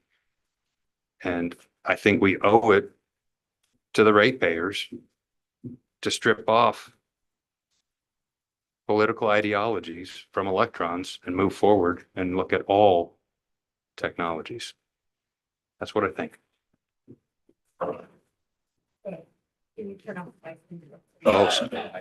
Thank you. I'm not sitting in the big chair today. So the question, I'd asked for questions for DOER. Your question was, is there any concerns if we put, and this is not speaking for anybody here, but you were looking for feedback from DOER representative about identify and assess any and all existing as well as emerging technologies, et cetera. Is that? Whatever the best flow of those specific words are. Yes. And so I'd look to see if you're prepared to make a comment on that. Or I don't have the rest of this section of our statute, which describes the components of the energy plan in front of me, but I think in the first 3 or 4 bullets, it does talk about all available energy resources. And so I think this is specifically trying to get at, you know, what might not be available now, but that market's developing. So I think that's captured in the existing language, but I don't have the exact words in front of me.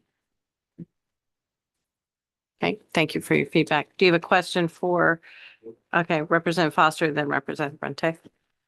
Yeah, just, and I would just like to make one brief point. I don't look at failure when I see that during this cold spell we're having here in Maine, ISO New England is depending on what is about 22% of the generation production, their generation production.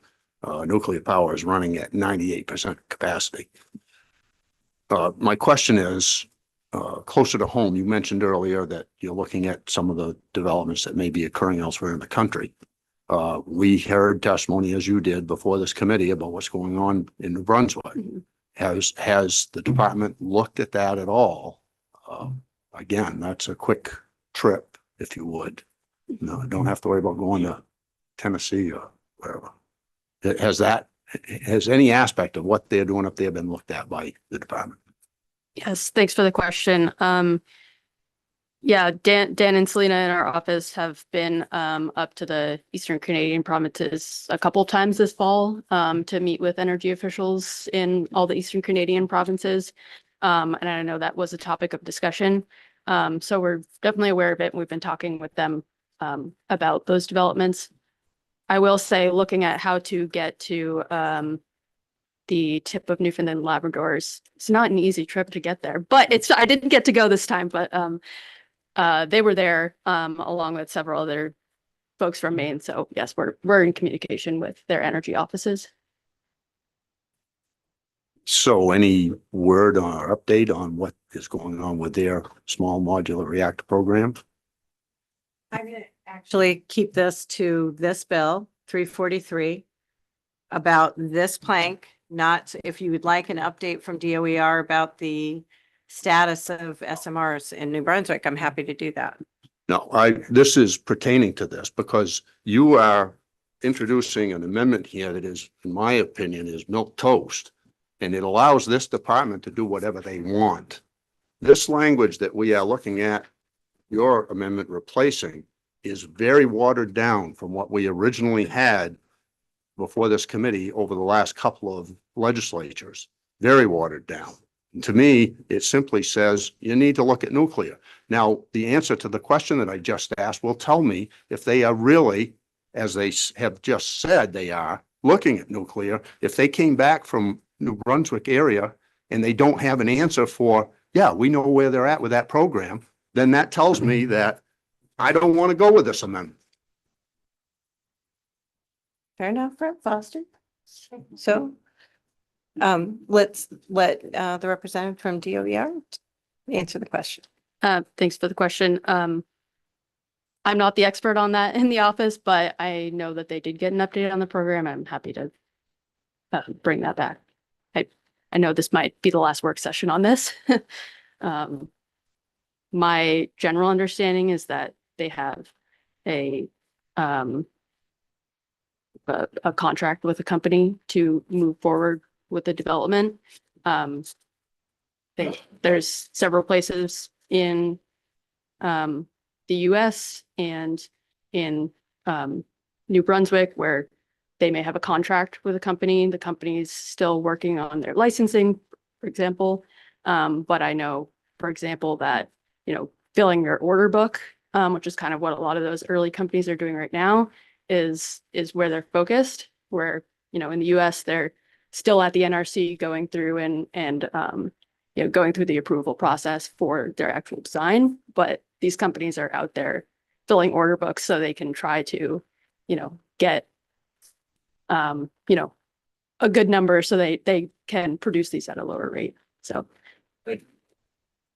I'll also say, Senator Lawrence and I went up and we saw their whole plan around SMR, so I'm happy to, and we revisited that at one of our last meetings, and we're happy to redo it. So we had Representative Rente, then Representative Paul, then Senator Lawrence was next.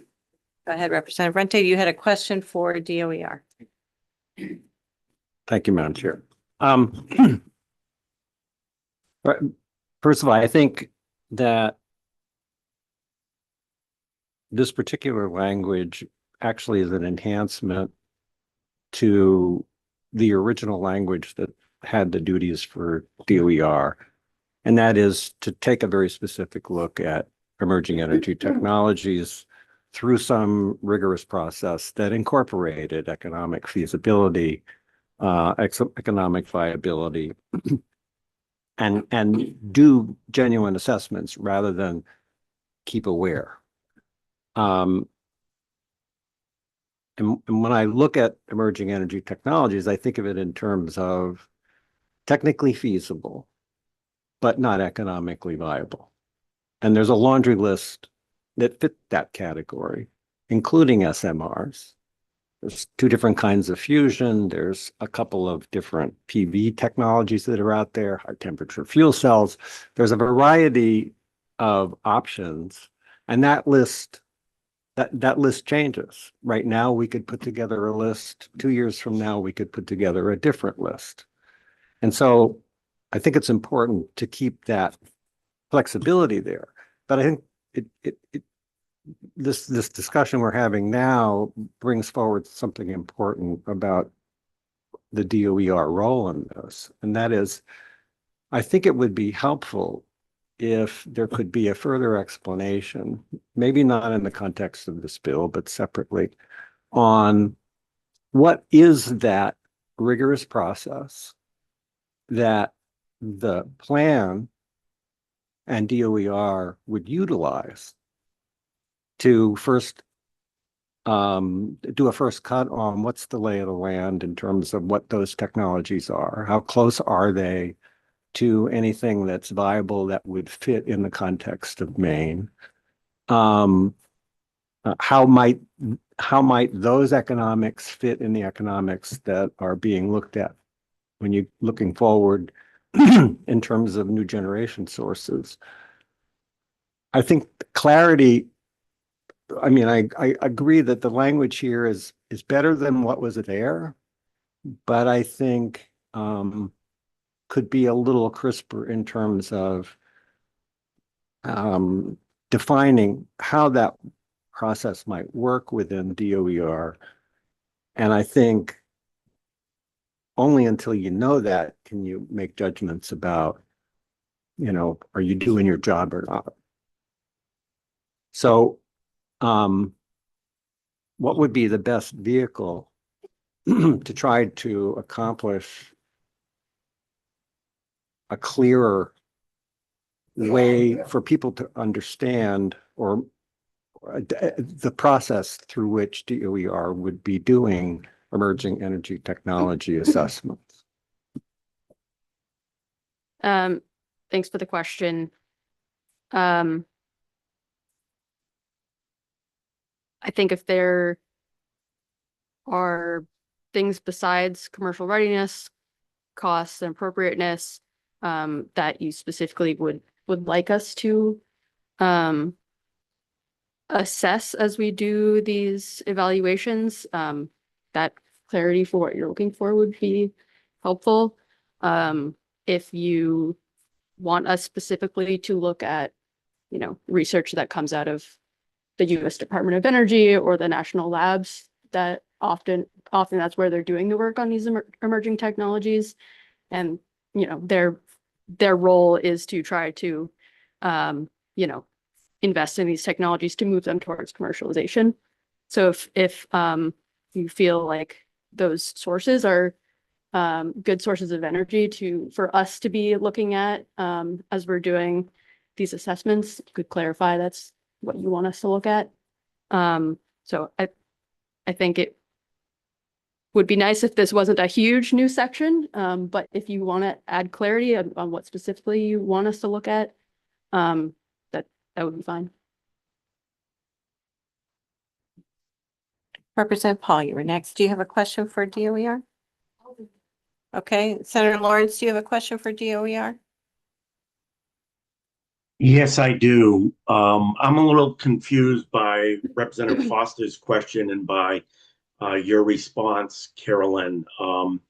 Isn't the regarding the SMR, a potential of an SMR in North America, isn't the development of an SMR taking place in Ontario, not in New Brunswick? So going to New Brunswick wouldn't provide you with any information.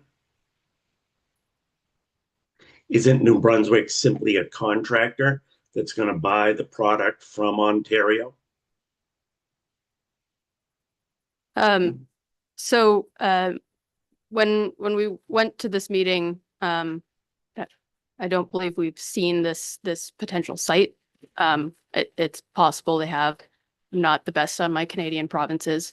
But when we recently went to these meetings in Newfoundland and Labrador, the purpose was bringing all of the premiers of the Eastern Canadian provinces, their energy officials, and then the governors of the New England states and their energy officials together for several days to talk about all the energy developments that are happening in those regions and where we can work together.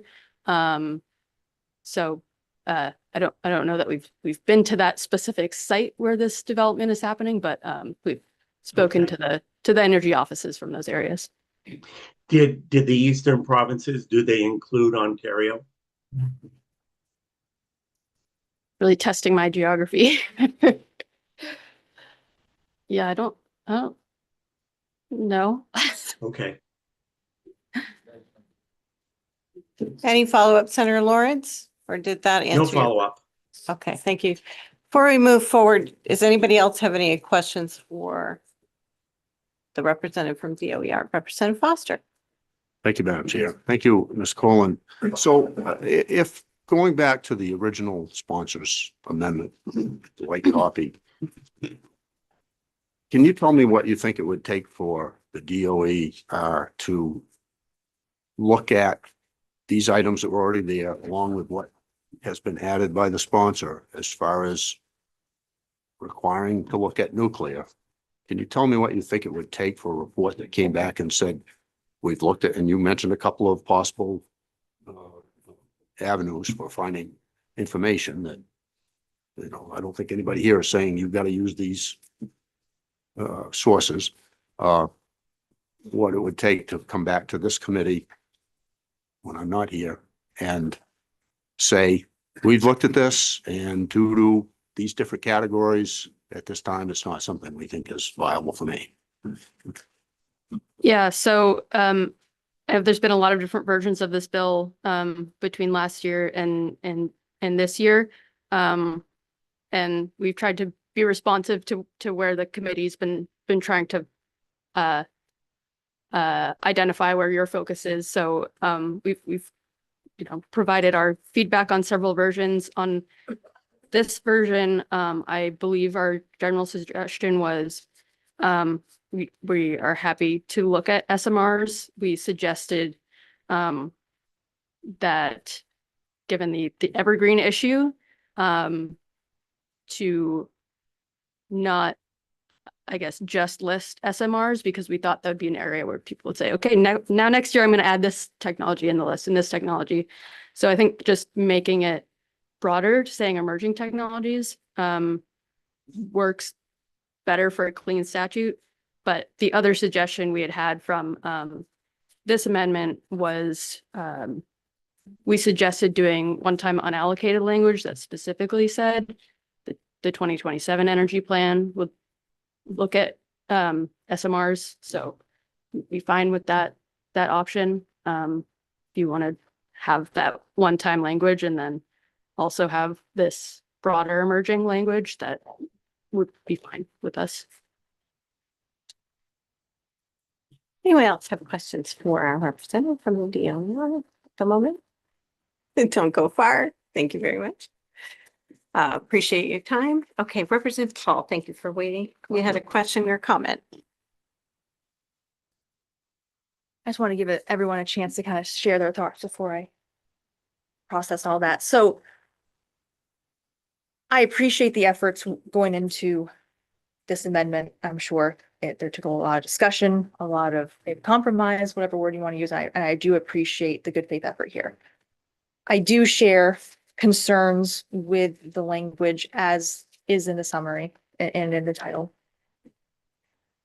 For a lot of reasons. I think, first of all, again, I'm going to harken back to my namesake, Ronald Reagan, on this, and trust but always verify.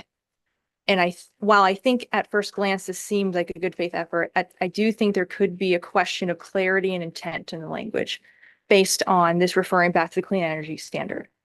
In the Clean Energy Standard, again, I'll go back to look at the statute, but I remember one of my biggest issues with that bill at the time was because the inclusion of nuclear was not looking at developing nuclear in the state. It was utilizing existing nuclear to satisfy the REC requirement. So for me, this feels a little questionable about the true intent of the language of this amendment if it refers back to Clean Energy Standard. For me, that was my intent with my original bill of one-time information request about small modular nuclear reactors. I do still to this day do not understand the hesitancy that some people on this committee share with just information. Again, upon enactment, an SMR is not going to drop out of the sky and land in Augusta, Maine. We're looking at information to see if it does have a place in Maine, as other states are looking at as well. And again, not conservative bastion states. We're looking at New York. And a lot of other committees, we point to New York as the gold standard for a lot of things that I totally disagree with. But, you know, a broken clock is right twice a day, I suppose. They're right on this. In this one instance about looking at nuclear. And they're going so far as to name nuclear by its name. So why are we afraid to do the same thing? Is my question to the committee. Could be rhetorical. I guess I leave that up to the committee. I'm sure we're going to caucus this before we make a vote. I'm not even sure anyone's willing to vote today, or if that's what the motion is of the committee, but I guess we'll go from there, depending on what the will of the committee is. Other discussion, Representative Foster? Yes, Madam Chair, if we're ready, I would like to take a brief caucus before we get to any motion.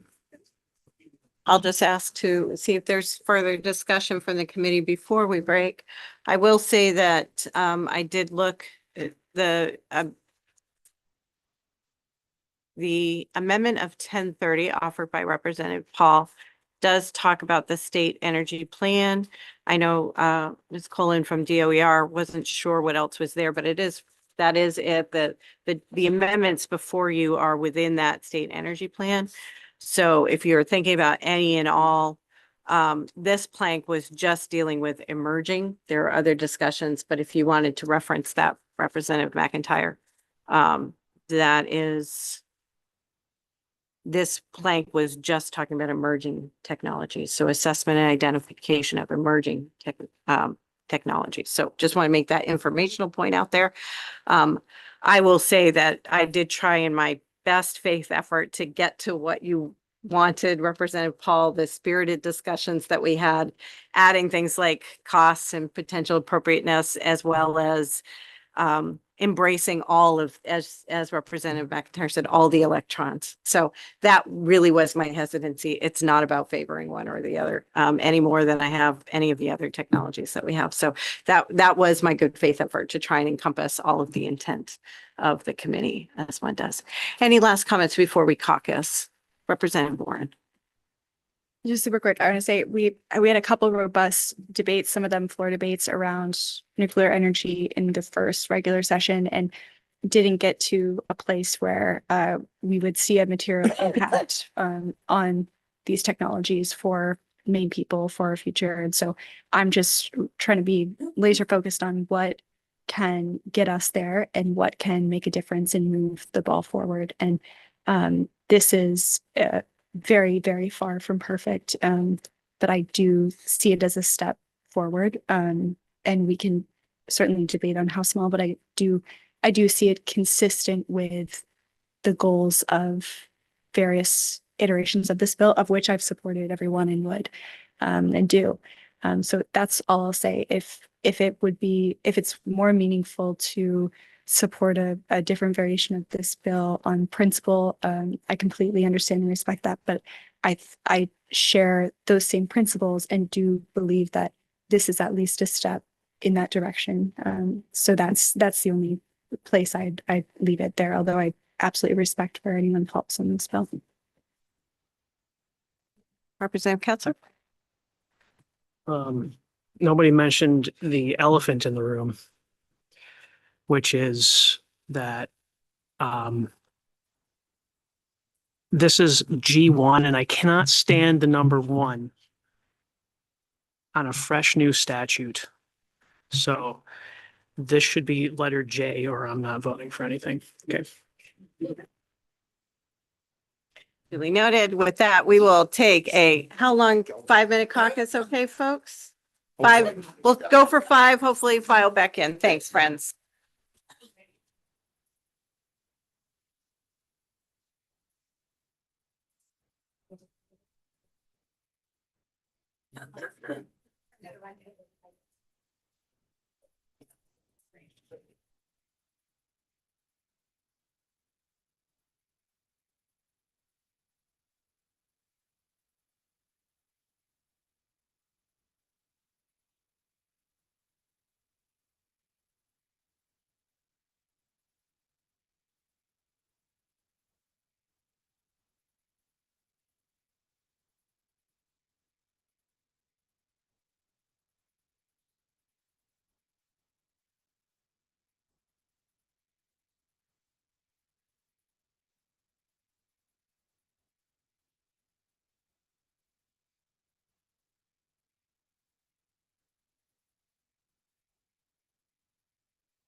Okay, we're gonna bring us back to LD 343. I'm here for discussion or motions or whatever we would like to do. Representative Warren. Thank you so much, Chair. So I would make a motion ought to pass as amended by the amendment that you proposed to us today, January 6th, just as written, no additional changes. This is a strike and replace with that new title. Is there a second to the motion? And then we can discuss. Representative Runte. Any further discussion about the motion that is on the floor? Representative Kessler. Jay, no Jay. I'm serious, Jay. Lindsay, is there a drafting piece that goes with this? I think if the committee would like it to not be G1, I think that's something we can manage. If there are any issues, I will bring them back at language review. Okay. Satisfied, Representative Kessler? Extremely, thank you. Okay, do we have any other salient discussion? All right. I know we're getting all punchy. You guys are wonderful. Hang in there with me. Lynn, come on up and do a vote quick before anybody changes their mind. Somebody's got senioritis to my left. Thank you, Miss Lynn. All righty, starting with Representative Wadsworth. No. Representative Wadsworth votes no. Representative Webb. Yes. Representative Webb votes yes. Representative Paul. No. Representative Paul votes no. Representative Warren. Yes. Representative Warren votes yes. Senator Harrington. No. Senator Harrington votes no. Senator Grohosky. Yes. Senator Grohosky votes yes. Senator Lawrence is not on screen. I don't know if he's left us or not. He's got 2 days if he's not here. Representative Sachs. Yes. Representative Sachs votes yes. Representative Kessler. Yes. Representative Kessler votes yes. Representative Foster. No. Representative Foster votes no. Representative Geiger. Yes. Representative Geiger votes yes. Representative McIntyre. No. Representative McIntyre votes no. And Representative Runte. Yes. Representative Runte votes yes. 7 in favor, 5 opposed, 1 absent. And so the minority report is Representative Paul. The minority report will be my original bill. The one-time request as outlined, similar to what Caroline mentioned with the 2027 plan. That was similar language. My original bill pre-amendment was a one-time study of nuclear technology.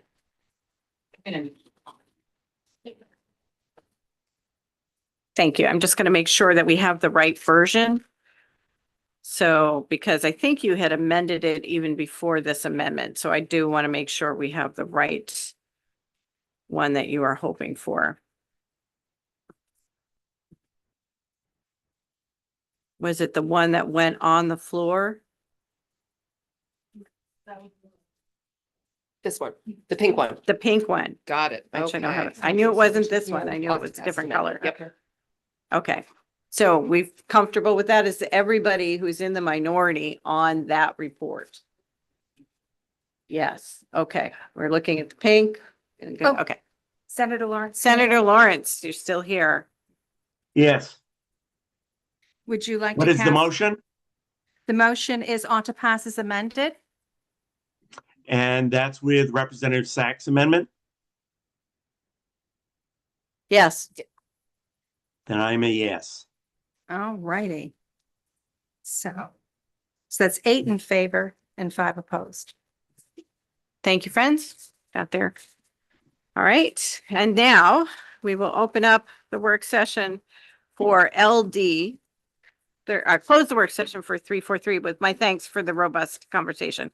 Okay, we are on to LD 32, an act to repeal the laws regarding net energy billing. We are opening up the work session for that. As we talked about in October, we had carried over this bill with deference to our colleagues who had hoped to use it as a vehicle for something else. When we were informed that it is not, I had said, I'm happy to think of it as a vehicle for something else. And so I'd like to give, pass out an amendment for LD 32. We could.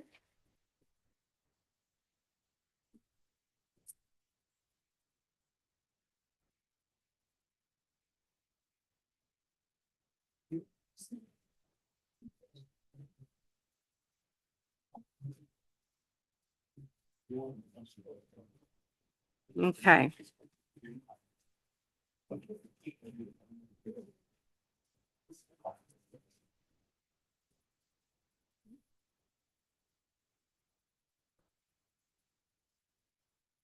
Thank you so much. So, I had put it out to the committee, had put it out to our various partners to say, is there something, some fix that we needed within the universe of net energy billing? And wondering if we can bring those any extra copies back here for folks. Thank you so much. And we, as a committee, received the Interconnection Ombudsman report, which I know you've probably all read back to cover, as I have. Excellent report, but any of those changes could be done by rules that were in the report as confirmed by the PUC.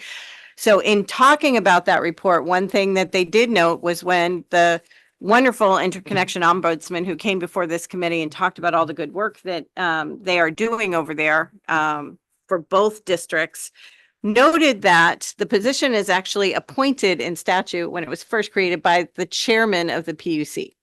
And went back, did a little digging, and figured out that that is because other ombudsman positions with that actual title often are appointed, but this is actually a staff position at the PUC and doing very good work.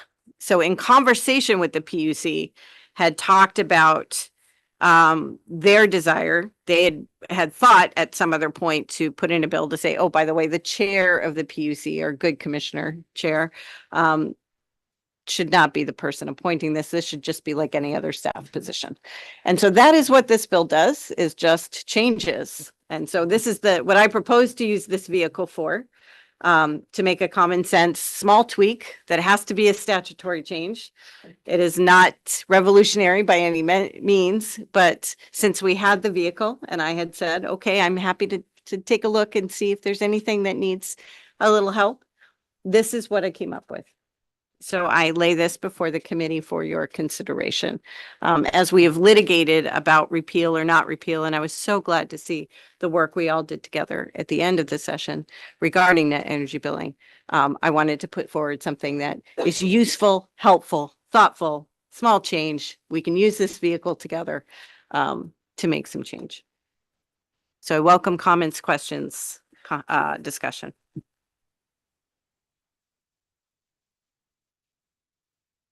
Representative Foster. Thank you, Madam Chair. Would it be possible to ask a question of the PUC? But and Deirdre is still here, thank you for being here. Excellent suggestion to bring her right out. Go right ahead, Representative. Thank you, Madam Chair. Thank you, Ms. Schneider, for being here. Happy New Year. The question I have is there any increased cost, or is this cost neutral if this were to pass? Deirdre Schneider, Maine PUC. This is cost neutral. So in another part of statute, I think it's actually here, 3474 requires an interconnection ombudsman, and it talks about what their duties are. And it would still be, for any work that they're doing that's interconnection related, it still would be funded by those seeking interconnection.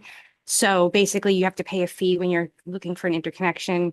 That fee, that pays for the position for those tasks. And then if they don't have enough to do that, they're allowed to do other commission work. So nothing would change that breakdown of the funding of the position. It wouldn't increase the budget. It's exactly the same. It's just basically taking this person who's now appointed by, it's a required position, but it's appointed by the commissioner, the chair of the commission, and just making it a regular, not appointed position. So that's not subject to change when commission chairs change. Thank you. Representative Warren. Okay, I would just say we have had a request for a caucus. So before any motions are made, if you have any other, does anybody else have any questions for our good representative from PUC? Seeing none, thank you very much. Right. Any other discussion, or would we care for a caucus? Quick caucus, okay. Hopefully 5 minutes, but if not, come back when you can. Thank you. This is the last thing we have to do today, just saying. Thanks.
Yeah.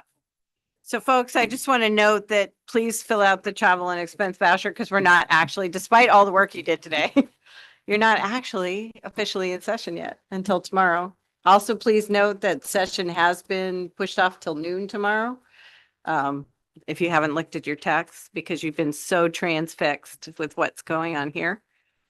Do we still have Senator Lawrence? I just want to make sure. Okay, so Senator Lawrence, we are coming on back.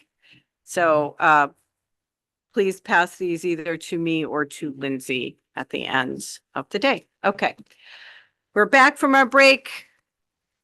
Wanted to check back in with the committee. Any discussion on LD 32 that we would like to have, or I will entertain a motion. What would folks like to do?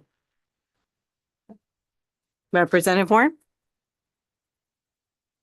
I motion ought to pass as amended by the proposed amendment offered by Representative Sachs today, January 6th. Okay, do we have a second on that? Representative Kessler. Any discussion folks would like to have?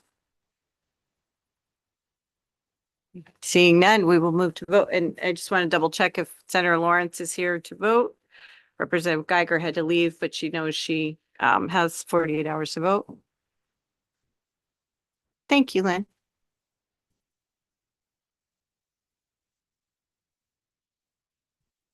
All righty, so we will start this time with Representative Rente.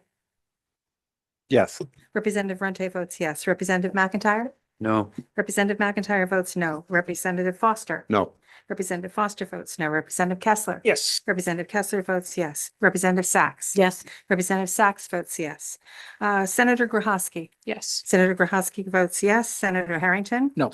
Senator Harrington votes no. Representative Warren? Yes. Representative Warren votes yes. Representative Paul? No. Representative Paul votes no. Representative Webb? Yes. Representative Webb votes yes, and Representative Wadsworth? No. Representative Wadsworth votes no. 6 in favor, 5 opposed, 1 absent, unless, Maybe 2 absent. I don't know. oh, where 2 Senator absent. I'm Lawrence is. sorry, that's right. Yeah, I don't know where Senator Lawrence is. Okay, for those that are on the minority report, what would you like your report to be?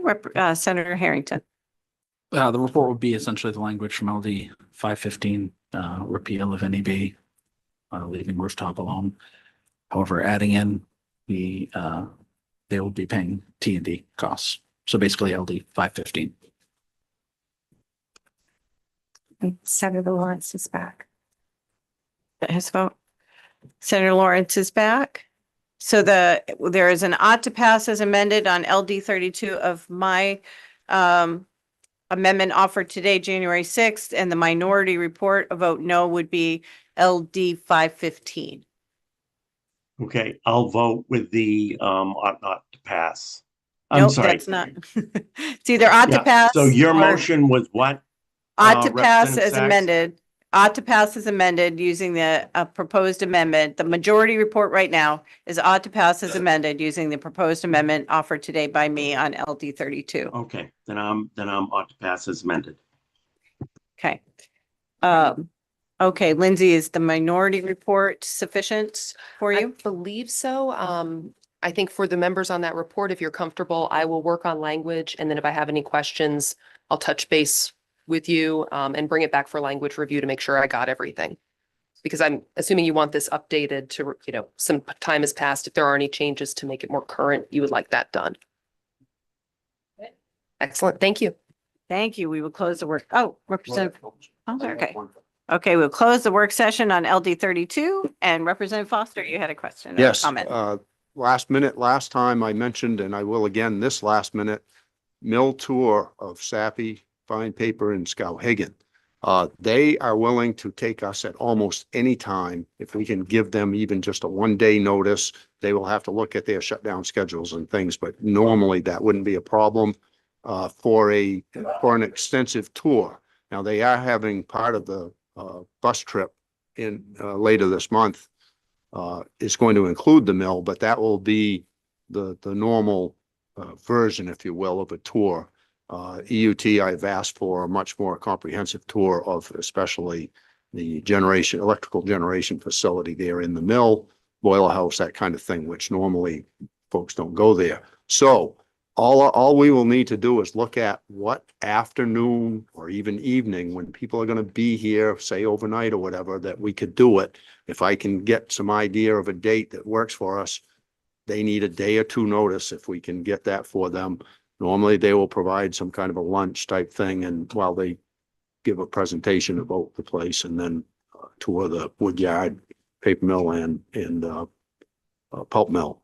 So anyway, just keep that in mind, and I'll work with the chairs and try to see if we've, because I'm not aware of what our schedule looks like after this. And obviously tomorrow would have been out anyway, so thank you. Thank you. Any other announcements from the committee? Seeing none, I thank you for your good work. We are adjourned.